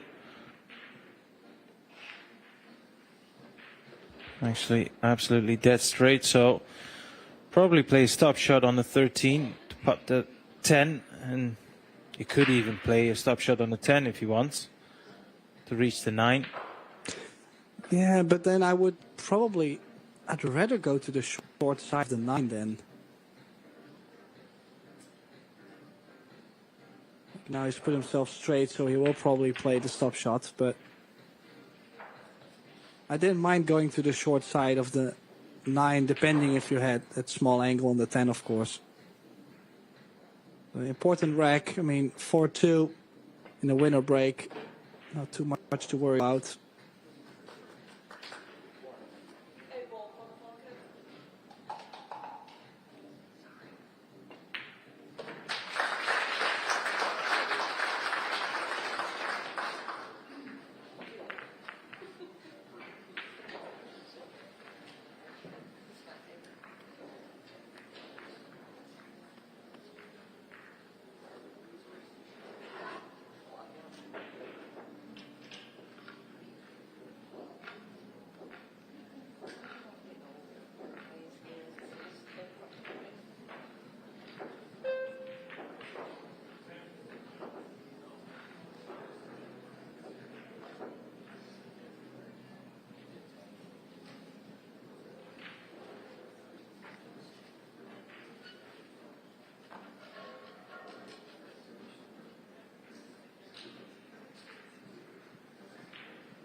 And now still opting to break from the center. Was successful last time, I believe.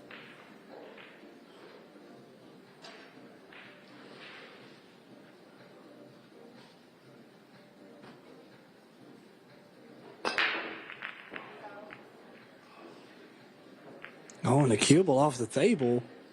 That's not something we get to see often.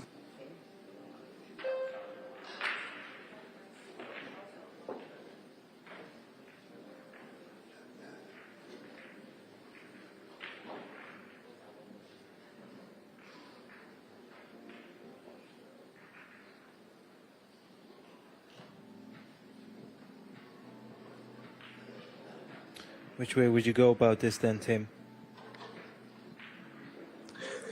Well, I have to say, with the 15 blocking the top right corner, I kind of like the stripes.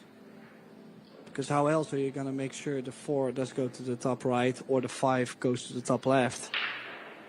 Just the 8 ball maybe a bit tricky for the stripes. And the fact that Skyler now has taken away the 10 is going to help him in the long run as well.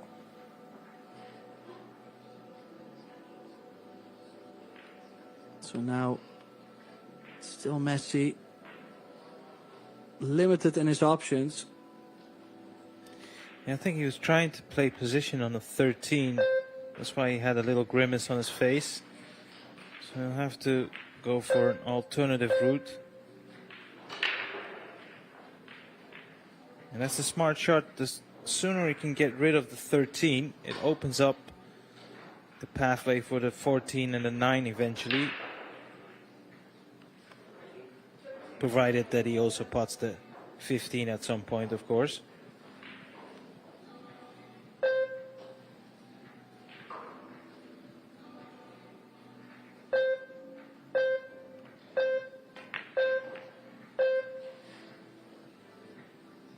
Oh, don't think. Yeah, he looks like. What have I done there? I cannot imagine. He's kind of fortunate to have hit that ball. Was it a 15 laying over the corner? Because with this angle, he can go over to the 14-9. Yes, he will have to do a lot more work from the 12 to get to the 8 ball. Is it impossible? No.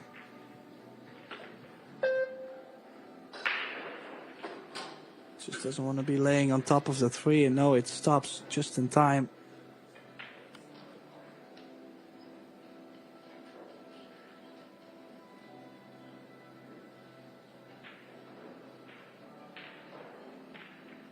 I don't know if he's got the option here to leave that 9 ball for the last. It makes playing shape on the 8 a lot easier. He's landed a bit funny on either of the 2 balls, so he needs to make a decision here. The pot on the 12 is very easy, but you need to land pretty good on the 9, so it's going to take the 9 here, accept a bit thinner shot here on the 12. Now straight. I think he could still play with top left. Yeah, so that cue ball needs to pass the center line if we're talking about the top rails, top and bottom rail, of course. So as long as that cue ball passes the center line, you should have a pot on the 8 ball. Yeah, that's nicely played.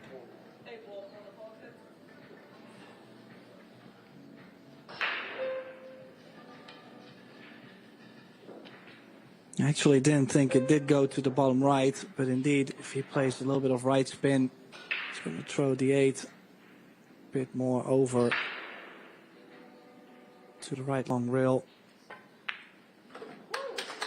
And that's what he's done, and has made a difference now, 5-2, maintaining that 3-game lead.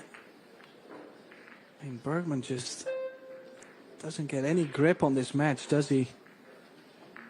No, but the stats don't lie. 4 missed shots, 2 fouls.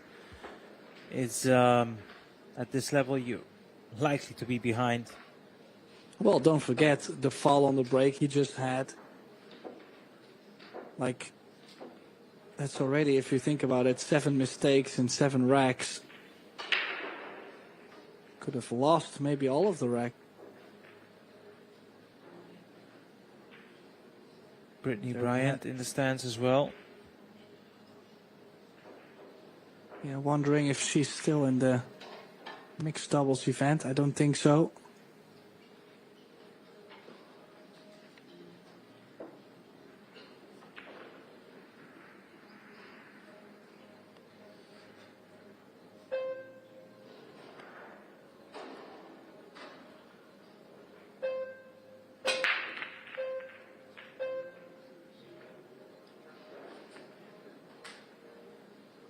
No, I just made sure to have a look at the draw at ProBilliardSeries.com for the Poison mixed doubles event. And we have Jessica Centeno, Jason Shaw up against Zhao Feng Fu together with Justin Bergman. And Bean Hung together with Fred Gorst up against Soa and Victor Zielinski. Actually, that is our next match for today, our next round for today. So, no, that's not true. It will happen today. That's one thing for sure. Monday, 7 p.m. St. Louis local time. And in the meantime, now Bergman at the table. But this looks really messy to me. Does he have a starter, for example, for the stripes, or is he already forced into taking a solid? Yeah, I'm not so convinced. I thought maybe you could see the edge of the 10 to cut it into the side, but it doesn't look like it from this camera angle. So, like you said, he's pretty much, if he's going to attack, forced to take the solid. So he's actually playing safe. Didn't see any value in attacking, and I don't blame him for it.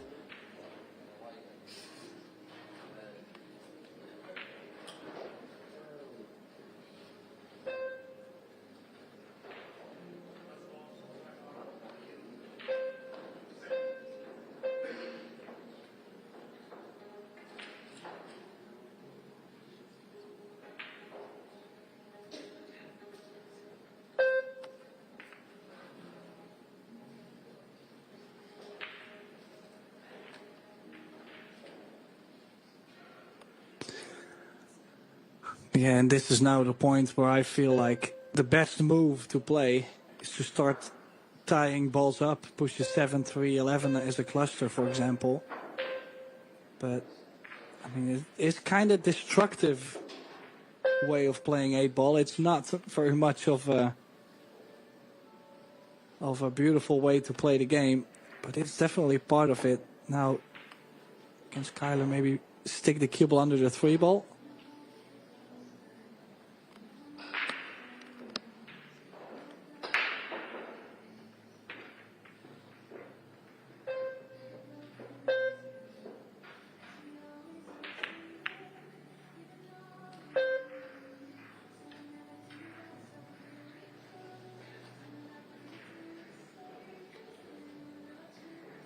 Well, not under the 3-ball.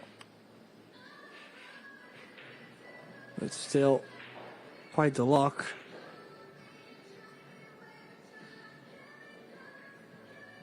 At some point we're going to see him maybe even play the 12 into the 13, draw the cue ball down. Yeah, it's like a one-pocket rack at some point.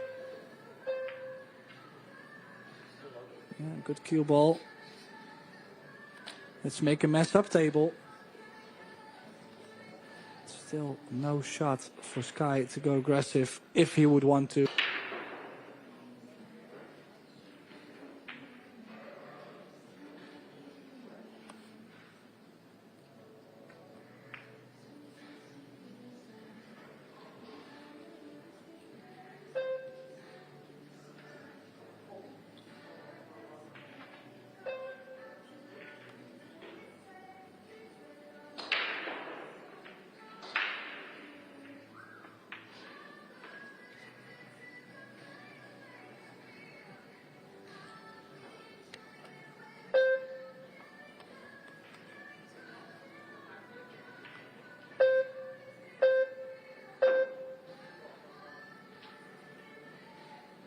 And especially now, this was a bit of a thing with the 3-ball over the side pocket. Had to make sure to get cover on that. Still, so many innings with both of them not being able to actually shoot something.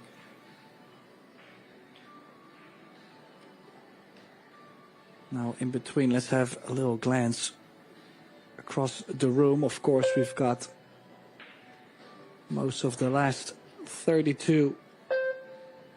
Well, we actually have all of the last 32 matches going on. Let's see if there's some interesting results. Wukun Lin is really on fire right now. 6-0 against Radoslav Babica.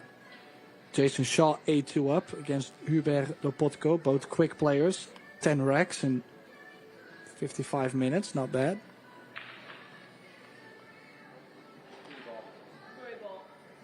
Carlo Biado 6-3 up against Gerson Boza Martinez. A lot of good matches going on let's go back to this match. Make sure to stay tuned. Check the scores on ProBilliardSeries.com in case you want to follow your favorite player.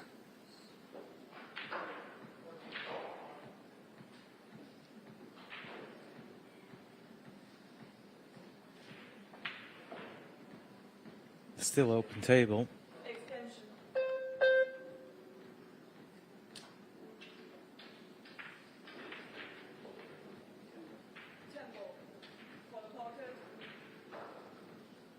This guy going for the stripes here. No. If you can't develop the 9 into play, you can take it on as a bank shot, which is a very makeable bank shot position for that 9 ball to sit.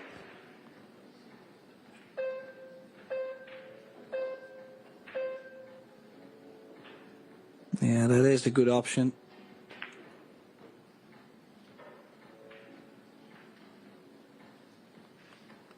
And the 14 does lay him quite nice onto the bank.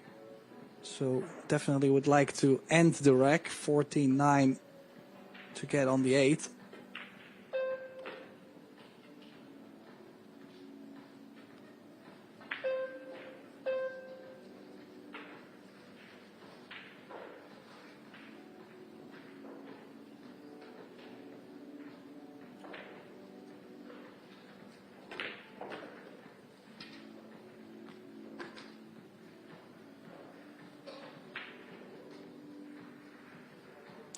He's got the option to pot the 14 now, play the bank, and then try and pot the 13 as last. I think he is weighing up that option.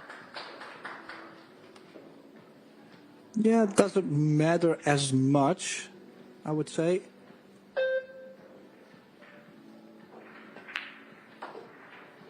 Maybe playing this route instead of going to the 8 from the 9. He doesn't really have to do much more with the cue ball. In this case, Skylar, I don't think he's gonna play crazy draw or anything. Just maybe soft draw, get the cue ball back a diamond, take anything on the 13.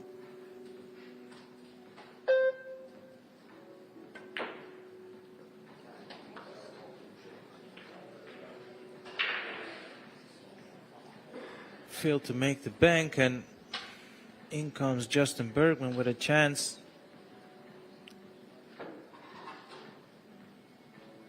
Don't know if you disagree, Tim, but it feels like we've reached a stage in a match where when Justin Bergman gets a chance like this, he just needs to run out. Well, I actually was already starting to think if Skylar gone the run out on this 6-2, I was already starting to think, well, this match, I don't think we're going to get to 10-4, 10-5 stage. Like, just with how everything has been going. But Bergman at the table, he has it in his own hands to make a difference.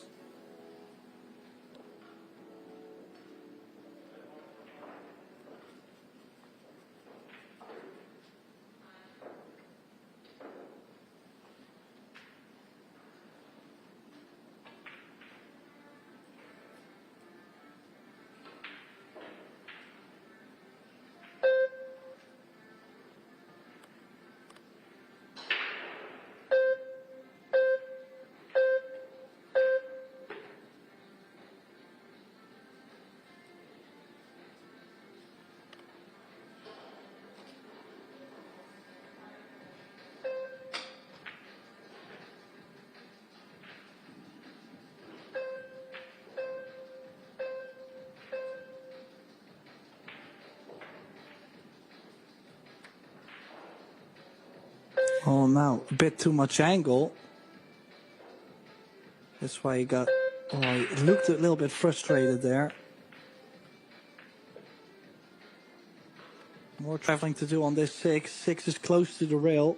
Easy to catch it, just slightly off and hang the ball.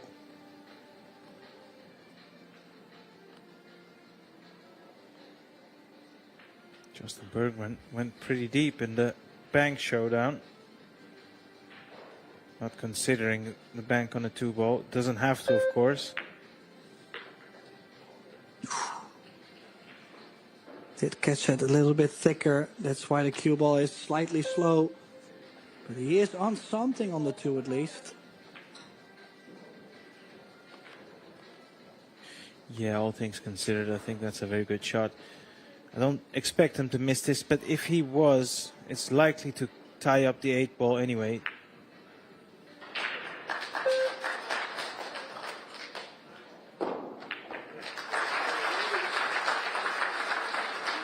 Hey, I mean, it's still quite a match. Just look at this scoreline. 5-3 ain't so bad for Bergman. Imagine you have a very slow, sloppy start in the beginning of the match, yet you're only trailing by 2 racks in a race to 10. And as I just said that, we just got the message in that both players will be taking a break. So that means Arias Sarabi and myself, Tim de Ruiter, we're going to take a break too. We'll be right back with the remainder of this match.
And welcome back, everybody. The players have come back from their timeout. Arya Sarabi and myself, Tim de Ruiter, we also have come back from the timeout. And we are ready for this exciting match. Both players taking a break. We're hoping to see both players coming out strong in the second part of this match. Look at this for a break. Look at all the spread. Look at the balls flying. Literally everything has gone up table.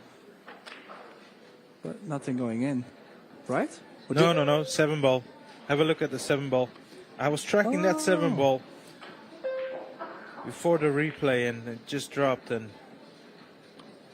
well, I'm happy for him because I actually felt like the balls were broken nice. So, I mean, obviously for us too, we would like to see them having great breaks and amazing clearances and not see them have dry breaks all over the place. Just hurts the player's confidence that much.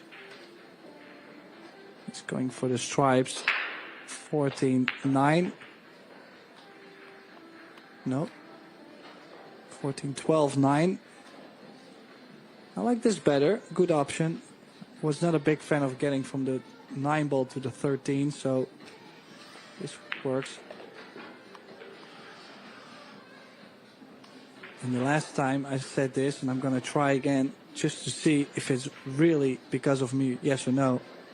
In the previous match, he had one of these layouts where I said, if you want to take a shot at the title, you have to make sure you run this out.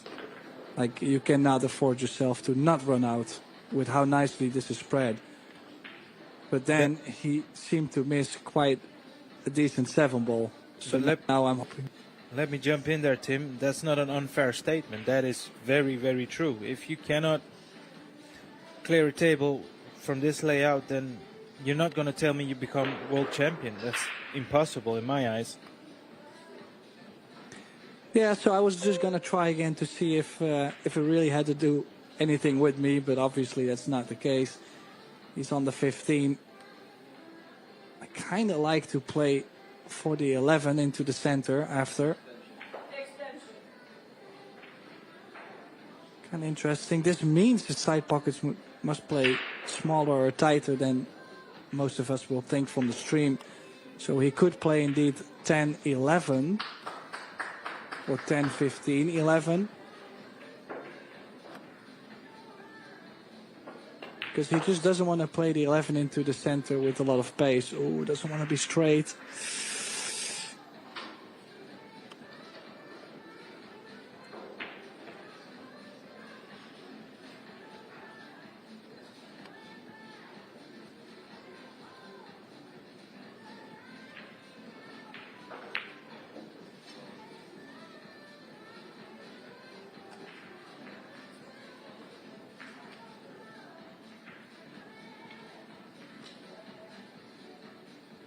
This is a shot.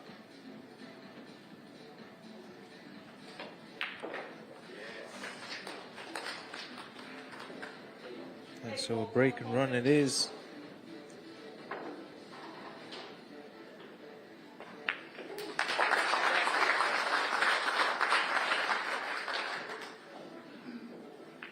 Yeah, one of the not so many break runs in this match. Now the score being 5-4. Skylar Woodward leading over Justin Bergman. But Justin does hold the break. And his break success is going upwards quite a bit. And as I have mentioned many times before, and I stay with this statement, the fact that I find it way more important to have a perfect ending to a match than to start off great and then the wheels coming off.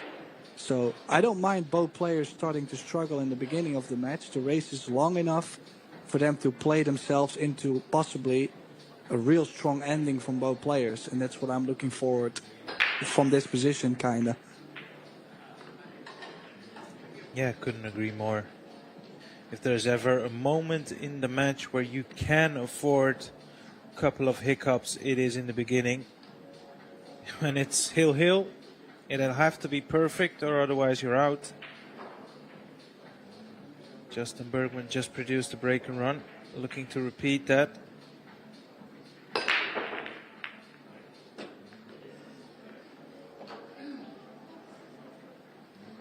Yeah, another successful break.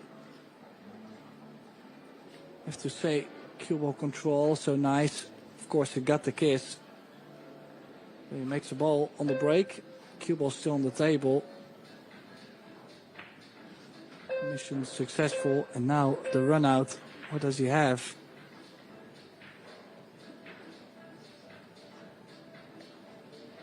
Yeah, it's all about the cluster on the left side of the table.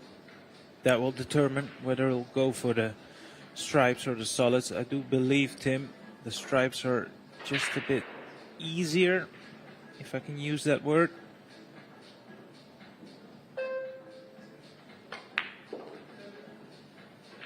Well, theoretically, everything pots. I was just going to say nothing is easy in a World Championship, but I do agree. The 10 does go. Just, yeah, I was going to say I like to have a ball next to it so I don't have to do anything on the 10. So I'm just going to play this with low right. Just going to tap this in, take anything to the center. Yeah, but what? Caught the 7 ball too full. Didn't play with the outside spin. And the reason you could play the outside spin is so you can play the 10 fuller and it throws the ball more outwards. And that way you can have a different contact on the 7 ball. Well, you can see the frustration. Is he still on it? Or is he going to play a real small masse? 10 seconds left.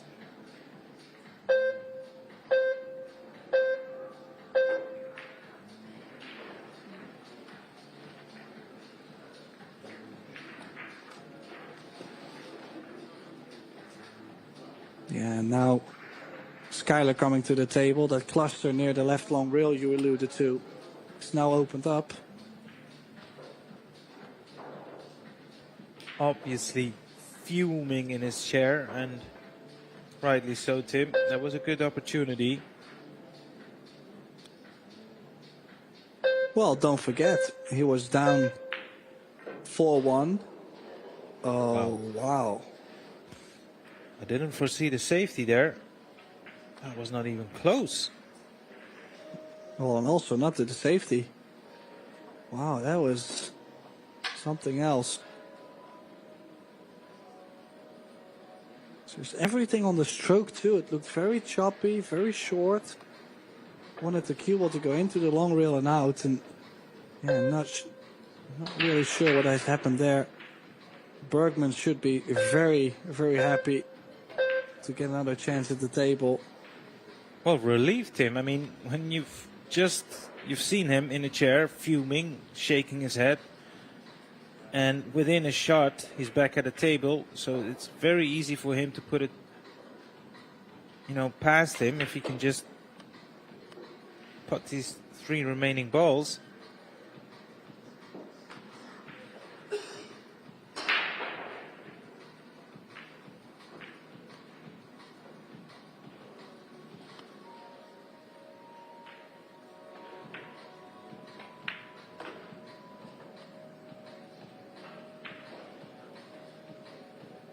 Pretty high on the 11. He was looking at the 8 into the side, so I have to accept a bit thinner on the 8 ball. Into the bottom left, that is.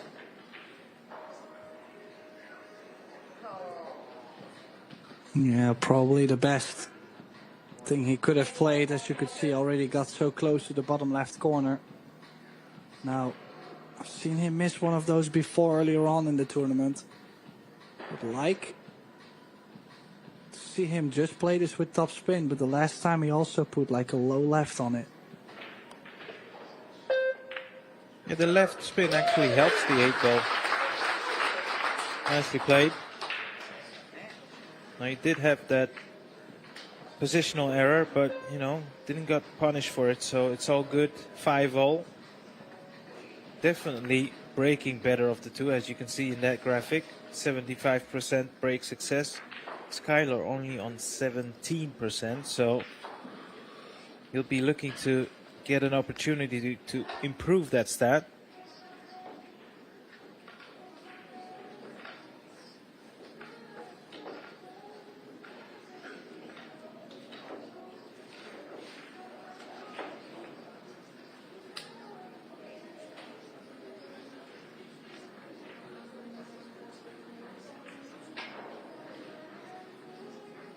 Yeah, I mean, I think before the match, there definitely would have been people saying, you know, this could be close. This could go all the way, you know, and so far with how the match has been going, it just gives me that vibe that we might literally climb all the way to a hill decider in this last 32 match. Well, they've had only one meeting on the highest stage, and Skylar Woodward won that match 11-3, so already this is a lot closer.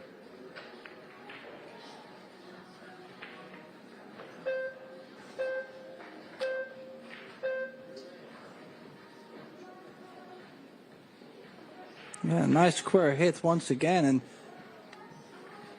I mean, just nothing going in. Mentally frustrating too, you know, knowing that you hit the break quite nice, but yet nothing running in your favor.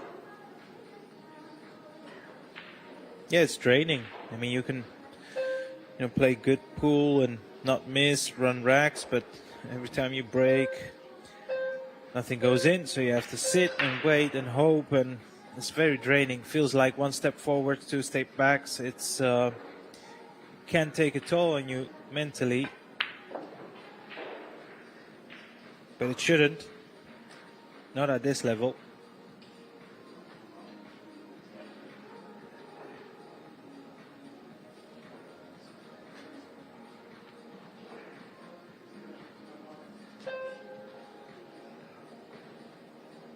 Yeah, now he's gonna go to the 14. Has to. Yeah, nice bump. Nicely played. Didn't go into the corner, so he had to play that bump. And with the right pace, he was always going to be on the 9. Meanwhile, Jason Shaw, first player to book his place in the last 16. He's won his match 10-2, Tim. So he can have some time off, although I'm sure he'll be back in the mixed doubles.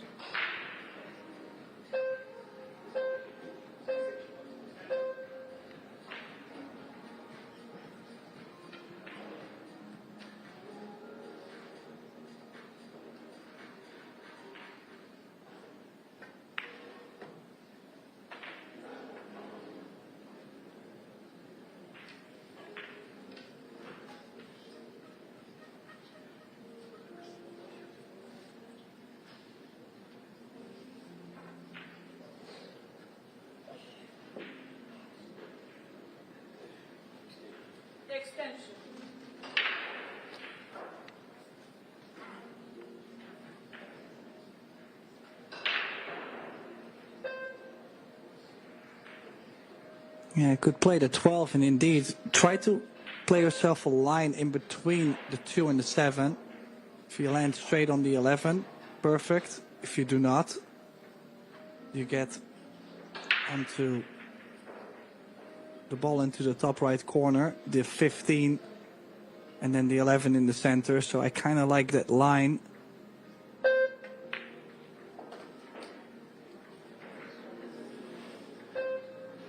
Oh, and I think he's too short on both. Wow. Just I like the line 15. he played. Are you sure he's still on the 15?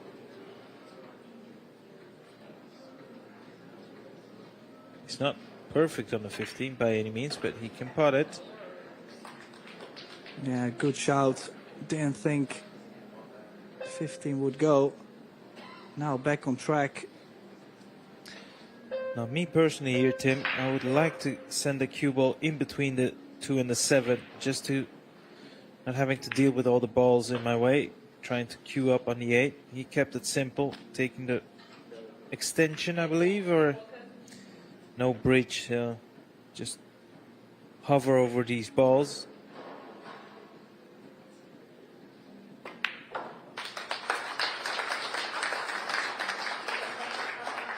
Yeah, 6-5, and as you can see, it's just not coming along quite easily, is it? I mean, what a match we've seen so far.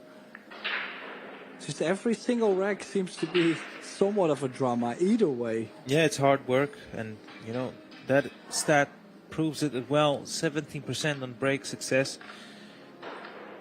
It literally is hard work for Skylar at the moment. And I was just having a look at the stats. Justin Bergman, he did have the fastest break and run in this match, at least 3 minutes 11 seconds.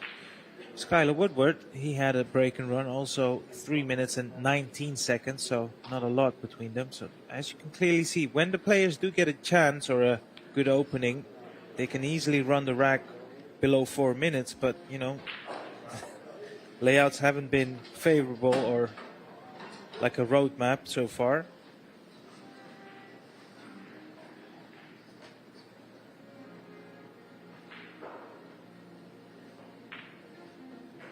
Wu Kun Lin now on the hill, 9-0 in front. I guess he likes donuts, Tim.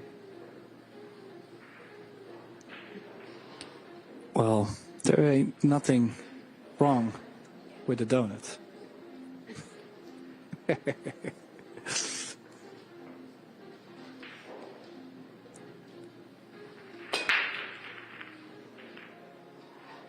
Second ball break this time. Now you can clearly see the frustration on Skylar's face, and I do emphasize with him, this is, like we said, it's draining.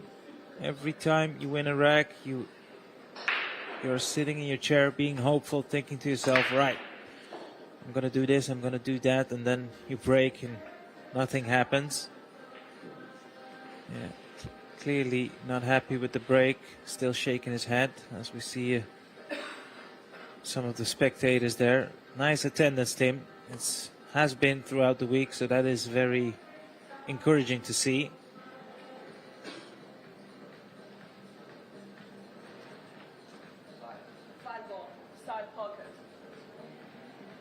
Justin going for the solids here.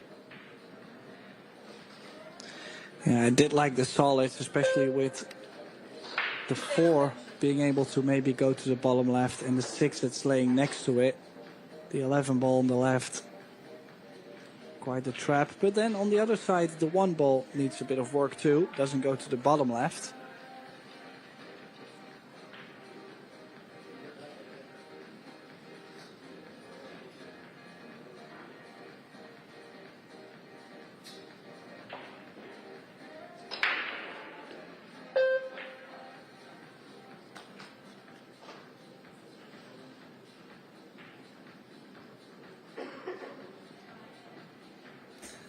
Still not completely over it.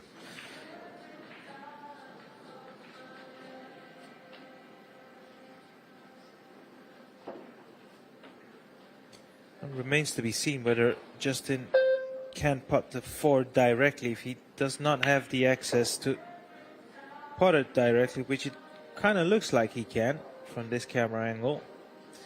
As you can see, he can use the 7 here and place his cue ball exactly where he wants.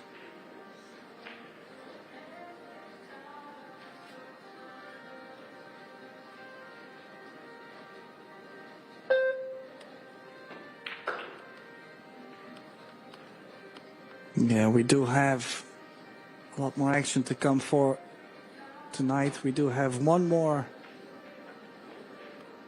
Seyberts Women's Open match coming up after this, and our final match for today will be the Poison mixed doubles semi-final coming up.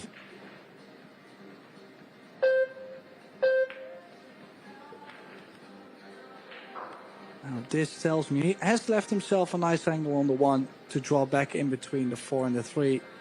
But the only thing I'm wondering is, like, I just don't like where the 4 is laying. It kind of makes me nervous thinking about leaving it all the way till the end.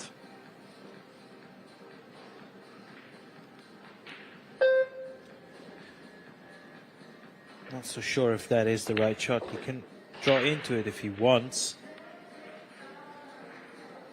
Oh, this tells me it must go. He probably thinks if he plays at pocket speed, he's always going to be on the 8 to the center. He just didn't really want to do much more on it. That's a possibility.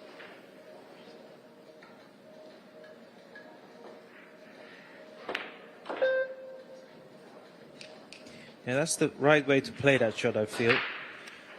Draw in and out of the side rail. You can easily underscrew or overscrew it if you try to hold it without hitting a rail.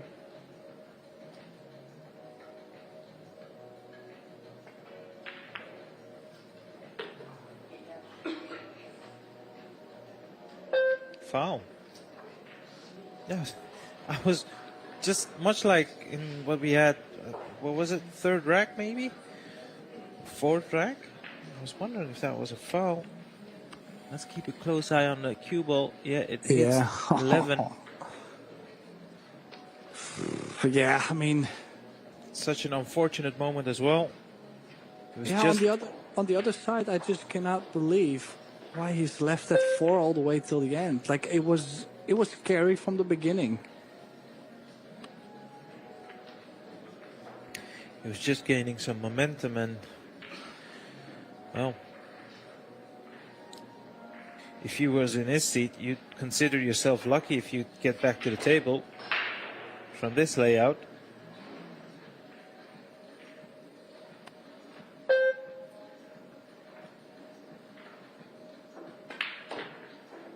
Wu Kunlin also through 10-0. Quite some result that is.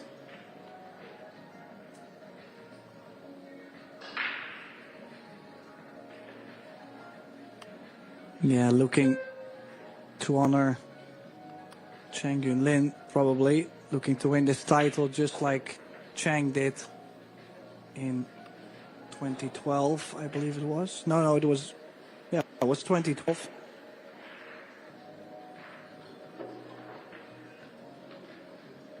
And the man who played a perfect set prior to this round, Carlo Biado, also through 10-5. He beat Gerson Martinez.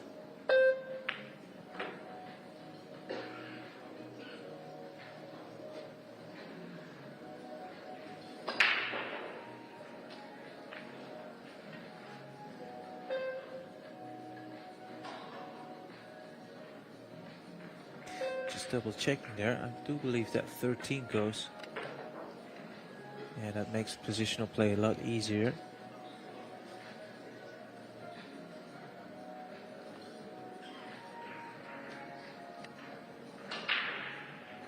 Send that cue ball in between the gap of the 11 and the 8.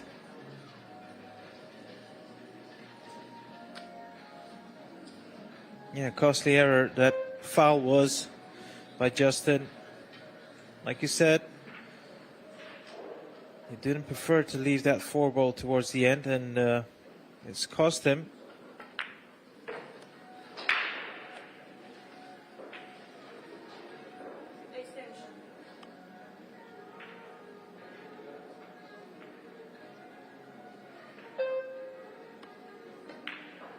Yeah, the early gap is back once again, 7-5.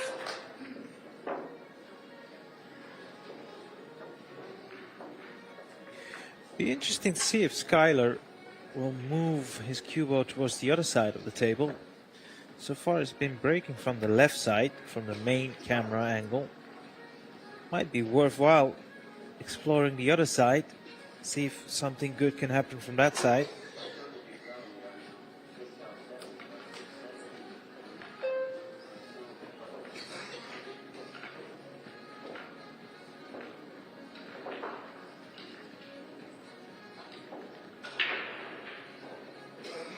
Well, we've seen so many different things. I mean, it's just, you got to go with a gut feeling. You got to read what everybody's doing around you. You got to go with your gut feeling. You got to completely trust it.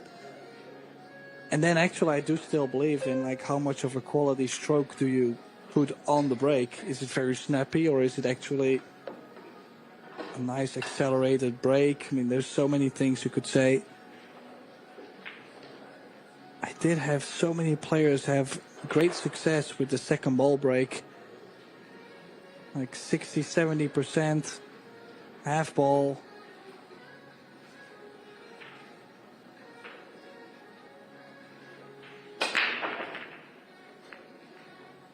No, broke him head on, but that little bit cut towards the long rail, and he's made one. Yeah, sometimes that that can be the difference. You know, he chose to break from the other side, and at least he got a ball down. And not only that, he's got options here. He can play the combination if he prefers the solids, but he can also go for the stripes. Just a matter of preference. When you look at the layout, he should go out, get out here, Tim.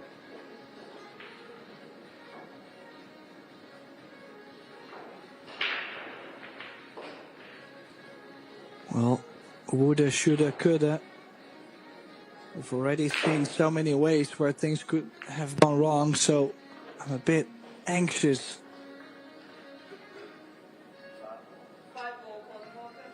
To talk about it, but yeah, I mean, he's still on something. He's got a long 5, but everything in the same area though.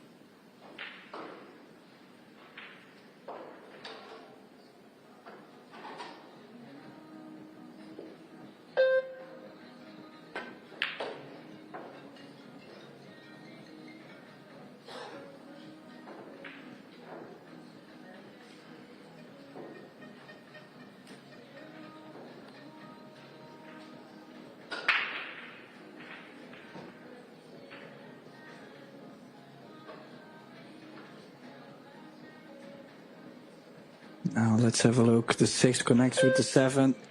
Could use the 1 to get back to the center of the table, be on the 2 or the 3 ball.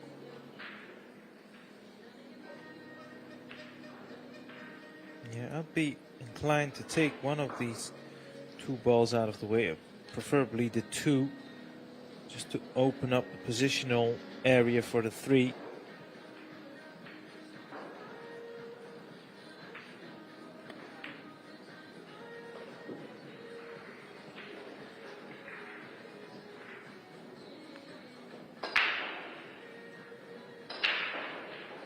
Just a little angle, but it is one where he can power this in, send his cue ball towards the left side.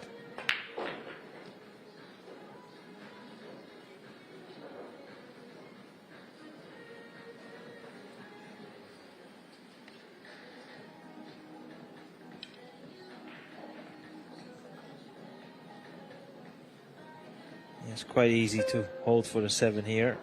Just a little bit of side spin.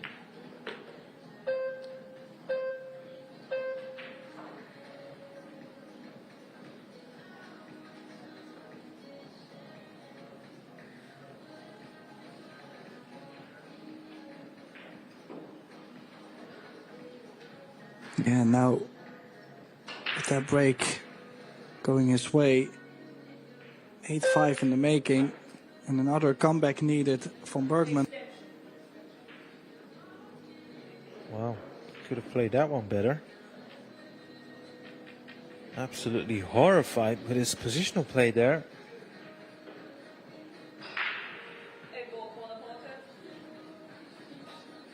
Meanwhile, Mario Hay also on the hill. He leads 9-2-3 versus David Alcaide.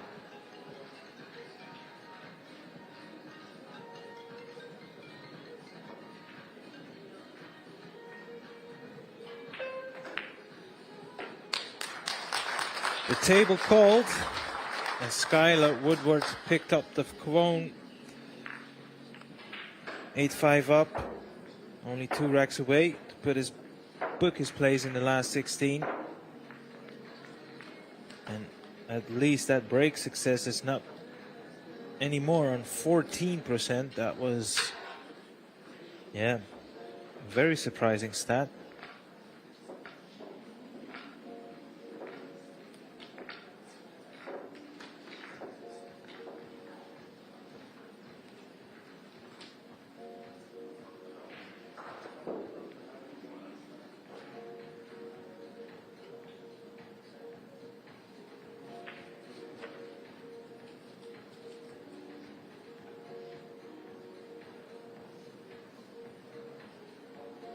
Both players have produced 2 break and runs so far each.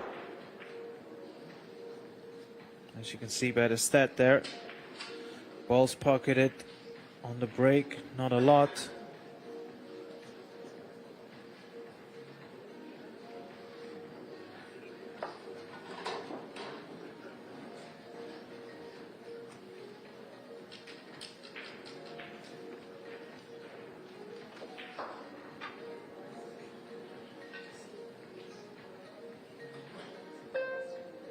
Yeah, Skylar staying on that right side now.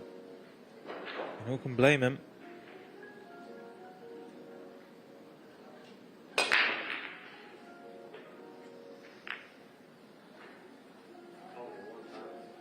Didn't break him on the second ball there, Tim.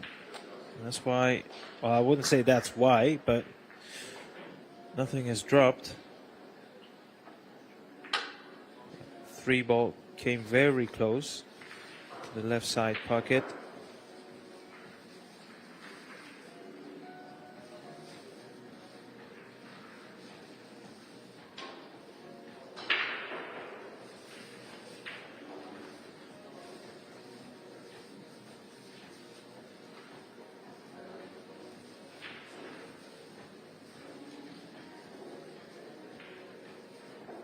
Bergman back at the table at a very important juncture of the match. 8-5 down, cannot afford to see his opponent go 9-5 up. Needs to restore parity, or at least get in with between 1 rack.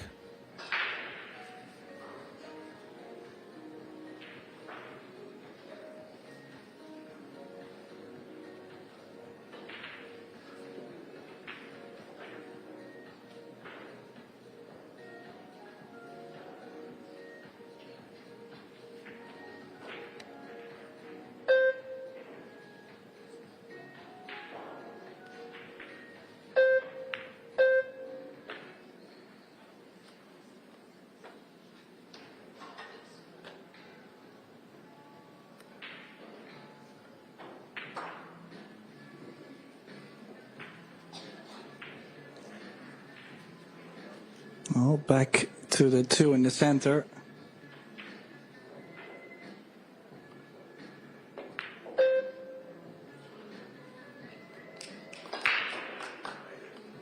Yeah, nice pace. Great chance. This is, look at those 3 solids. All ready to be taken on the top. 3, 5, 4, 8 probably.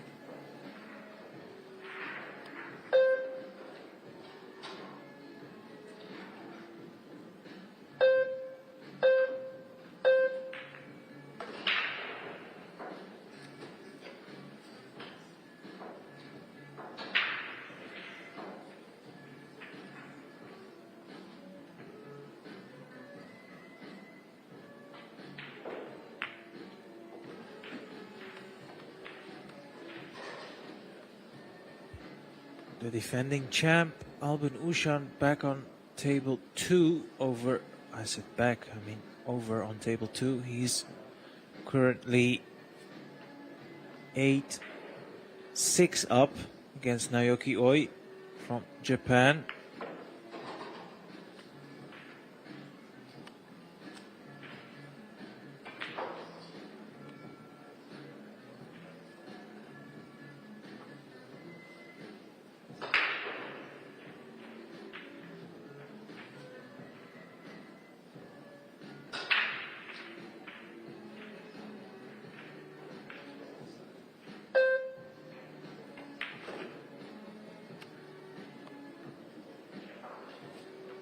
Yeah, I like the way he played position on the 8-ball there. Didn't want to overcomplicate things. As you can see, this putt is very comfortable.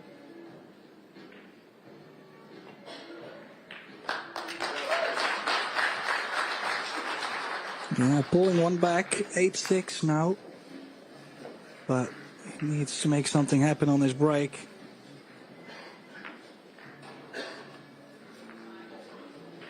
Well, you know, Tim, the stats do say that Justin has been breaking better of the two, 60%, compared to his opponent, 22% break success. So, normally speaking, in this match, he is the one who's created the most chances of the break. But the match has reached a point where a dry break can be very costly.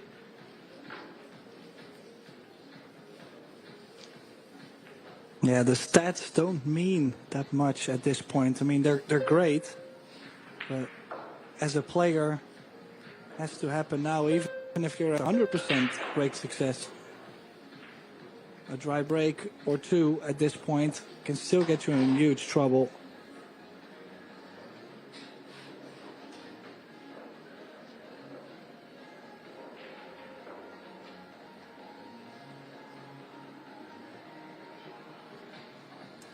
Justin still not messing around, going head on the break, power break. Oh, and 3 balls fighting for any more space to go into the center. Look at this. That is brutal. 9-7, the 10. That Even really is the brutal. 5 ball was close. This is.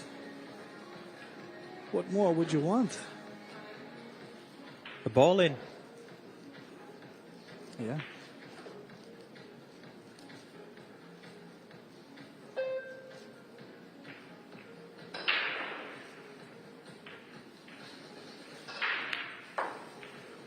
Yeah, look at this. He's going to play up to the 4 right away. And then I feel like it's just about getting on the 6 ball. And he's going to put Skyler on the hill.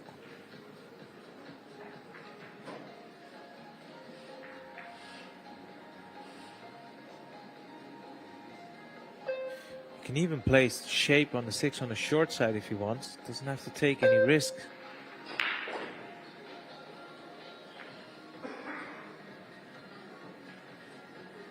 Now, I'm just wondering whether that 6 goes into the side or not.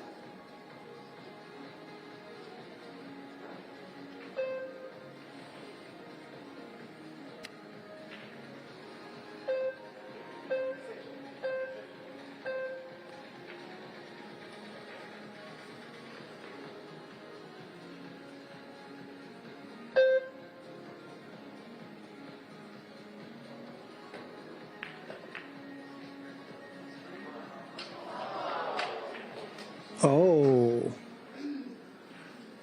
And another turnaround.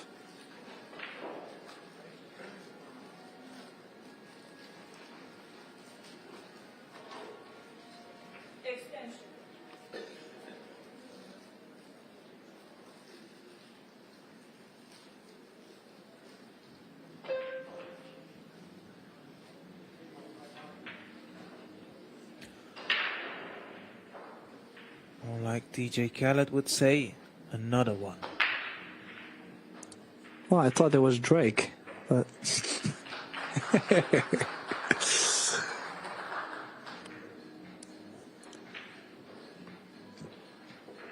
well, now top left spin. Is he gonna go try and nudge the 15 out? Try to nudge the 9 out. That's done nicely. The other option he actually had was playing a similar shot, but nudge the 3 ball over to where both the stripes would go to the top left. Interesting play. Still 15, not the easiest, but he has the 10 next to it.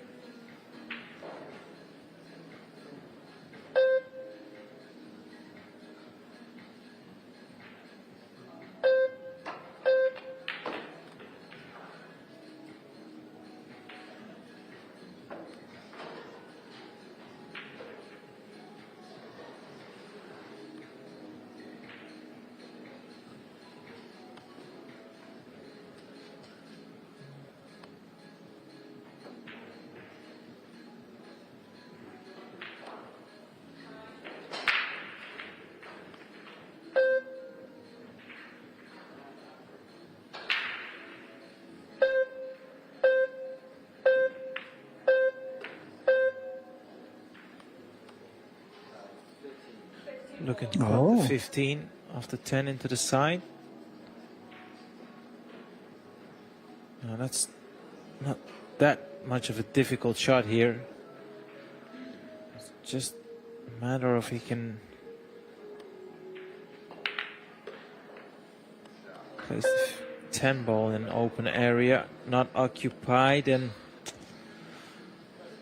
as you can see, that 6 is blocking the 10 ball, and it doesn't look like he's left himself too much angle on the 14. Can he swing it around the right side? And is it even worth trying it? The 8 ball looming large as well. Yeah, I kind of feel like you have to. I mean, no way I want to play to go to the 10 as my last ball. He really has to make sure he doesn't get frozen on the rail either.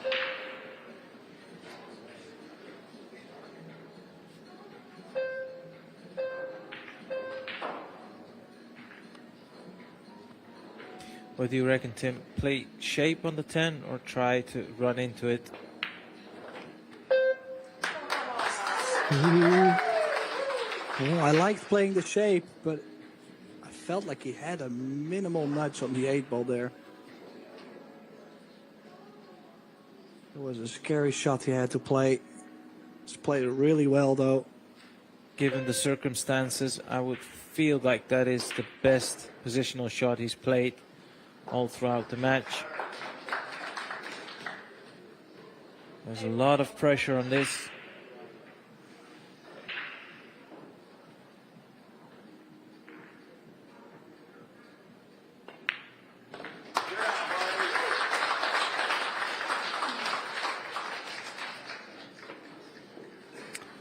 Iceberg still in this.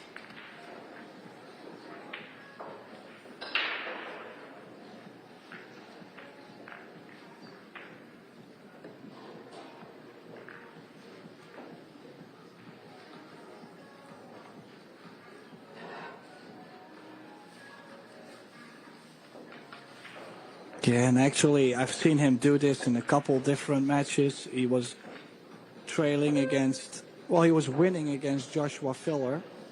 That went all the way to the hill to then Justin Bergman run out on the dry break at Hill from Filler. Then he's had a major comeback earlier today against Wojciech Szewczyk, where I think most of the people kind of gave up on him. Also Hill and Wojciech not landing on the 8 ball. And now I kind of feel like he's just doing it again. He's trailing 8-7, he's breaking. This could still go 9 each, and it would be insane.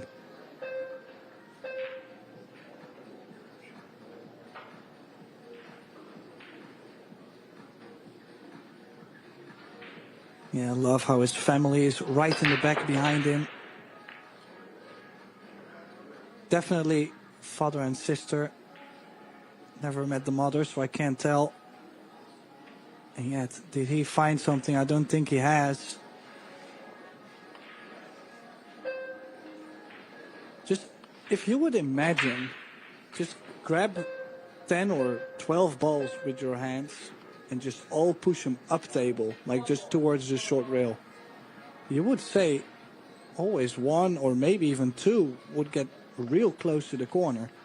I feel like exactly that is just not happening. Like so many balls flying up table, and yet it mesmerizes me how nothing is going in. But another opportunity for Woodward to bring himself onto the hill, and he's already limited himself in options. Won't be able to take the 7. We'll have to take the 6 now.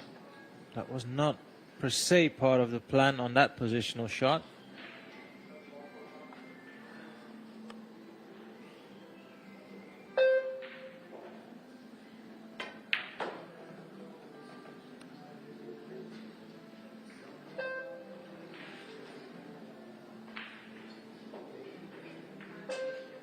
It's interesting, of the 2 players, it's only been Skylar that's asked the referee on a couple of occasions to clean the cue ball.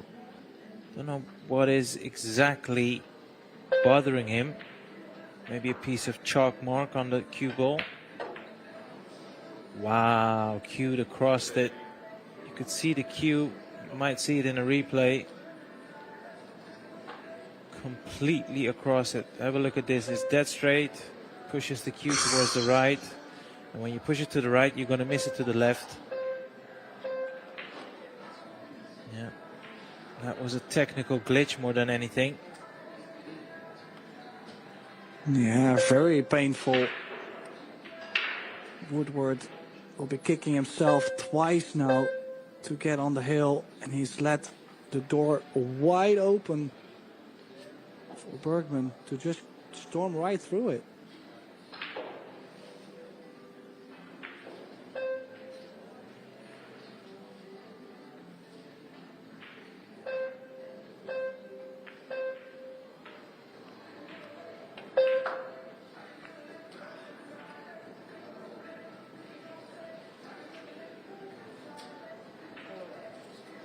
Tried to develop the 12 there. If anything, he's just made it a bit tougher now to play shape on.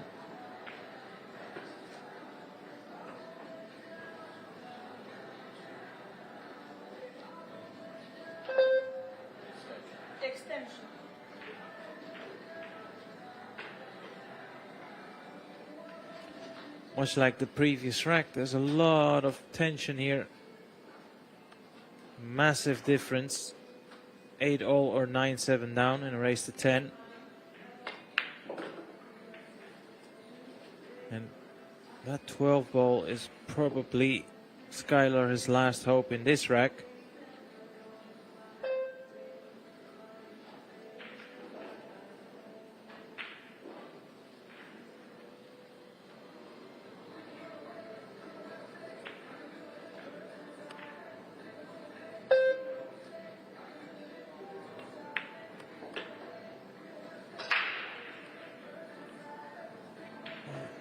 I think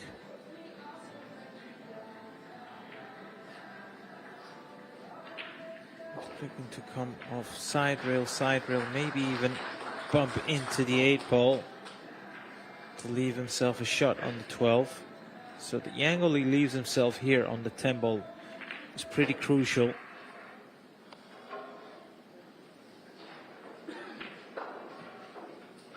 It might actually be off 2 rails, maybe even 3 rails. It's a small gamble, but it is a gamble that is worth taking.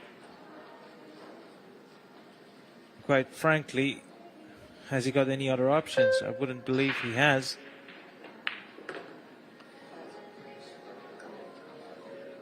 Needs the cue ball to go. It's okay, 50-yard line. Nervy shot though.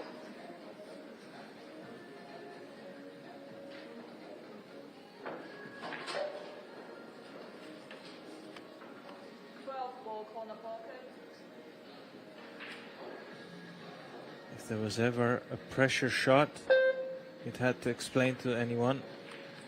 This is that.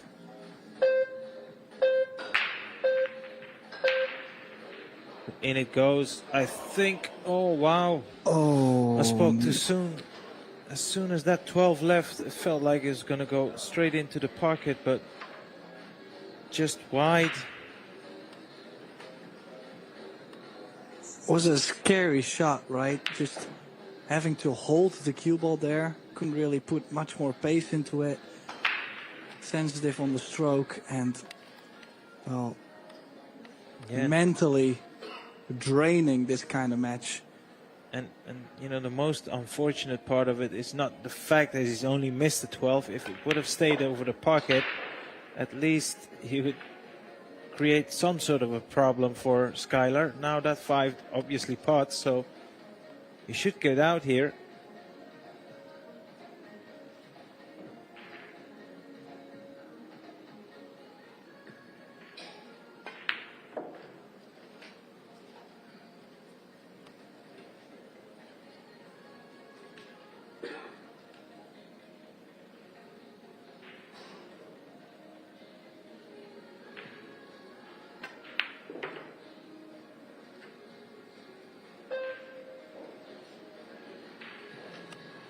Yeah, natural angle on the 5. This is Woodward's time to get himself on the hill. Already had that opportunity twice, so he's gonna feel relieved to finally have gotten to this point.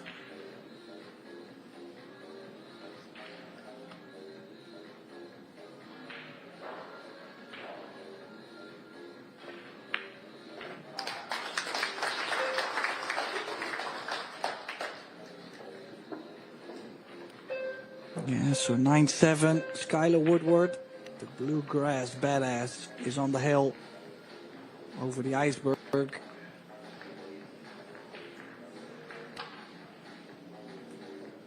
Just a couple of scoreline updates. What's been going on the other tables? Marco Teucher, 8-5 up against Robbie Capito.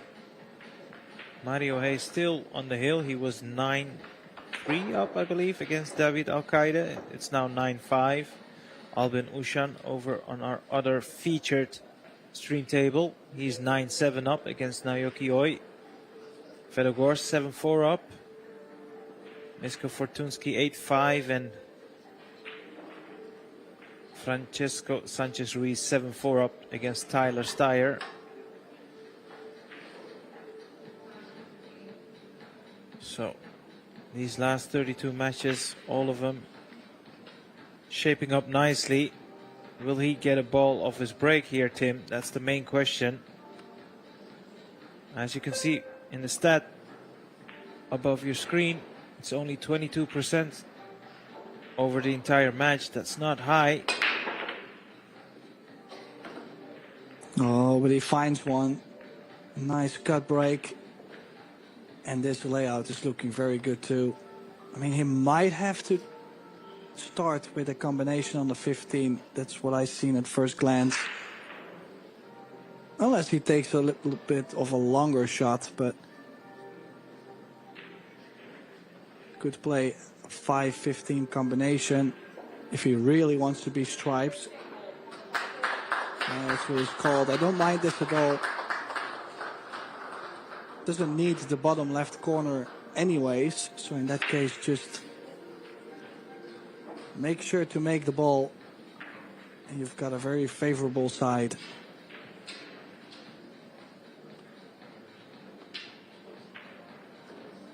The applause you heard from the other arena is in fact the defending champ, Albin Ushan through.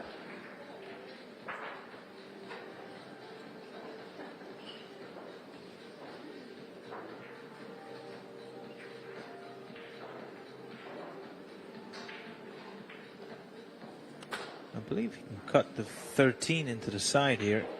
That seems to be the only easy pot.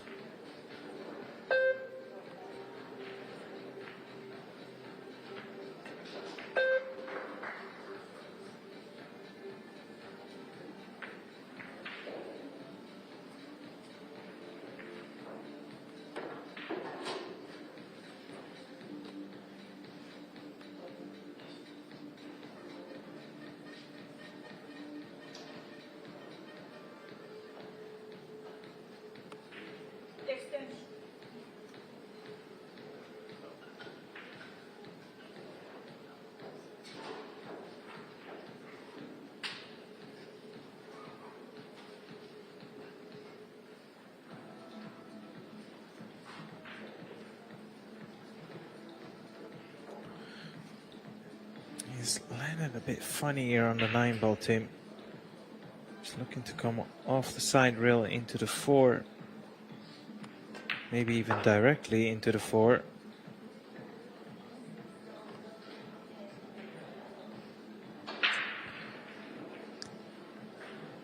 That 12 ball is definitely a problem ball.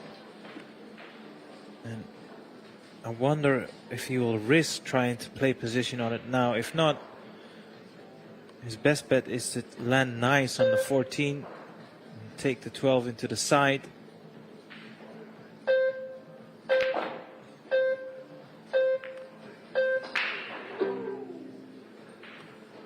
Oh. Well, I think think it might still go to the bottom left, and it might work just for him, yeah.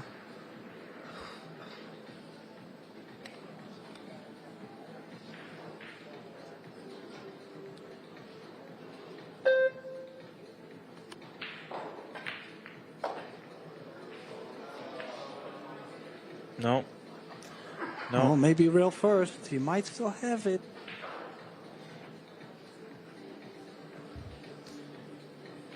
I would suggest that the referee would be in the vicinity of this shot, because this is a very important moment of the match.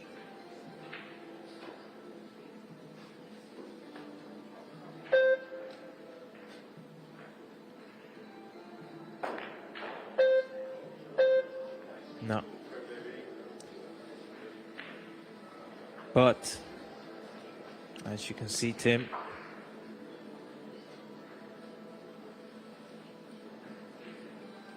that 14 ball is causing quite some problems for Justin Bergman. Probably looking to play safe now, as most pathways to kick the 14 in are blocked, so it wouldn't be a bad decision to play safe.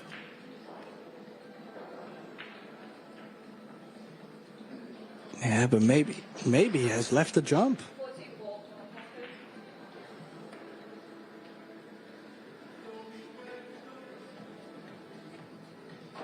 No, he's kicking at it, but I mean, maybe not as much shape opportunities. Going for the jump, that's why he's kicking, bending this around. He's bent it too much, and actually, believe it or not, it's blocking the 5 ball now, and Justin might have to play another save.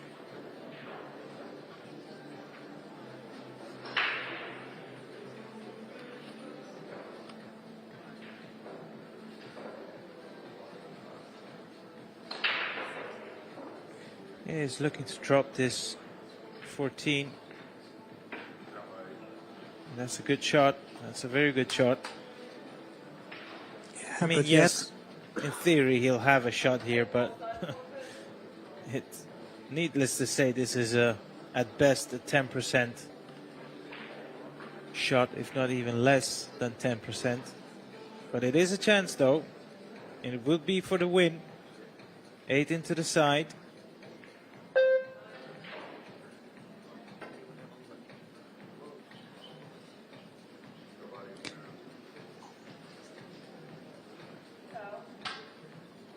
There is still some life left in this match, Tim. Could be get a hill. It has all the hallmarks of it. Well, this is my last match for today, but I know the exact word to describe today, and that's I am bum-fuzzled. I cannot believe what I get to see today. Like the weirdest comebacks, yeah, it's just been a lot today. I gotta tell you that. And Justin still being able to play himself back into the set once again.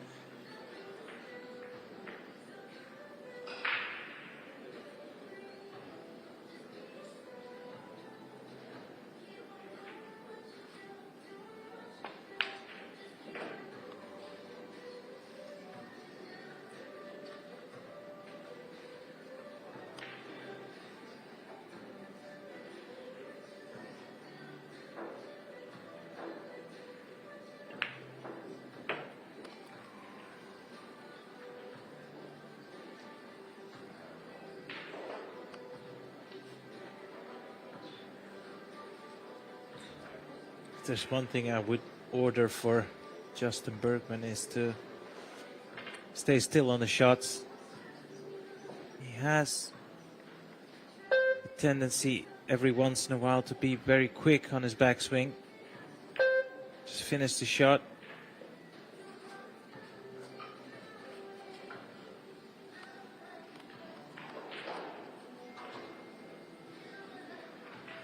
But he should get out. That's one thing, that's for sure.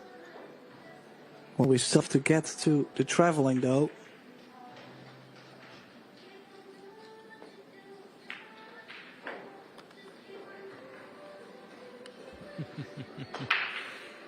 That wiped his feet as well, but in it went.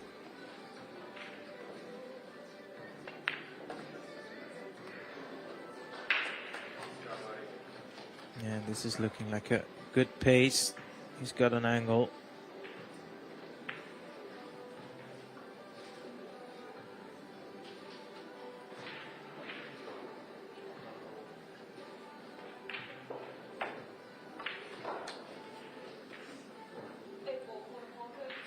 This match is not over yet, Tim. Yeah, and I have this feeling it's far from it, to be honest. I mean, Justin Bergman, he's giving his everything to bring this to another hill set, and well, just wondering what would Skylar Woodward feel at this point. I mean, this match has been a true emotional roller coaster, and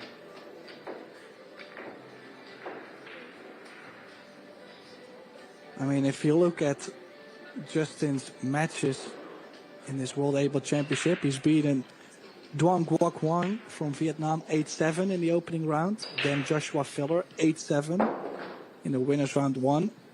He lost to Gerson Martinez Boza 8-5. But then he beat Wojciech Szewczyk 8-7. So it's like every match he's won in this tournament, it has been a hill. And, well, if he wants to go through to the last 16, it means he will have to win this match in a hill fashion as well.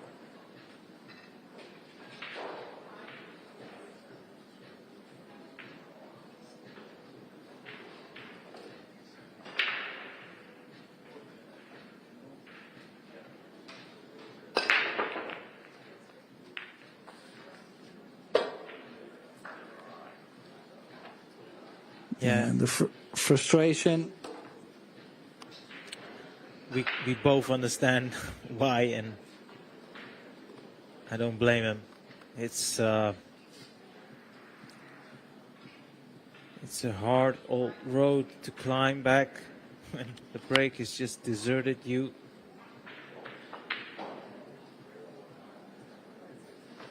I've done a previous match of his with Eric, and I said, hey, he's taking his glove off. It's like symbolically saying, I give up. And he said, no, he's done this on several occasions. It's a habit of him. Yeah, I did see that too. And he actually got to shoot in the same rack, and then he had to put it on real fast. So, kind of messy. And oh, well, did Woodward just land? No, I think it's just, yeah, plenty of space in between. Now the 4 should give the 6 to the bottom left later on. The 8 doesn't go into the bottom right.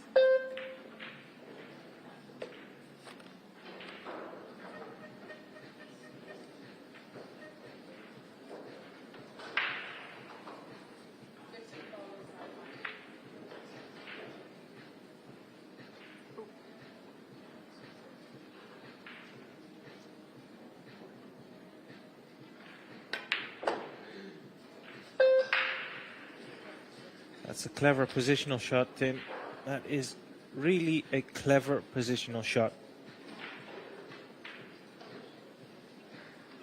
If he can pot the 6 and hold the cue ball for the 4 ball, I would say he's done 80% of the work.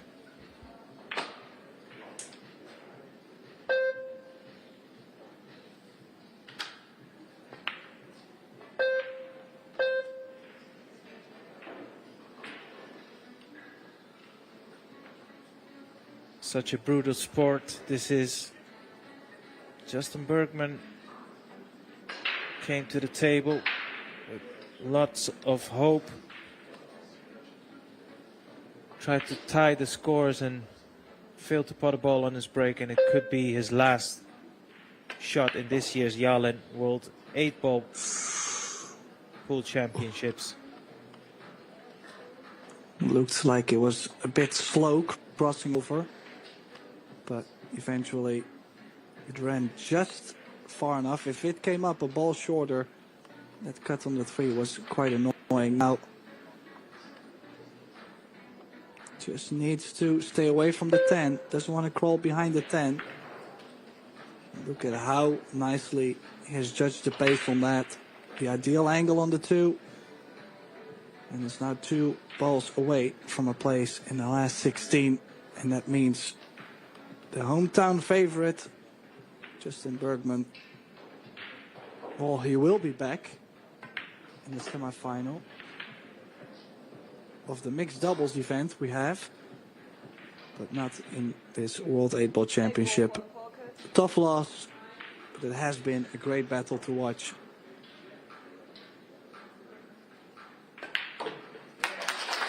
And down goes the 8, and it's Skylar Woodward. And there it is, Skylar Woodward advancing into the Sweet last 16.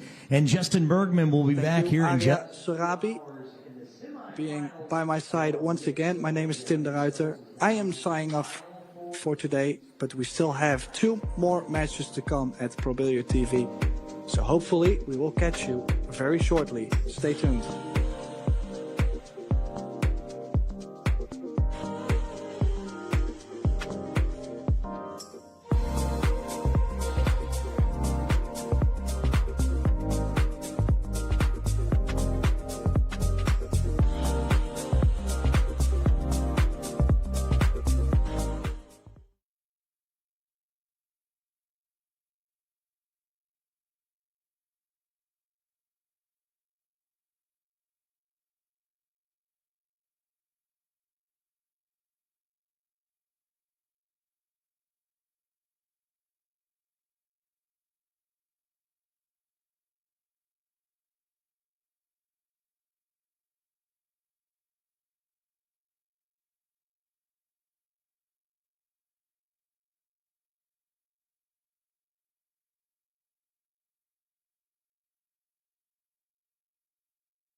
biggest win of her career.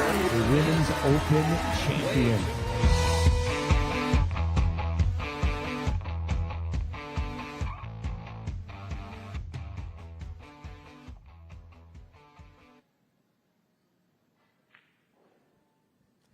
Hello, pool fans, and welcome back to the Gateway City here in St. Louis, Missouri, USA. It's stop 2 on the Predator Pro Billiard Series, and let me tell you, we have seen some incredible matches so far, the most exciting matches I think I can ever remember. So if you're in the St. Louis area over the next 2 days, it's going to get even better. We're going to be awarding nearly $600,000 in prize money and even a world champion right here in this very arena. So you got to come on out here at the Hyatt Regency, just steps away from the Gateway Arch. Now, ladies and gentlemen, we started with 64 of the very best female players in the entire world. It's the Seyberts Women's Open, and after this next round, we will be down to the Sweet 16. Winners move on and losers are out. So a huge round coming your way, and let's get to it right now. First up in Arena 2 from China, it's Han Yu, and her opponent is Quickfire from Yorkshire, Great Britain, Kelly Fisher. And back here in Arena 1 from Beijing, China, it's Liu Shasha and her opponent, the Killer from Bad Honnef, Germany, Pia Filler. We're lagging for the break. It's a race to 4, best of 3 sets, and sending it to the Predator commentary booth. Take it away, guys. Good afternoon and welcome to the Hyatt Regency in St. Louis. It's just steps away, as Derek said, from the Gateway Arch. We have a Seyberts Women's Open match for you next. It's a losers qualification clash between Liu Shasha and Pia Filler. It's best of 3 sets, races to 4, winner breaks. The referee for this one is Dave Pearson. I'm Mark White, and in the booth with me for this one is the ever so debonair, the ever so knowledgeable Big Red himself, Eric Hallefson. Hello, Eric. Hey, pleasure to be with you guys. 2 of the top players in the women's game going at it here. Shame that one of them has to go home, but losers qualification match, so only the winner will advance. Yeah, getting down to the nitty-gritty now. The remaining women chasing the $27,000 first prize, $15,750 for the runner-up. And as you said, Eric, 2 of the top women battling it out here to stay alive. There's not many in the crowd at the moment. Just been a huge match on this table, of course, between Justin Bergman and Skylar Woodward. It was a full house. I'm sure they've just nipped out for a little break, the fans that watched that one. Anyway, here we go, breaking from the centre. Pia Filler. Yeah, open bridge from the middle. You know my thoughts on that, Mark. Yeah, and she didn't hit them very square, did she? I don't know why she doesn't use the closed bridge. It's not like she can't do it. Q went everywhere, didn't it? Almost had somebody's eye out. They almost had the cameraman's eye out. Even Josh got into this. I saw him break in the mixed doubles. He was breaking the same way. It's kind of like a hay ball type break where they fly their cue in the air. It's just not my thing. But yeah, I mean, Pia's trying to change it up. She's always been a little bit lighter power on the break. I don't mind her going from the middle, and well, we'll see how it develops. But definitely both girls capable of running out if they get a good break going. Strange choice of shot here. Well, she did it to open up. It was very risky. Trying a 3-ball combo, Eric. I find that a little bit weird. Yeah, aggressive there. Shaw's not afraid to go after it. Youngest world champion in women's history. Winning the title at around 16 or 17 years of age.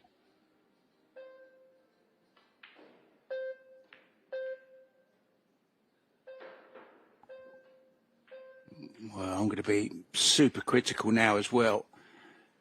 Pia actually changed her mind on what shot she was going to play there. She went from one side of the ball to the other and didn't move her feet or anything. Didn't get up.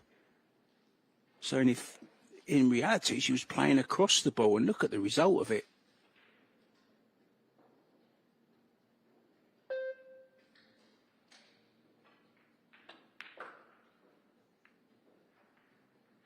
Oh, what a friendly little bump that was. Yeah, she was trying to go squarely into the 2 there.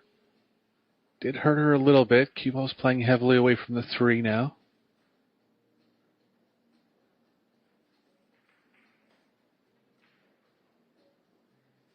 A lot of traffic going up table mark. She can settle for something a little more distance and thinner. Just in front of the side. Held it nicely with right spin. 9 ball's heavily in the way of the proper path for the cue ball here. She'll have to come to the right of it.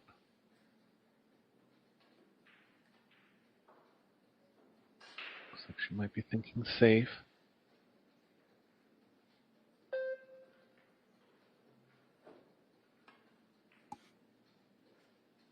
Wow. Yeah, it was a tough ball to slow down. And she's perfect. Shot. Tremendous shot. What a recovery. Played with lots of drag and right hand spin. Coaxing the cue ball over towards the 4. And as you say, Eric, finished absolutely perfect on it. Terrific shot. Gonna have to play a bank on the 5, but not moving the cue ball very far to the proper banking area.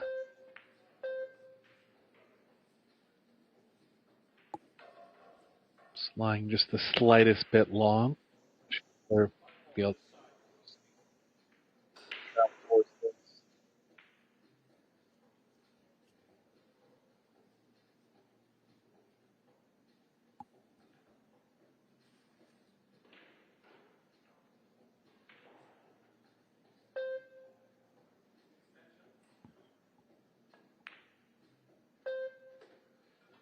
Well, she's come out all guns blazing here, hasn't she?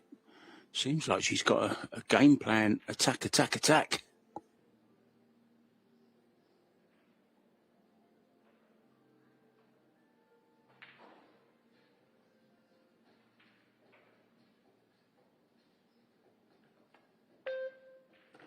Yeah, I think her highest finish on the PBS since she's come back and started playing in North America and kind of internationally outside of China has been the semifinals. But no doubt a player that can win the whole event.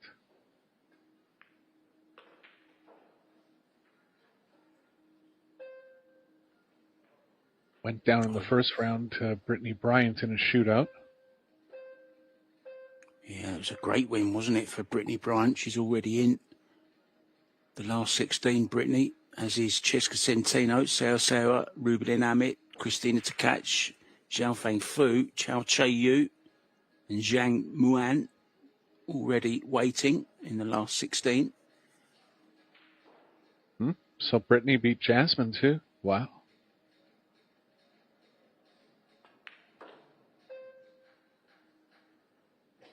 Yeah, she beat her 2-1 in sets.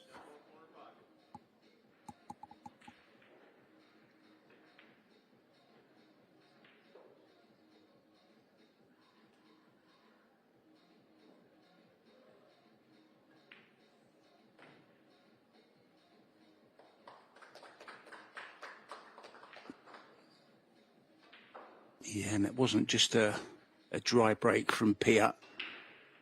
All the balls, well, kind of were all in the open. And she scratched as well. But Shasha did miss the opening 3-ball combo that she tried. Lots of other matches going on at the moment. Jasmine, after being knocked to the loser's side, is up against Amber Chen. She's 1-0 up in that. Savannah Easton in action. She's 1-1 with Bean Hung. Jordan Helfrey is up against Mighty Rapero from Spain. On table 2, Kelly Fisher up against Han Yu. And Sophia Mast is up against Yuki Hiraguchi from Japan. All those matches, or most of them, 4 tables, Eric. Table 1, 2, 3, and 4, all available on Pro Billiard Series TV.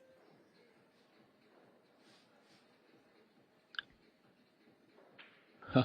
Shasha went up close bridge and then switched open last second.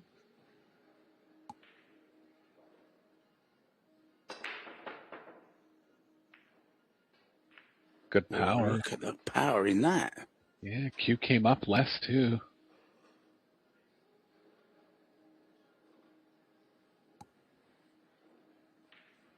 Terrific follow through, Eric. Very unlucky not to make a ball. 4 and the 1 going very close. Yeah, I don't know. They do it all. Sorry, Mark. Carry on. They do it all the time in Hayball. They break open bridge from the middle like that. I don't know. Maybe it's something I'm missing. Well, the cloth is different, isn't it? As well, the pockets are smaller, but they're always making balls in Hayball. I see your point, Eric. The tables are higher. I don't know if that... I was trying to think of how that would matter specifically, but... Well, one way I know it does matter is when you play Hayball and then you come back to play pool on American tables, it can give you back problems. Kelly Fisher was telling me that it also changes, Eric, your technique. She finds she has to use a different technique just to twist her body slightly when she's playing on the Hayball tables. Yeah, it's about an inch difference in the height of the slate.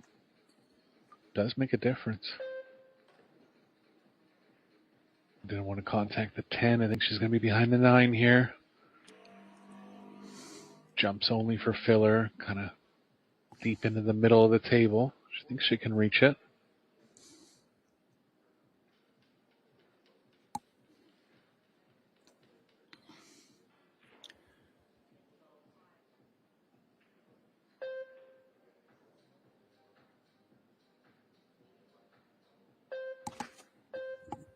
Great picture there, like a praying mantis. Oh, that's so unlucky. Done everything but drop that 4 ball. Good effort. I was getting ready to write down that as a highlight shot, Eric. It certainly would have been. It's a near miss highlight reel shot.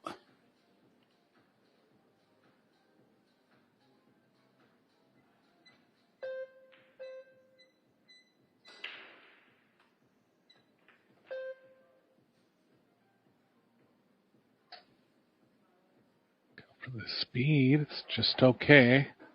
Nice to be close to this one. Ideally, she'll pocket it straight in. Couldn't hear her call there.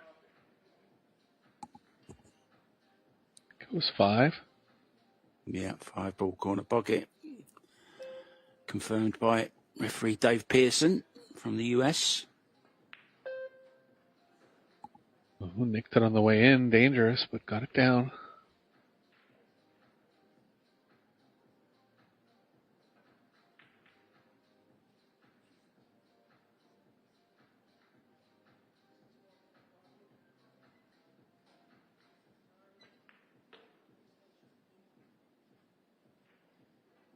Avoiding the side pockets. Players starting to learn their lesson on these side pockets.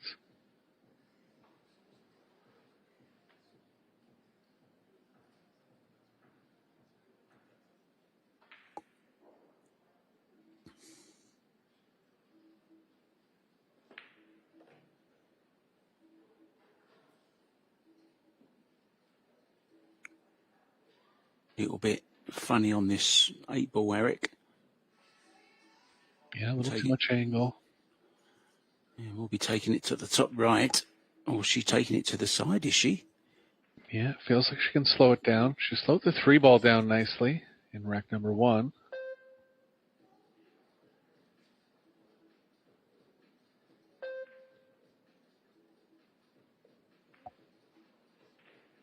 Just got it down. Nice play.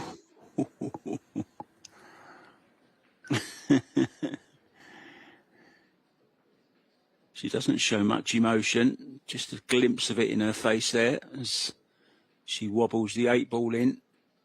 This for 2-0. That misplaced positional shot from Pia Filler. Let Shasha back in. Oh, wow. Heart-stopping moment there as the cue ball travelled towards the 10. Looking good in the first couple racks here.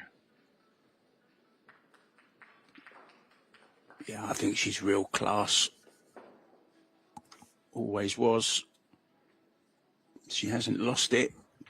Now, our referee, Dave Pearson, has been a referee for 4 years with Predator, 2 years with the EPBF, and 6 years with CSI. Now, his wife, Mariah, she actually works as a coordinator for the Junior BEF, the Billiard Education Foundation. So, very, very worthwhile job that Dave's wife does, both involved in the pool industry. Sometimes, Eric, all that kind of stuff goes unnoticed, doesn't it?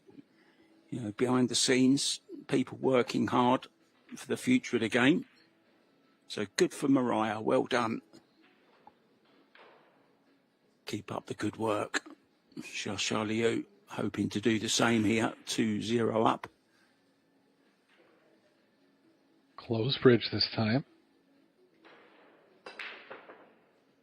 Yeah, that's a better hit. I don't know. I stand firm on that one, Mark.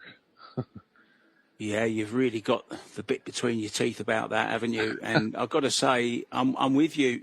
I am with you. There's just so much more control with it. Generate more power. The cue stays level. Yeah, it's a power move to go downwards through the cue ball. You're losing energy going upwards, so I would always avoid it.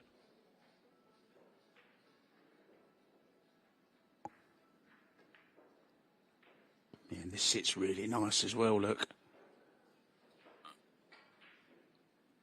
Lost the cue ball a little bit because she caught the one a little bit thin, or thick rather.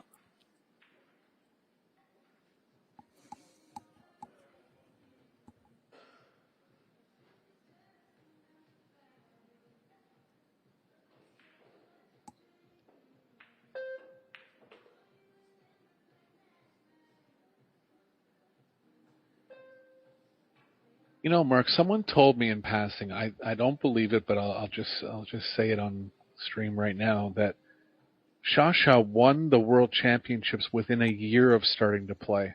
It sounds impossible. And I said this, the person that told me this is a credible source. I said, it's impossible. They said, no, for sure it happened. A year of playing her first tournament. I don't know. I don't know how to check the facts on that one. Maybe someone knows in the chat. But that's what I heard. Well, makes it even more amazing if it is true.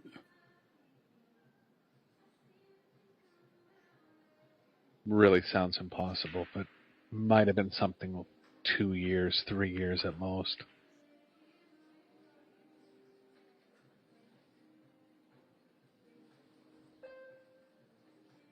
Just overhitting a position a little bit. But she's still getting the balls down, and that's the main thing. Pia can't do anything while her opponent's at the table. It's a good break to start this run. Can she finish it off? Nothing to stop her, Eric. Yeah, it's been a near perfect set, except for that first 3-ball combo, which was an aggressive try at the run out.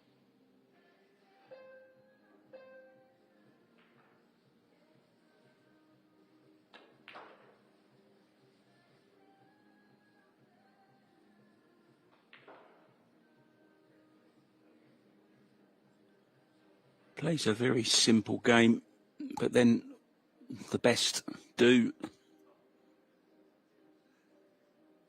Yeah, there's a whole slew of girls from around her age from China that have that nice timing, Han Yu being one of them.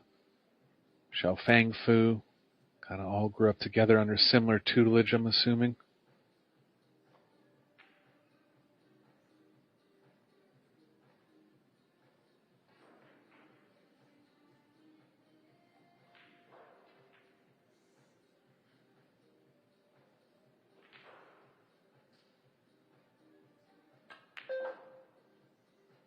Oh, she's on point here, Mark. Yeah, this is hard to beat. She's not doing anything wrong. It's going to be a break and run. She's been threatening. And she's finally delivered in rack number 3. And she's on the hill already. Now, I want a little chat with you about something, Eric. I want to get your point of view on it. It's to do with the break again, actually. But many of you may have seen that Carlo Biardo ran the perfect set today. His opponent never got a shot. Now, I want to ask you this, Eric. In a game where the break is so important, and we often liken it to tennis, where you know, it's the big shot in tennis, it's the serve. No one's ever going to convince me that winner breaks is a fair format for both players. Yeah, well, I think the WNT is going to start running into that problem too, because players are mastering that break from the box. And, you know, 8-ball is the most break-dependent game of all games. So I think if there's any thought of changing that rule for any Pro Billiards Series event, it'd be in the 8-ball. Doesn't seem to come up too much in the 10-ball, Mark. I mean, you know. No, but 8-ball's different, and it's 8-ball that I'm talking about now, Eric. You know, It's the Carlo Biardo game where his opponent hasn't got a shot. Yeah, you're right. I mean, it'd be the only game where you don't somehow give yourself a chance to win. Only sport in the world, really. Can't make any other comparison. Look at this break again. Terrific break from Leo once again.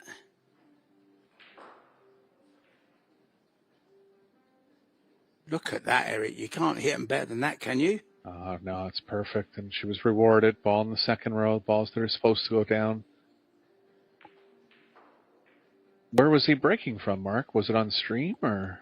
I didn't see it, to be honest, Eric. I just read the report on it.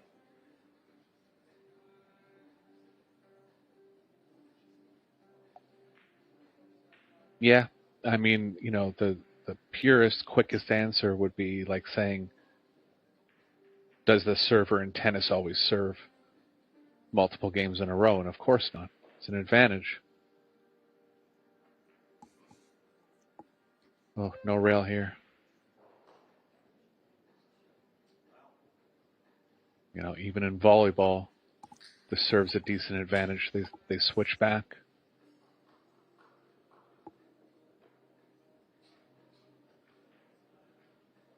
Yeah, and don't they rotate the serve as well in volleyball, where a different player serves every time, isn't it?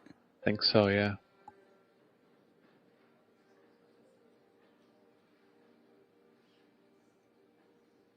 Well, Predators definitely made some amendments along the way, and I'm sure they'll be aware of it.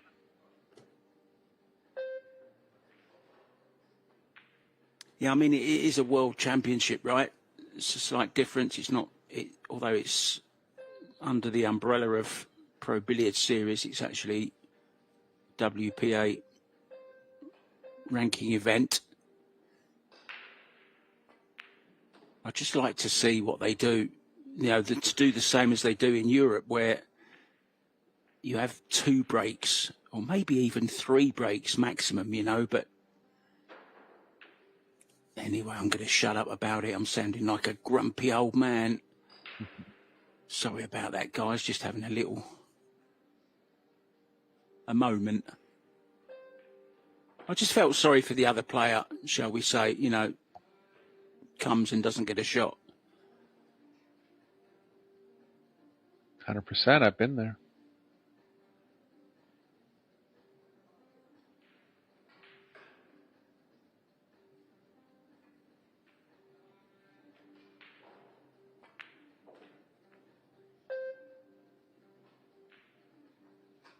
thin one here for Pia. Straight high position.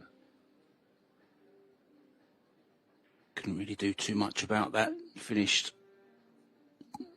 not so good on the 4, so a tougher 5. Good shot.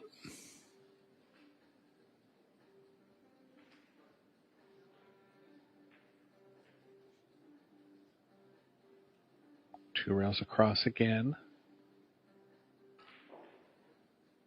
See what's happening with the 9. I believe it passes.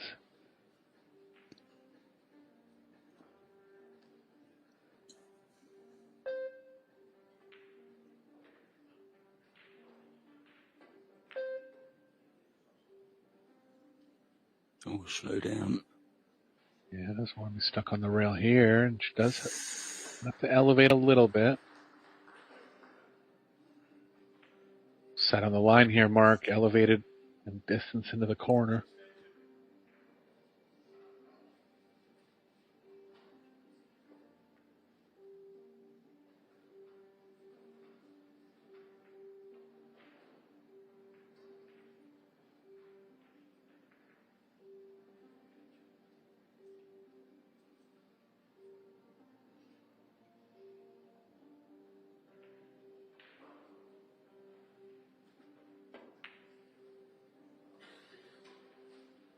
It's fired.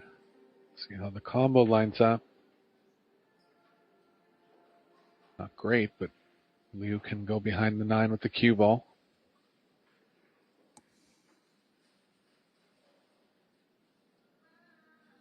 She can even trap the 7 into that area. Might be a little better for distance.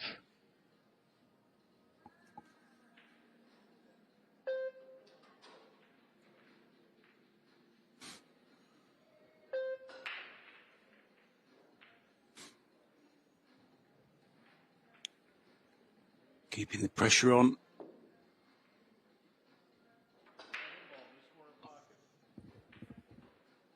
Go all in, try to kick this one in.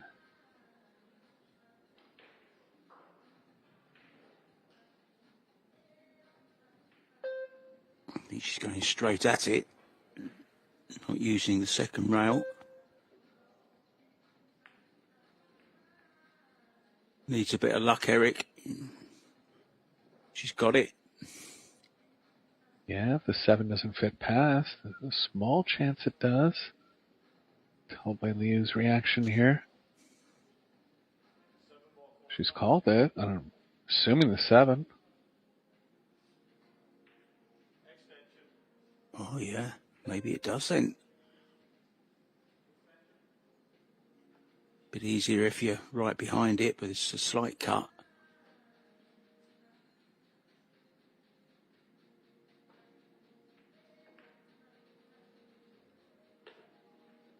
Good shot. Yeah, used the whole pocket there. Had to. Good set from Liu. Yeah, I think Pia will be nipping out after this one. Maybe have a quick chat with her coach, Joshua. He's watching. Not really sure what she's done wrong, to be honest. Not too much. Didn't get on the 7 as she should have done. No, they're going to keep playing, Eric. No one wants a break, so everyone's happy. Do the stats tell us anything, Eric? Yeah, 912 overall percentage for Liu. I mean, that's very high. It's above world class. Could put world class at 900. Just for our viewers at home, these are based off 1,000. AccuStats ratings were based off 1,000 too, but there's more categories to have deductions in this rating system. So anywhere around 900 is absolutely world class. Yeah, big shout out as well to the pool stat guy for all the tough work they do. They're actually doing what we're doing. They're sitting watching every single ball, but they are making notes and using their computer programs to come up with all those stats. He loves it though, Michael Salmon. He's the ball stack guy.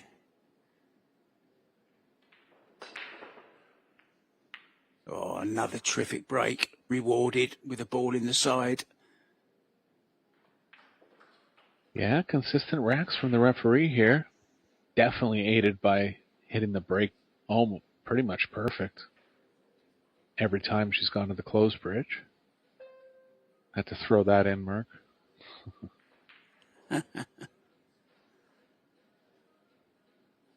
No result here.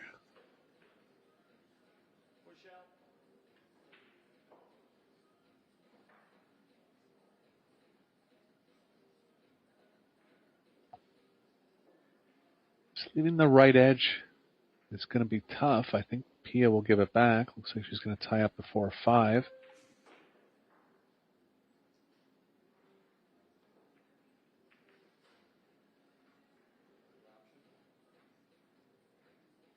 It's into a combo.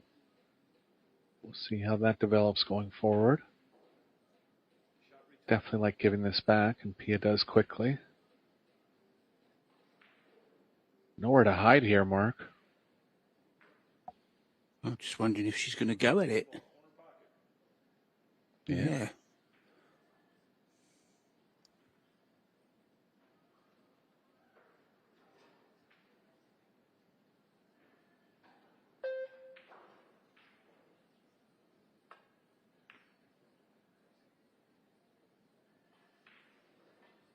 Interesting. Caught the point a bit. That's why it banked across so straight off the second rail, but almost might have been trying that. Huh. Take note of that one. Good shot. Well, wasn't it the great Efren Reyes that said he learned a lot of his shots from things that went wrong? Yep.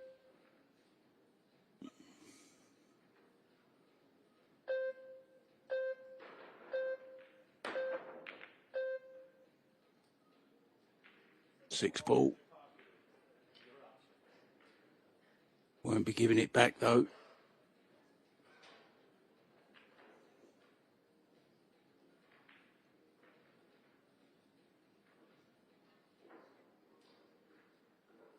P is the current WPA #1. Congratulations to her on that feat.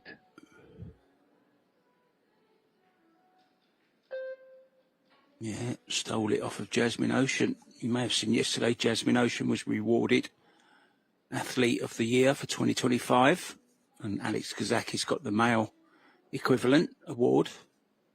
Nice prize as well, as a plaque plus a gift worth $4,000. Now, I've been asking all the commentators, Eric, what they would spend that $4,000 on if you could have a gift of any sort. What would it be? Worth around about $4,000. Oh, personally, I'd go on a trip to Europe somewhere. I've only been to Europe about 4 times in my life. Want to go? We're doing a PBS in Italy, Mark. I might pull the trigger on that one. That'd be your choice, would it? Rome. Yeah. How about you?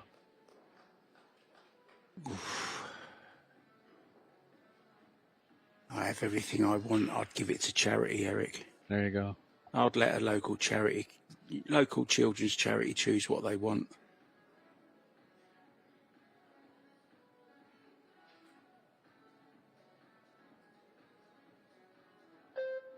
I've done all the travelling I want to do.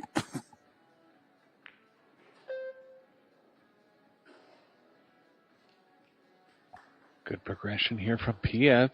Tough starter on the 1 and got into good angle to make the 5 now. 4 is going to play off to the left of it. Let's see what's in the way, playing over to the bottom left. There is the 9's in the way. I think it's a little too far away that it's not going to throw. It'll cut the same way that the 4 is going. Maybe follow through it. Try to play the 4 in the top left. Yeah, I was just going to say, go forward with the cue ball. There's nothing happening down this end of the table. Maybe he'll finish on it to the top left. It's gone wrong, though. Yeah, she's okay Nothing behind doing. the 10, though. Good sequence here from Pia.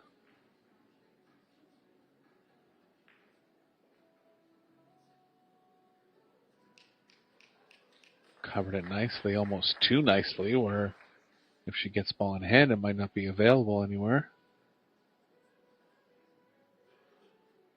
Well, Liu does have the left long rail.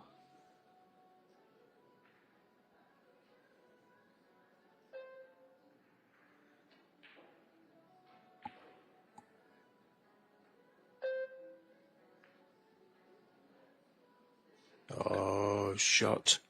Great shot. Pia can try to stick the cue ball behind the 9 now.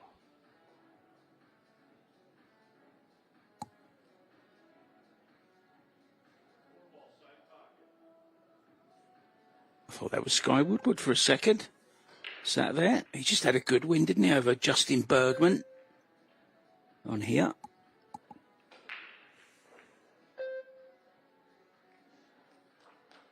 Another good shot from Pia. Yeah, World Championship dreams are over for Justin, but he's had a great week. He made it to the semifinals of the Banks Masters Showdown. He's in the semifinals of the mixed doubles. Great coming out party for him on the Pro Billiards Series after not playing event for about 3 years. Yeah, and that's coming up next, the 2 semi-finals in the Poison mixed pairs. Who's Josh talking to? I can't quite see. There's somebody lurking in the background there. Who was that? Did you notice? I didn't recognize him. But yeah, Josh is down in the World 8-Ball Championships. Surprising result. I there. know who it is. I know them eyes. It's Moritz Neuhausen, I think. No, it's not. It's our look. It's Derek Cox. It's our announcer. Great guy. Great addition to the Pro Billiard Series team as well. It's great to hear his intros. Let's send it up to the commentary booth. He's the mayor of his city, Mark. Did you know that? Is he really? Yeah. No, I didn't know that. City of about 20,000.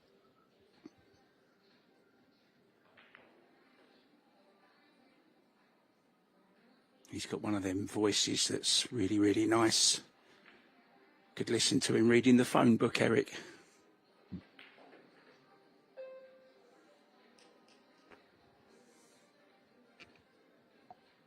Pia going to get her first game on the board here, and a well-deserved one. Played some good saves. Got herself in a good spot in this rack.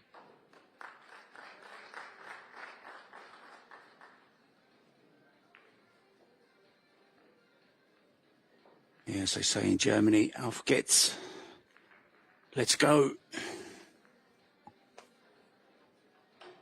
Much better start for Pia in this second set.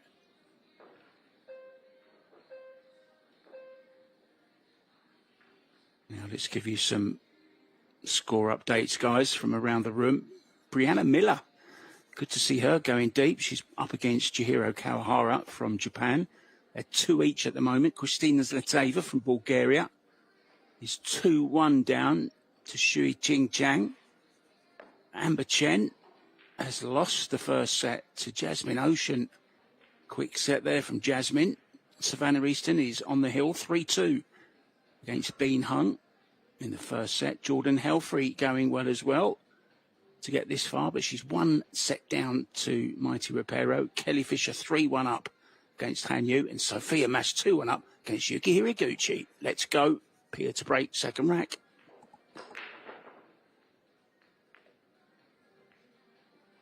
Yeah, those balls in the second row are going in well. She's on the 1 this time.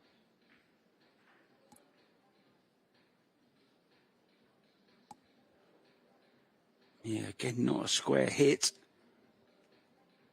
but got good power. It is an improvement over her side rail break. So I think if she keeps developing it, it's good news going forward for her.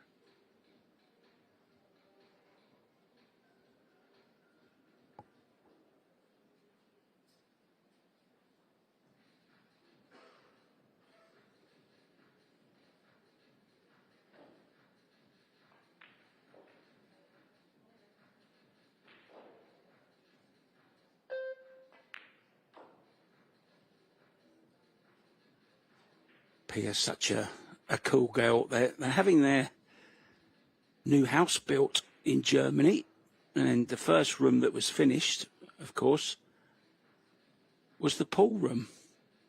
It looks absolutely fantastic. It's all equipped with cameras and everything like that. Looks absolutely fabulous. And they mentioned about the bedroom and the kitchen. That can wait. We can sleep on the pool table for now. What a cool girl.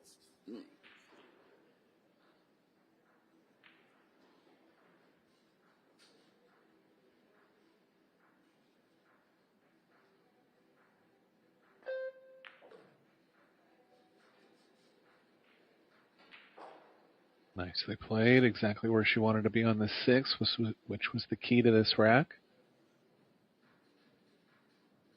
This is impressive in this second set from Pia. A lot of players would have folded after the performance of Xia Liu in the opening set. Pia lost it 4-0, but she's coming back with a vengeance here, looking to double her lead in this second set, one that she has to win, of course.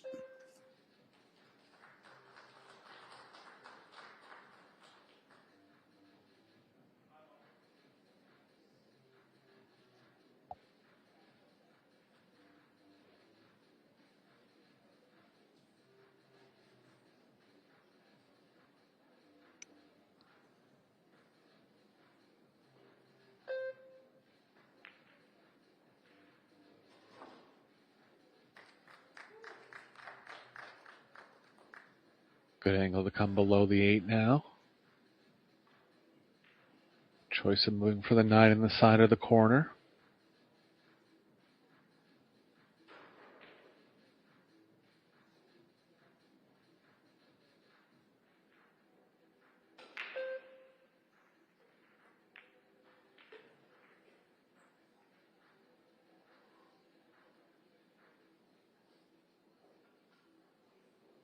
Going to be corner. Got a little too much angle, but that's totally fine.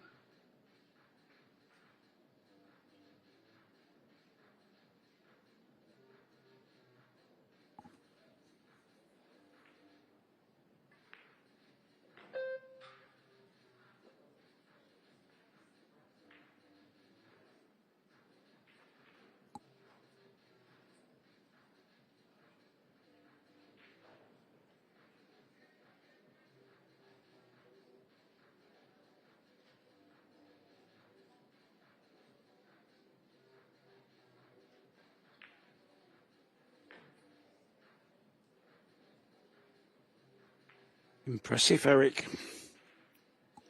Definitely, and as you were saying, coming back from really not shooting offensively in the first set,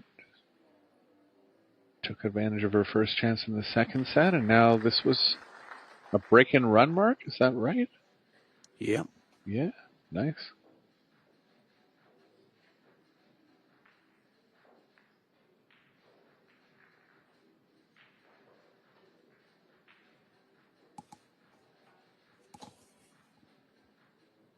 I can't remember who was your pick in the 8 ball, Eric. I had Carlo Biardo in mine. I went for Shane Van Boning at first, and he didn't win a round, so that was a complete bomb. And then I was thinking Shaw, Oy. I can't even remember my third pick now. But I have a suspicion about Oy for some reason this week. Yeah, I think he's out as well. The last 16 is complete. Demetrius Lakatos up against Francisco Sanchez Ruiz. Wu Kun Lin will play Skylar Woodward. Jason Shaw, Kledio Kachi. Mieszko Fortunski will play Albin Ocean, the reigning champion. Fedor Gorse is up against Aloysius Yap. That's a tasty one, isn't it, as well? Mario He, Daniel Maciel, Marco Toicha will play Biardo. Stefan Kasper, we spoke about him, didn't we? Great player from Europe, from Germany. He's up against Viktor Zelensky. So that's the last 16. Yeah, all cream of the crop, all known players. Just showing the strength of the field. No real unknowns even making it through to the final 16.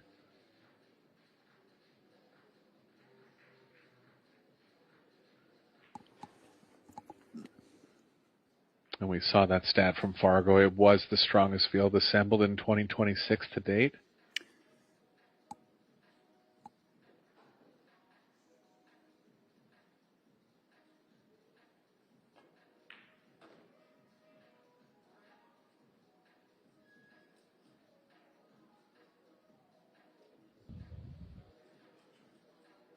Had a little back and forth messaging with Darren Appleton the other day, and he was saying Jason Shaw was his pick. He says that his 8-ball game is very, very good. His patterns are fabulous.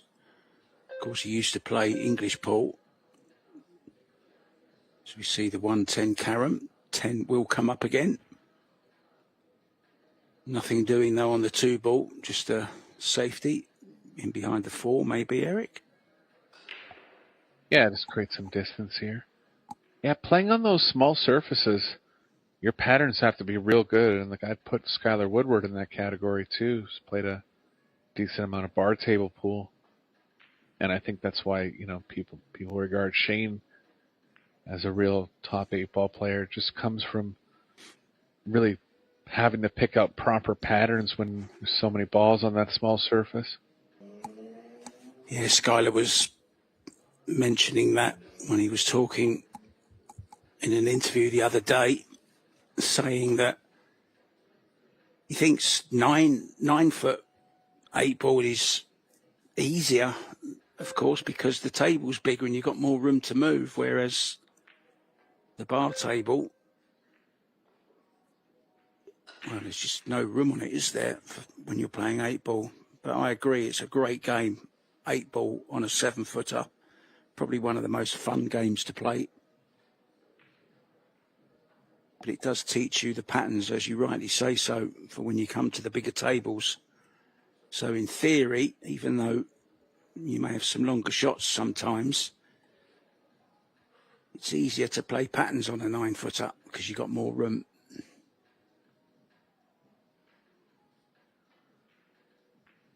First offensive chance for Liu in 2 games. Stepping up to a tough opener here.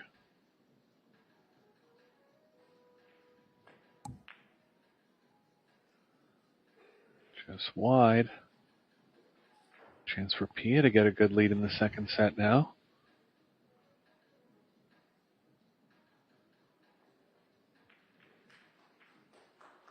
Yeah, Mark, even a year or definitely 2 years ago, I think if someone put that strong of a set on her in the first set, she would have been a lot less likely to come back like this.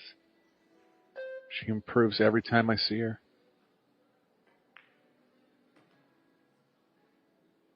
Yeah, she's building that match toughness as well, isn't she, where it doesn't really fade her that much. Okay, you've won that set. I can do the same to you now.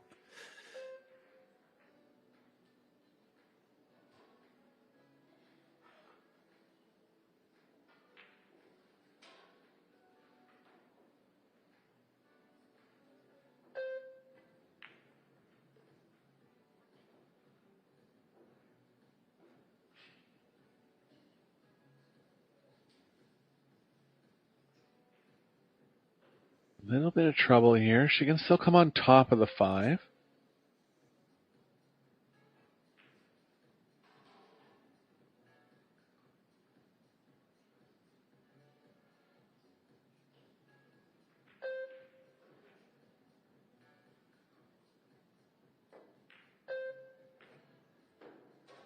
Oh, what a shot.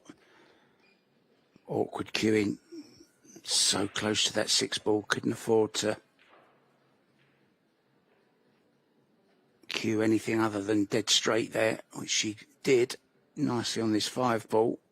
Cue ball somewhere where it is now, Eric, would be nice, wouldn't it? Yeah, going to have to play one of those kind of slow finesse draws. Liu played a nice one of those on the 3 in set number 1.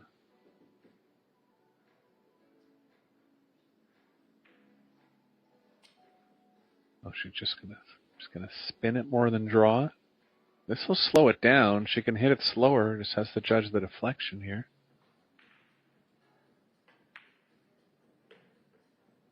stunned at it. Good shot.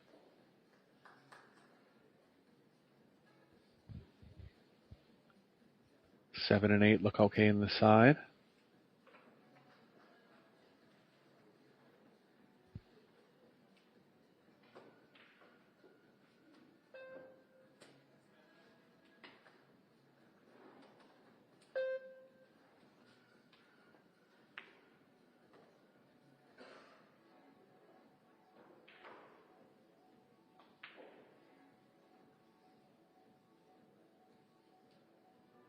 And her overall percentage is going to get up near 900 now after this rack. Going to have both players playing world-class level now.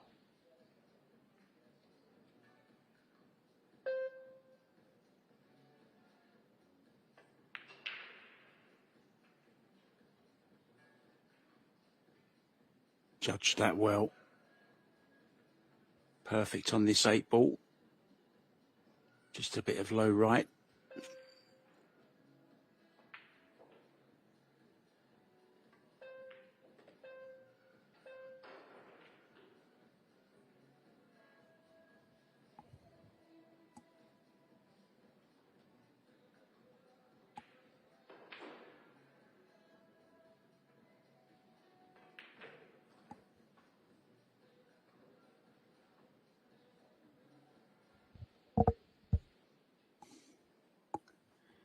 So this 10-ball to get on the hill. What a reply this is.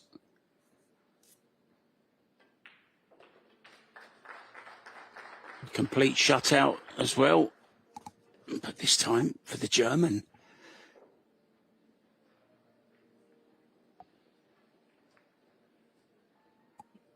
Yeah, both near 850 in the overall percentage.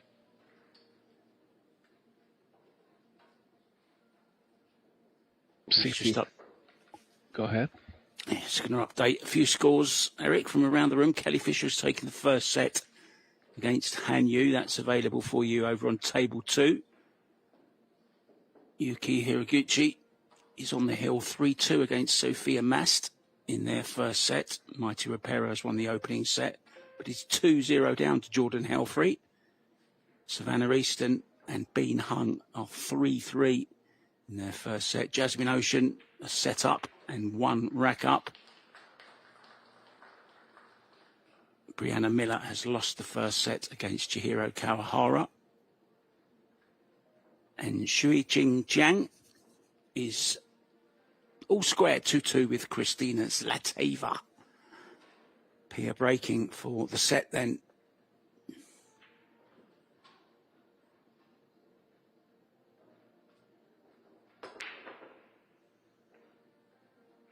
Square up. 8-ball's going to go.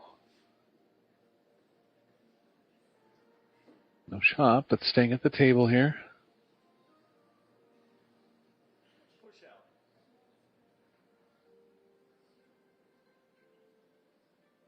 A funny little kiss, wasn't it? Kind of got trapped between the 4 and the 6. The 8-ball and sprung it into the top left corner.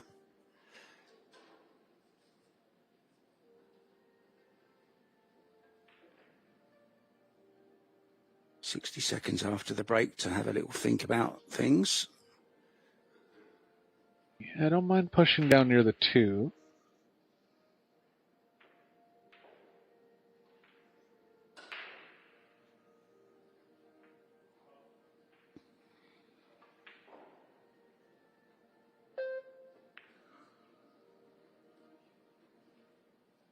It's good. Keep her on the rail. You can try to play the cue ball behind the 9 and the 1 over to the left long rail, but no guarantees on that shot. So I like the push here from Pia.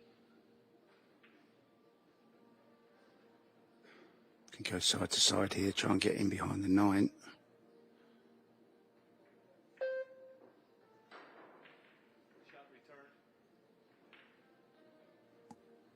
Interesting. If I was Liu there, I would have tried to make something happen considering the score line. Always got to be careful and not go off too far from percentage, but I think if it's just slightly an underdog spot and you're trailing, definitely have to have a thought at making something happen.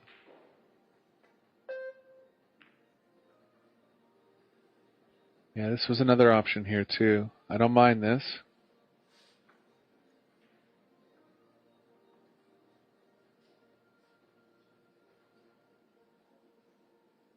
Just There's edge a piece of it.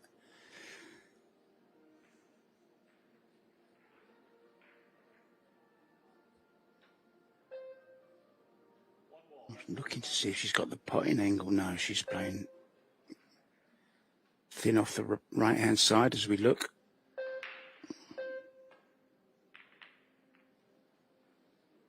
Yeah, it was hard to avoid, Eric, wasn't it? The double kiss.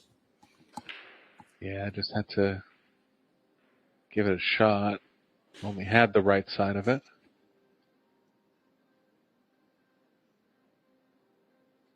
See if Pia trusts the roll of the table here. I think it's tougher to elevate. She's going to. Showing confidence here.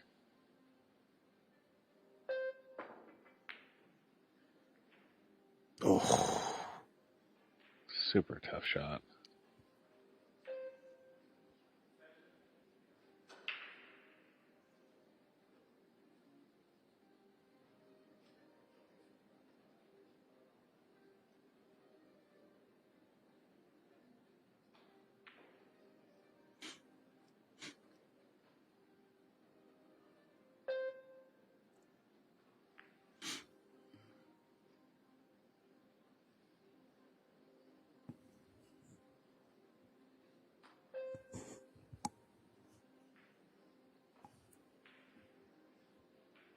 I don't know if Pia can spin this one enough, but she's not looking to other rails, so looks like she's okay off the left long rail.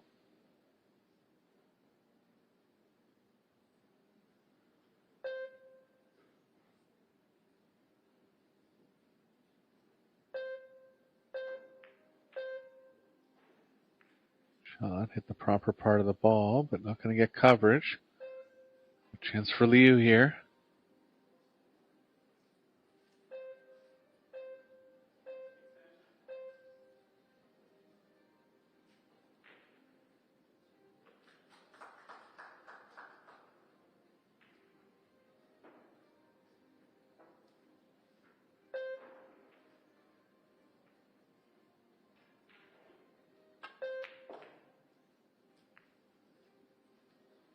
Good hit. Just thinking she'd lay off the speed and try to come in between the 4-7, but definitely a confident stroke there. Some cue ball movement from the 4 to the 5. We've seen many sets won from this position before, being 3-0 behind. Plenty of comebacks. It's not beyond the realms of possibility here.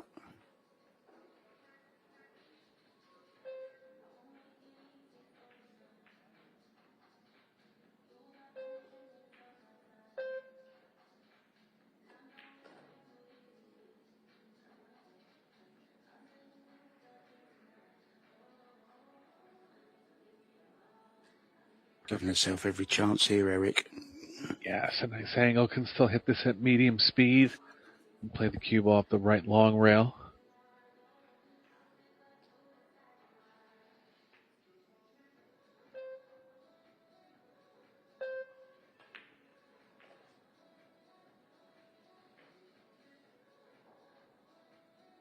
Lovely trace of right-hand spin there, just trickling down. Perfect on this 5.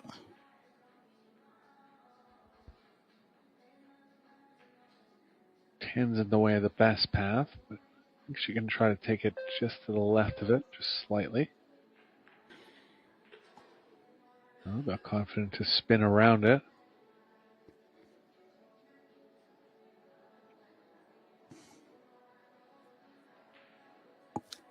It's not like Shasha's confidence will be knocked or anything, because she hasn't really done anything wrong, to be honest. Pia's just played a tremendous set so far.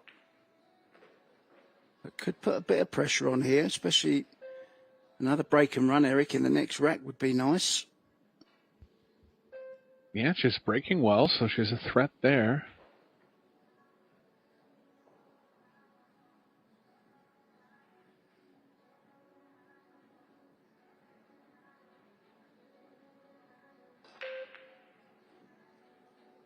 This ball.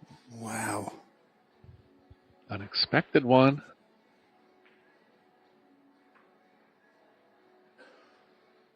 Yeah, there was nothing difficult about that. Just maybe trying to hold it for the 9. Maybe just altered the stroke slightly, didn't quite get through the ball as smoothly. Maybe a bit of deceleration as well.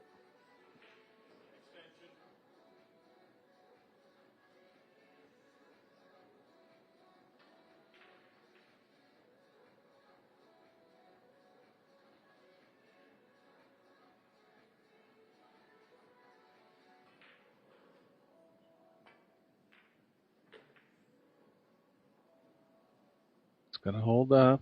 Shot.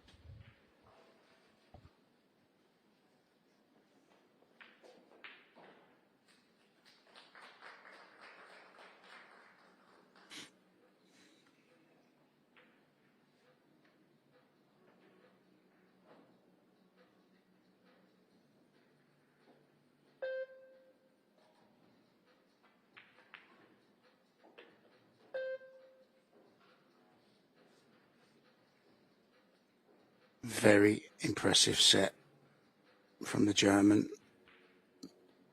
Returning the favour, the same scoreline. She lost the first one 4-0. She's won the next one 4-0. And it's Shasha Liu this time that wants to take a time out. Joshua going to nip off and have a little chat, I'm sure, with Pia, Eric Halverson, and myself, Mark White. We're going to have a little nip out as well, and we'll be back with the third and deciding set. Don't go anywhere. See you soon.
Welcome back, guys, to the Hyatt Regency here in St. Louis. We're playing the final set here. Losers qualification match between Peter Filler and Shasha Liu. Eric Hollison and myself, Mark White, in the booth for this one. Sticking with the break, Eric. Yeah, that ball keeps going near the right middle. Just missed this time. The 6 was in, but got kicked away.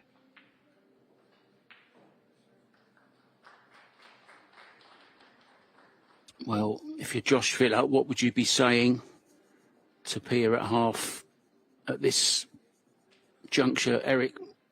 Apart from use the loop bridge, of course. What would Joshua be saying?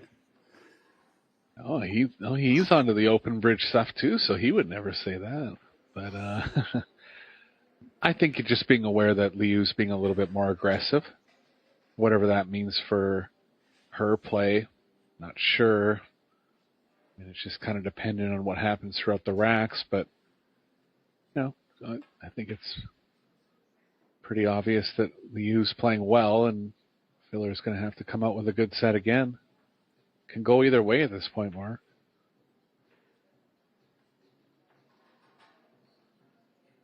Well, is there anything doing on this one? It looks very close to maybe she has the potting angle. Yeah, she's called it.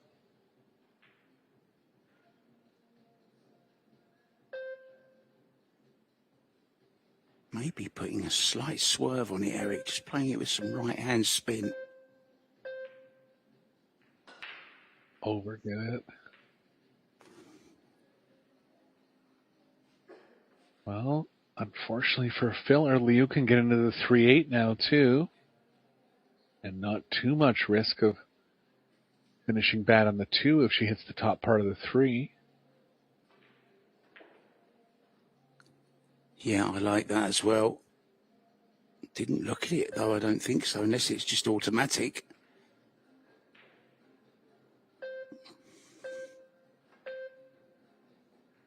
Yeah, didn't play it, Eric. I didn't see her look at it, which is a bit surprising.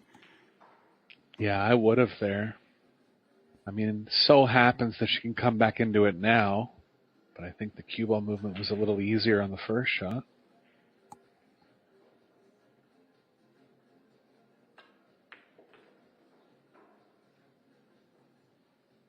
Has the bank, though. Yeah.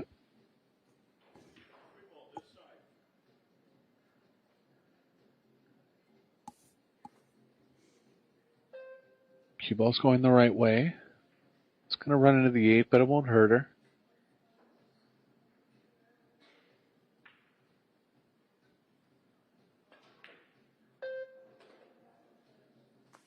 Boy, did Yeah, played a millimetre perfect positional shot, didn't she, Eric, to get on that 3?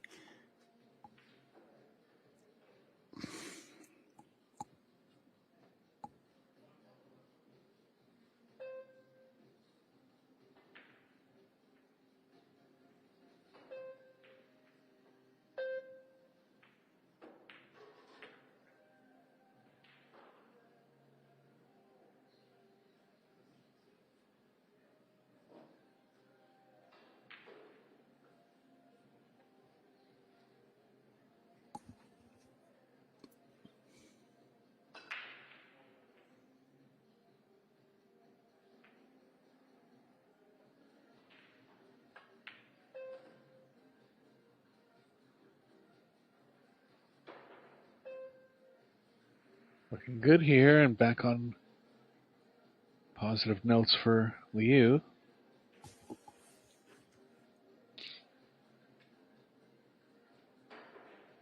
And a positive note as well for women's pool in America. Also, 4 players, Eric, from the US, Brianna Miller, Jordan Helfrey, Savannah Easton and Sophia Mast, all still in the women's tournament, which is a great achievement.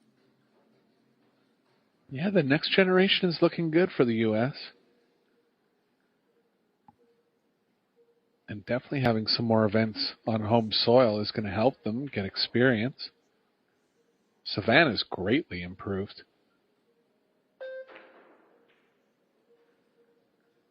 Another miss out of nowhere for Liu. Yeah, same ball again as well. 7 ball. Both times she got into the 10-second shot clock beep, kind of right in her backstroke. But all the preparation had been done by that point. I don't think it would have spooked her too much.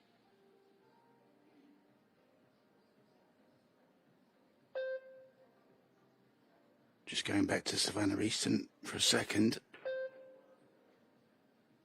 As we see Pia finish pretty okay on this 8 ball. Yeah, Savannah, I think she's learning so much from playing with Shane. I watched a lot of her matches, commentated on a lot of her matches actually in the mixed pairs. And she played great, I thought. Looked very, very at home playing with one of the best players ever to pick up a cue. And she's learning so much from him. Yeah, she's easily into the top 40 in the world. And I wouldn't be surprised that within the next 6 months to a year, she gets into the top 20. And within 2 years, I mean, it's pretty bold to say that she'd be in the top 10 or 15, but I think it's possible. She's looking very strong. And mature about the table, too, not just improved execution-wise. Seems really strong mentally, too. Yeah, I totally agree with all you just said. I think she actually reached number 11 in the WPBA rankings, Eric, on the women's tour. Oh, a miss from Pia. Whenever you're close to a ball like that, cutting it to a corner, it's very hard to see the potting angle. It was never in, was it? It was always going to be thick. Yeah, first real miss ball from Pia. A turnover here in rack number 1.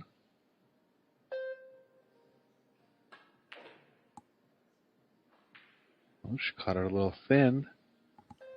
Missable 10 now coming from Liu, and she's had a couple misses in the last 2 racks.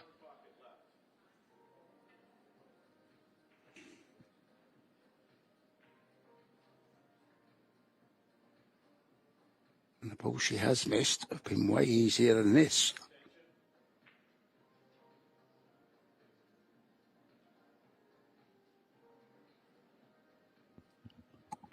She's like the Steve Davis Cup back black in the 1985 final.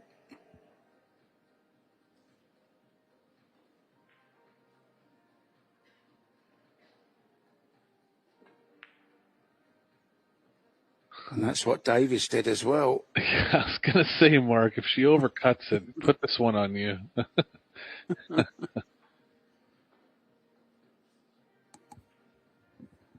Blind pocket, never easy. A gift for Pia to open this deciding set.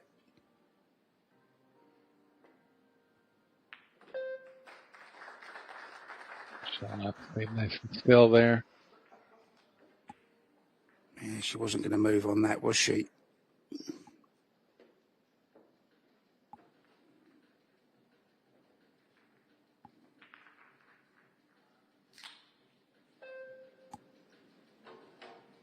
Missed shots getting up there a little bit for Liu. 3 in the last 2 games. Did very well up until that point.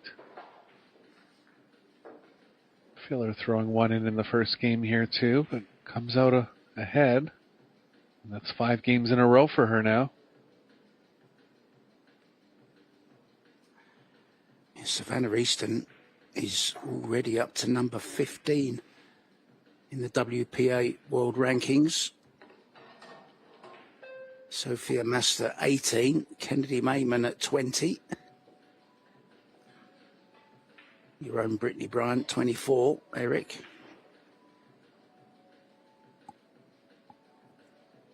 Yeah, again, Brittany's having a great week. Undefeated to this point.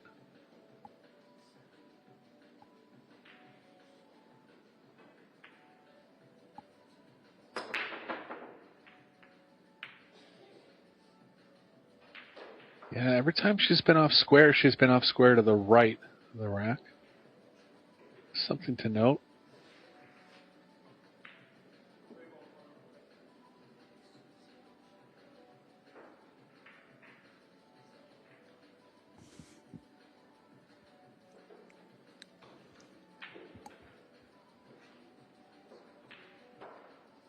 Just a reminder as well that if this does go to 3-3 in the deciding set, we have a shootout.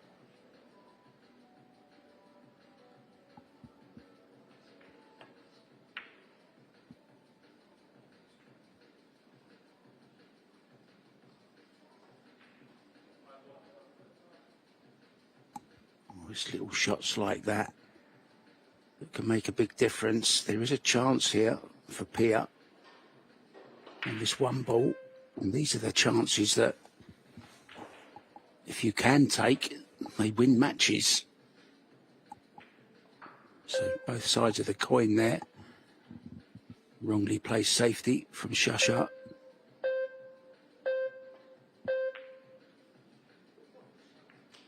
It's a good shot, Eric. Yeah, and she's okay on the 2. I believe the 5 passes the 6. To get another couple looks at it.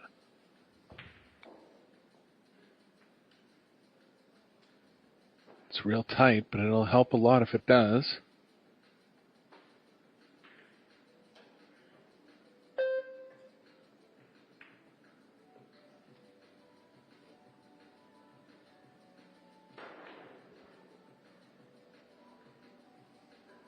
Having a look.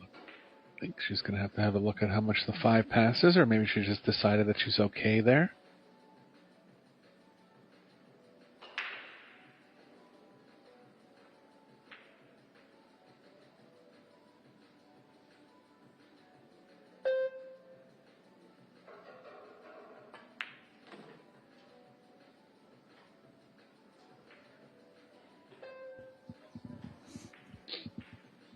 Doesn't have the angle to draw into the longer side of it. Have to come in between the 5-6 now. Could actually stun to the short rail and still come on top of it. Drawing over is a good play here.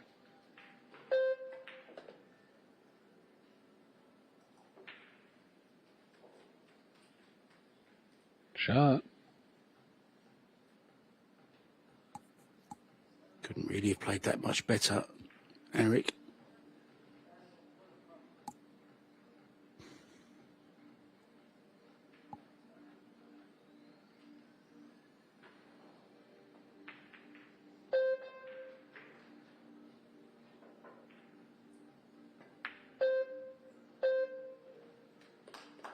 There, and one more positional shot from the 8 to the 9. Table's wide open for a bunch of different options on that. Shasha is kind of falling apart, isn't she, after that first set? A few misses, Eric. Yeah, I mean, the 10 was missable, as you were saying, into a blind pocket back cut, but the 2 7s, no real explanation for it.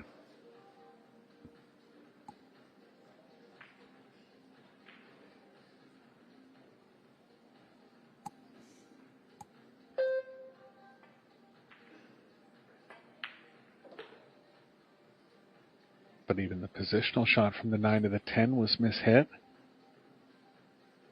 for Liu. Looks like it's going to make a big difference here in set number 3. Do you like stun right here, Eric? Round 1, 2, 3 rails. Yep. Really put a nice stroke on this. It's one of them real nice feel shots. One of my favourite shots to play this is, if I'm honest.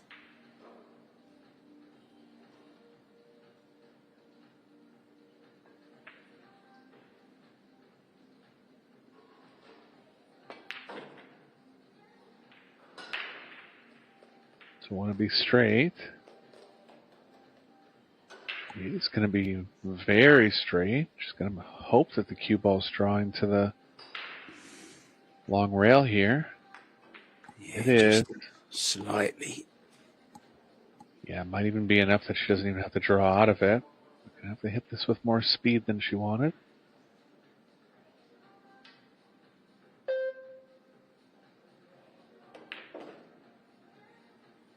shot.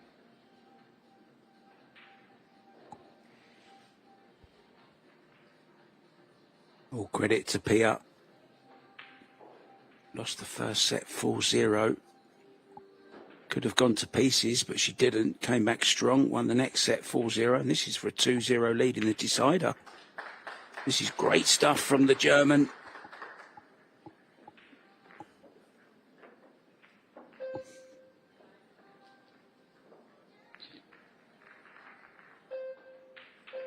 Where do you stand, Eric, on players showing emotion? Do you like to see something from a player, or more like Pia, who shows very, very little emotion when she plays?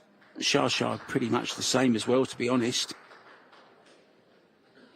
Yeah, I think in these short sets, really recovering quickly, whether you show emotion or not, you can't let things slip for too long. I think it's up to your personality. You know, if you feel like you need to get it out, it's not necessarily wrong as long as you're not disturbing your opponent. Everybody has their own way about them.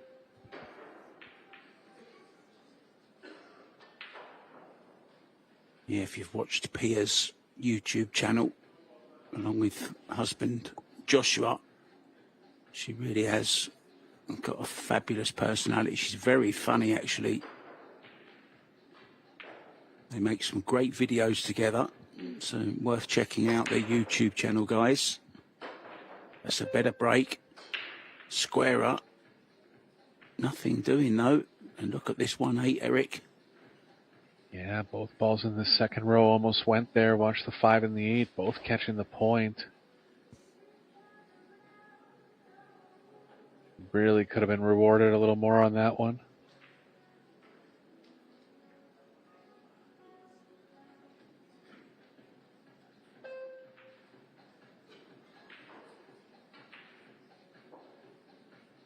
Looks like Liu feels like she has enough of the side pocket to play it off the 8, or at least avoid the combo.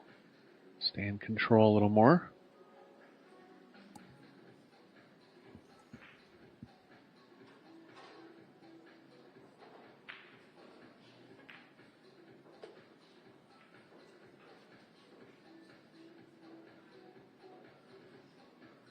Gonna have to draw the cue ball inside the 7 now.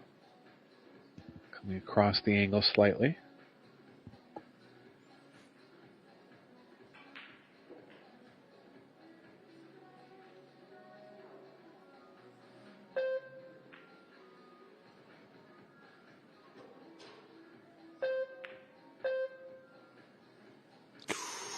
Another miss from Shasha. She was hampered by the 9 ball there. Eric was very, very conscious of it. Could have put her off just that little bit, but she was well wide with the 2. Yeah, 3 of the 4 misses have been with the shot clock beeping. Never helps. In an hour from now, we will have the 2 semi-finals of the Poison mixed pairs. Jason Shaw, Cheska Centeno up against Justin Bergman and Zhao Fang Fu. Fedor Gorst and Bean Hung up against Seo Seo and Victor Zelensky. Both those tables, table 1 and table 2. We're not sure which one is on which yet.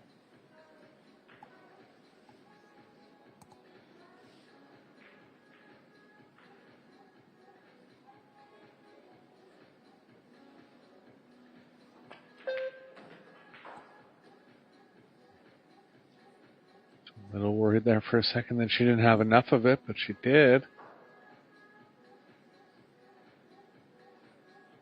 It was a very good shot, actually. She didn't have a lot of room there, no room for error. Played it very nicely, finished perfect on this 4 ball.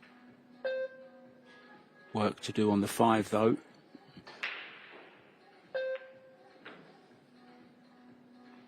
Get past that 7, she's okay. Does she have the right angle? I think she may just have. Is she straight enough to draw straight back, Eric?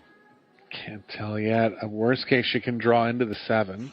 push it closer to the corner pocket. I think she might have to. Worry there is that you hit the wrong part of the 7, and the 7 starts getting in between the cue ball and the 6.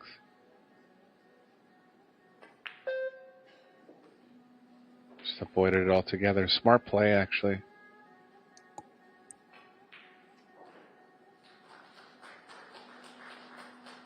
I always get caught in that trap, Mark, trying to overplay the cue ball sometimes.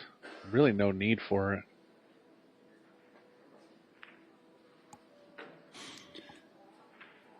Yeah, you're compromising the pot that you're trying to make as well, aren't you? Making that more difficult. Just keep it simple.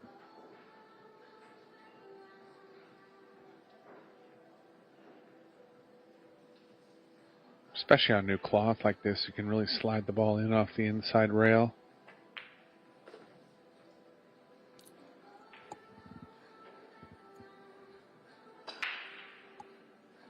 Oh, Sophia Mast going great. She's taking the first set against Yuki Hiraguchi. Yeah, it looked like she was actually having some back problems yesterday. She played, I hate to say it, but an awful, awful match. Got through it. Could tell she was grimacing in pain. Sounds like she's better now. Yeah, I know Kennedy Mayman also had problems with her back. She actually had to visit a chiropractor in St. Louis. She had to forfeit her first match. Shame to see young players suffering with injuries at the start of their career. It's happened to many footballers in the past as well who have had really promising careers and picked up an injury and they stay injury prone and it finishes their careers early. It's always a shame to see, you know, with somebody with so much talent to be deprived of doing what they're good at.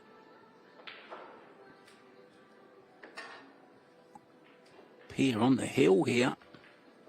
What a comeback, what a turnaround after that first set. And look at the POP, Eric. 2 points in it. Yeah, she started putting pressure on Shasha, and Shasha just didn't respond. Particularly in the third set, she's had a couple chances.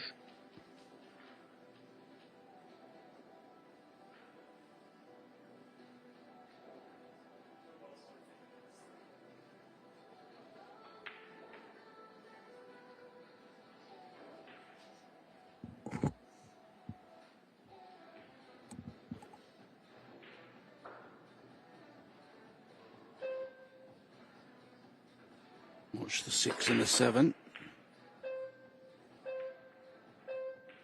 The 7 went long. 6 got kicked. Dry break, Eric. Yeah, off square to the right again.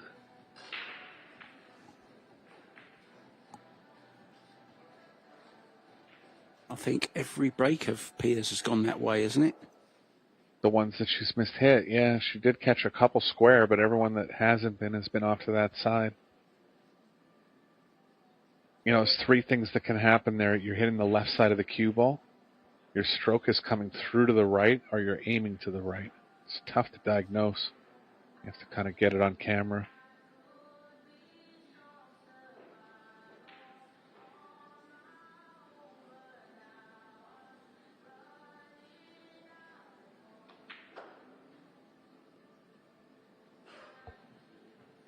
Two options, Eric, here. She can either try and make it off 2 rails, or she can try and hit the top side of the 1 ball and send it past 6. Yeah, I'm wondering if the cue ball will hit the 6 if she tries the top side of it.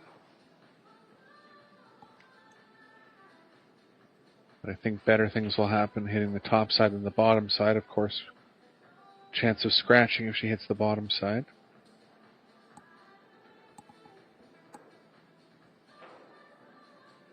It will miss it.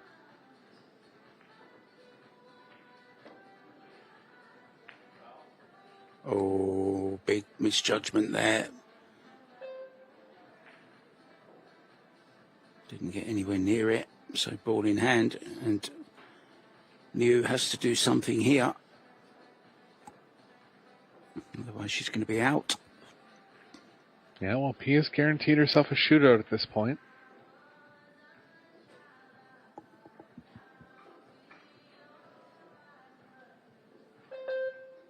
Pia with probably the most famous shootout shot of all time, winning the World Teams in Puerto Rico back in 2023 when she hit the winning 10 ball in the shootout. Produced one of the best celebrations as well ever. She was being thrown around like a rag doll by Joshua, picked her up and flung her around. Yeah, I was doing the match, I remember. Yeah, I was standing watching it.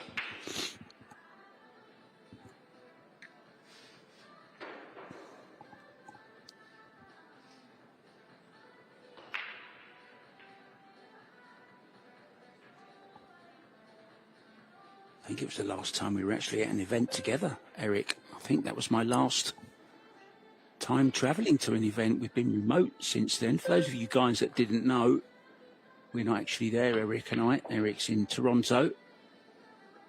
I'm in Thailand. I'm 12 hours ahead.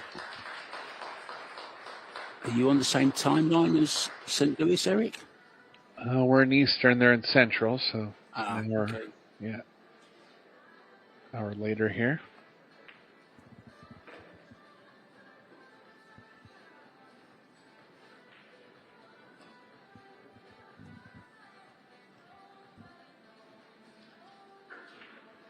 You looking good here.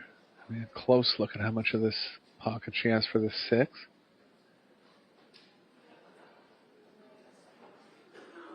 Well, the tables have been confirmed.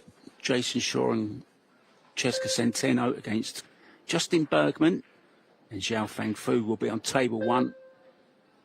And on table 2 it will be Bean Hung and Fedor Gorst against Sera and Victor Zelensky. That's coming up 7 p.m. local time, guys. 2 fantastic semi-finals to look forward to in the Poison Predator mixed pairs.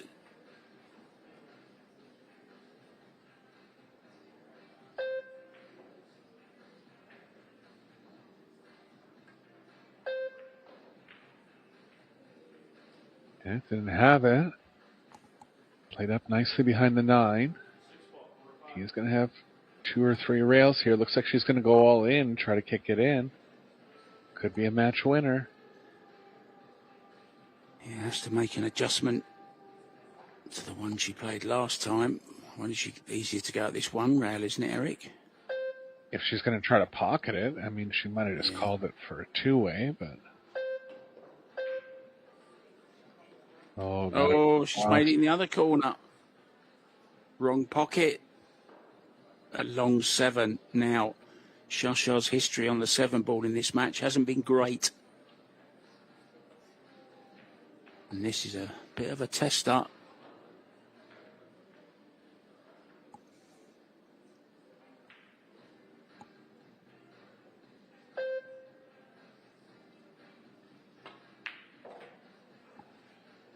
No problem this time. The curse of the 7 ball has been lifted. Did well under pressure there.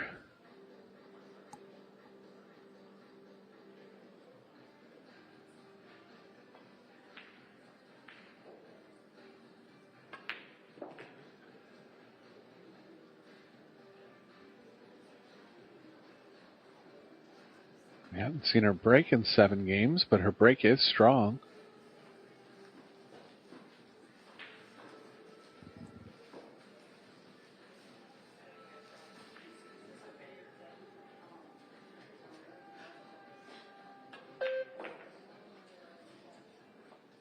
Oh, perfect.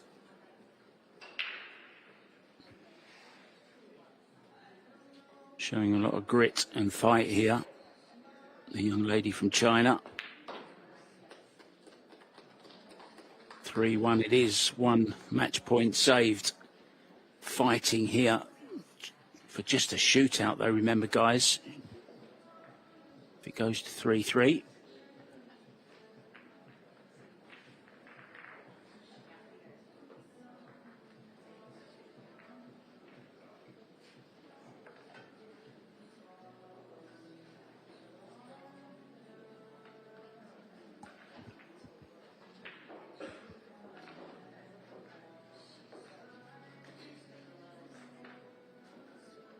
Let's have a look to see if anything's... Well, we do have a result.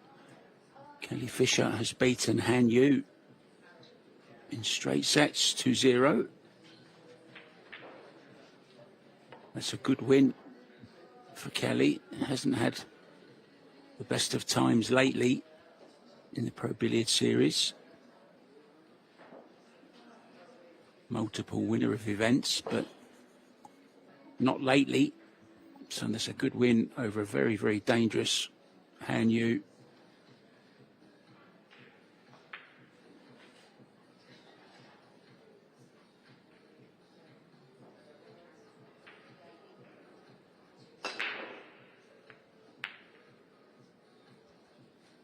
Lot of top spin, Eric, on that one. Yeah, a couple balls wanted to go on the side, but didn't get either of them. Another result for you. Jasmine Ocean has beaten Amber Chen in straight sets as well. 2-0, the Austrian going through to the last 16. The usual suspects, Eric. Yeah, Jessica Centeno going through undefeated. Rublin Amit going through undefeated. Your own Brittany Bryant going through undefeated as well. Yeah. Beat the young lady sat in the chair over there in a shootout in the first round. Push out from Pia. Pushing the four safe, Eric. Yeah, good push there. Likely going to get the worst of it here, but won't be. We will still have to take care of the four later in the rack.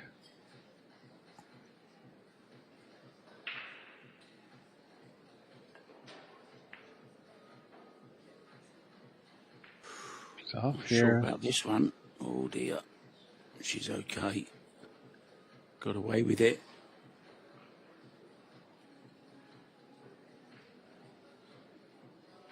Yeah, the jump is awkward with awkward queuing there.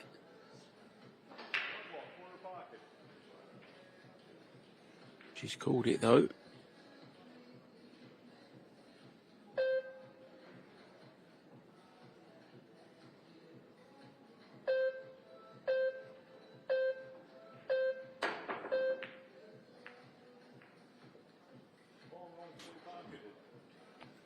One in, but no way to predict that. Liu back at the table. She can actually, I think it's going to come high of the four. Thinking about pocketing the one and breaking out the four at the same time. That still will be the same path to get on the three. Might have to come all the way back to middle table.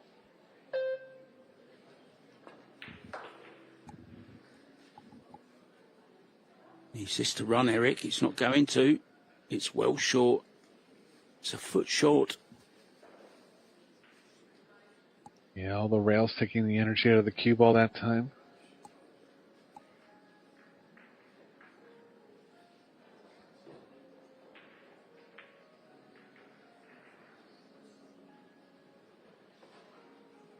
Not much for kick safe here. Gonna hit it with speed likely. And if she does, there's just an outside chance that the four could get moved here.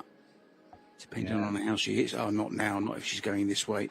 Yeah, I think she noticed that, so she is going to go to the short rail now.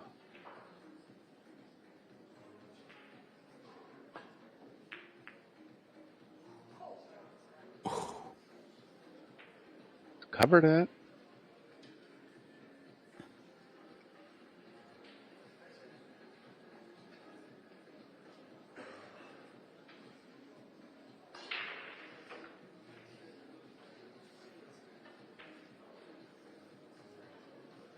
Really like jumping at it because if she gets into the right side of it at all, it's almost a guaranteed scratch.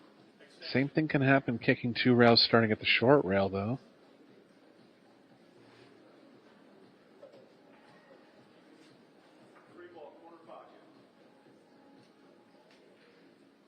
She won't scratch going one rail, but I think the angle that she has going into the short rail, it's got to be two.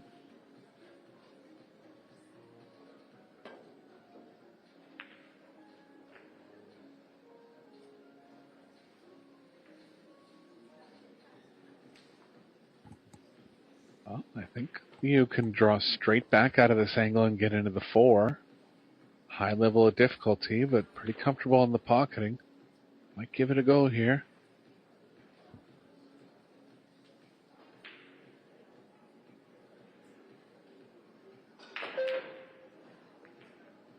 Yeah, that's. Do you know? I don't think she had the angle there. It was almost straight, and she's tried to force the angle with speed. Yeah, it's usually trouble. She did actually get into the 4-8. Something hit it, but it hasn't opened it up. She's a little bit fortunate there.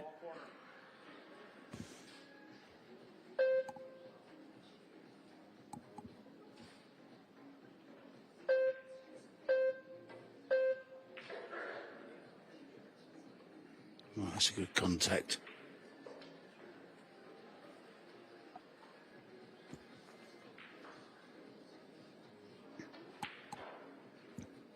You can bring the cue ball near the 9 here. Bit of a risk of cutting the 3 right in. I don't think she'd be that unhappy with being the first one playing safe on the 4.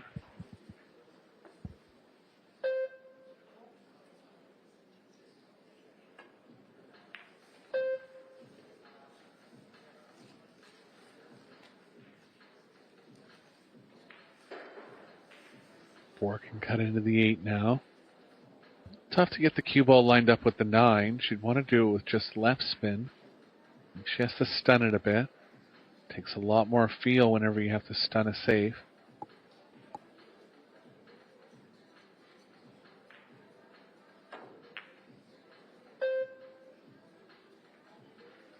Just off. Left safe, but a chance for filler to get the advantage now.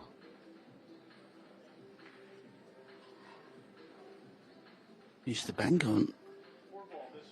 Yeah. I feel like the cue ball is going to be running a little far unless she really lags it slowly, which is dangerous.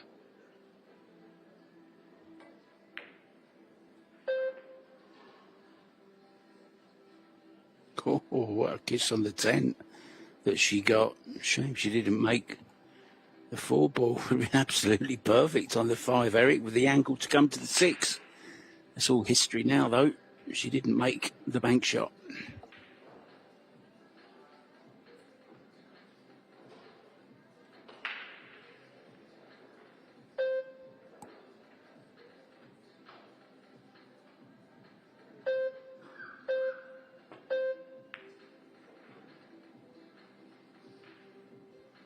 Shot from Liu, and she's still in it here.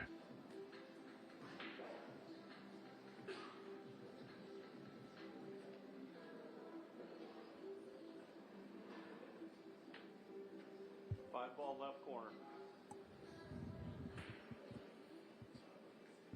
Gonna try to draw off the top side of the 7. Just to get into this nicely.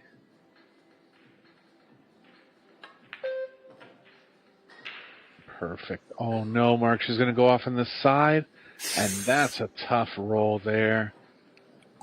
No way to really plan for that. Hit it well. I feel for her on that one. Yeah, used the 7 very cleverly, actually. Super unlucky, as you say, to scratch, and that could be the end of her challenge for the 27K and the title. The Seyberts Women's Open champion for St. Louis 2026. Good chance now for Pia to close out this match. Yeah, she's earned it, particularly in the second set. Just responded real well from a strong first set from Sasha. Sasha had a couple mistakes that she wouldn't normally make, kind of mid-match. Such a cruel scratch that, though, for Sasha Liu. Can't legislate for them. It's just one of those things. It's not your day. It all started so well, taking the first set 4-0. Pia doing the same back, though, in set number 2. And to be honest, She's played some fabulous pool today. They both have. But Pia's done it in 2 sets rather than 1.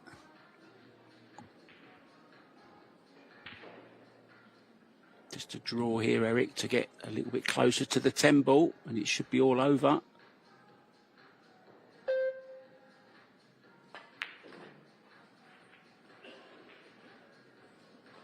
Oh, she'll be feeling good inside now, walking round to take this 10 ball, having a look at the angle.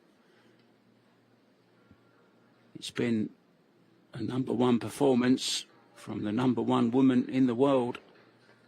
Pia Filler with this 10 ball into the last 16. Tremendous stuff from the German.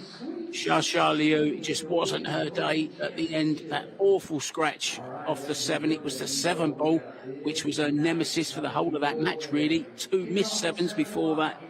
And then it's sealing her fate with the scratch in the side. But well played, Pia Filler. On she goes.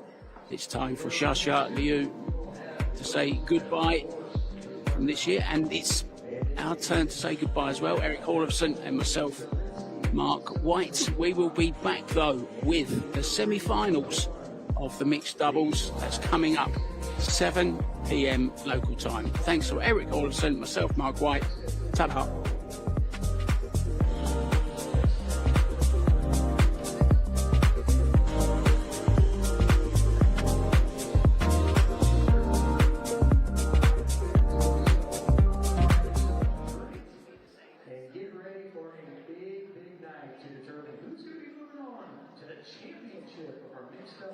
And the championship will happen tomorrow evening, right here, same time, 7 o'clock.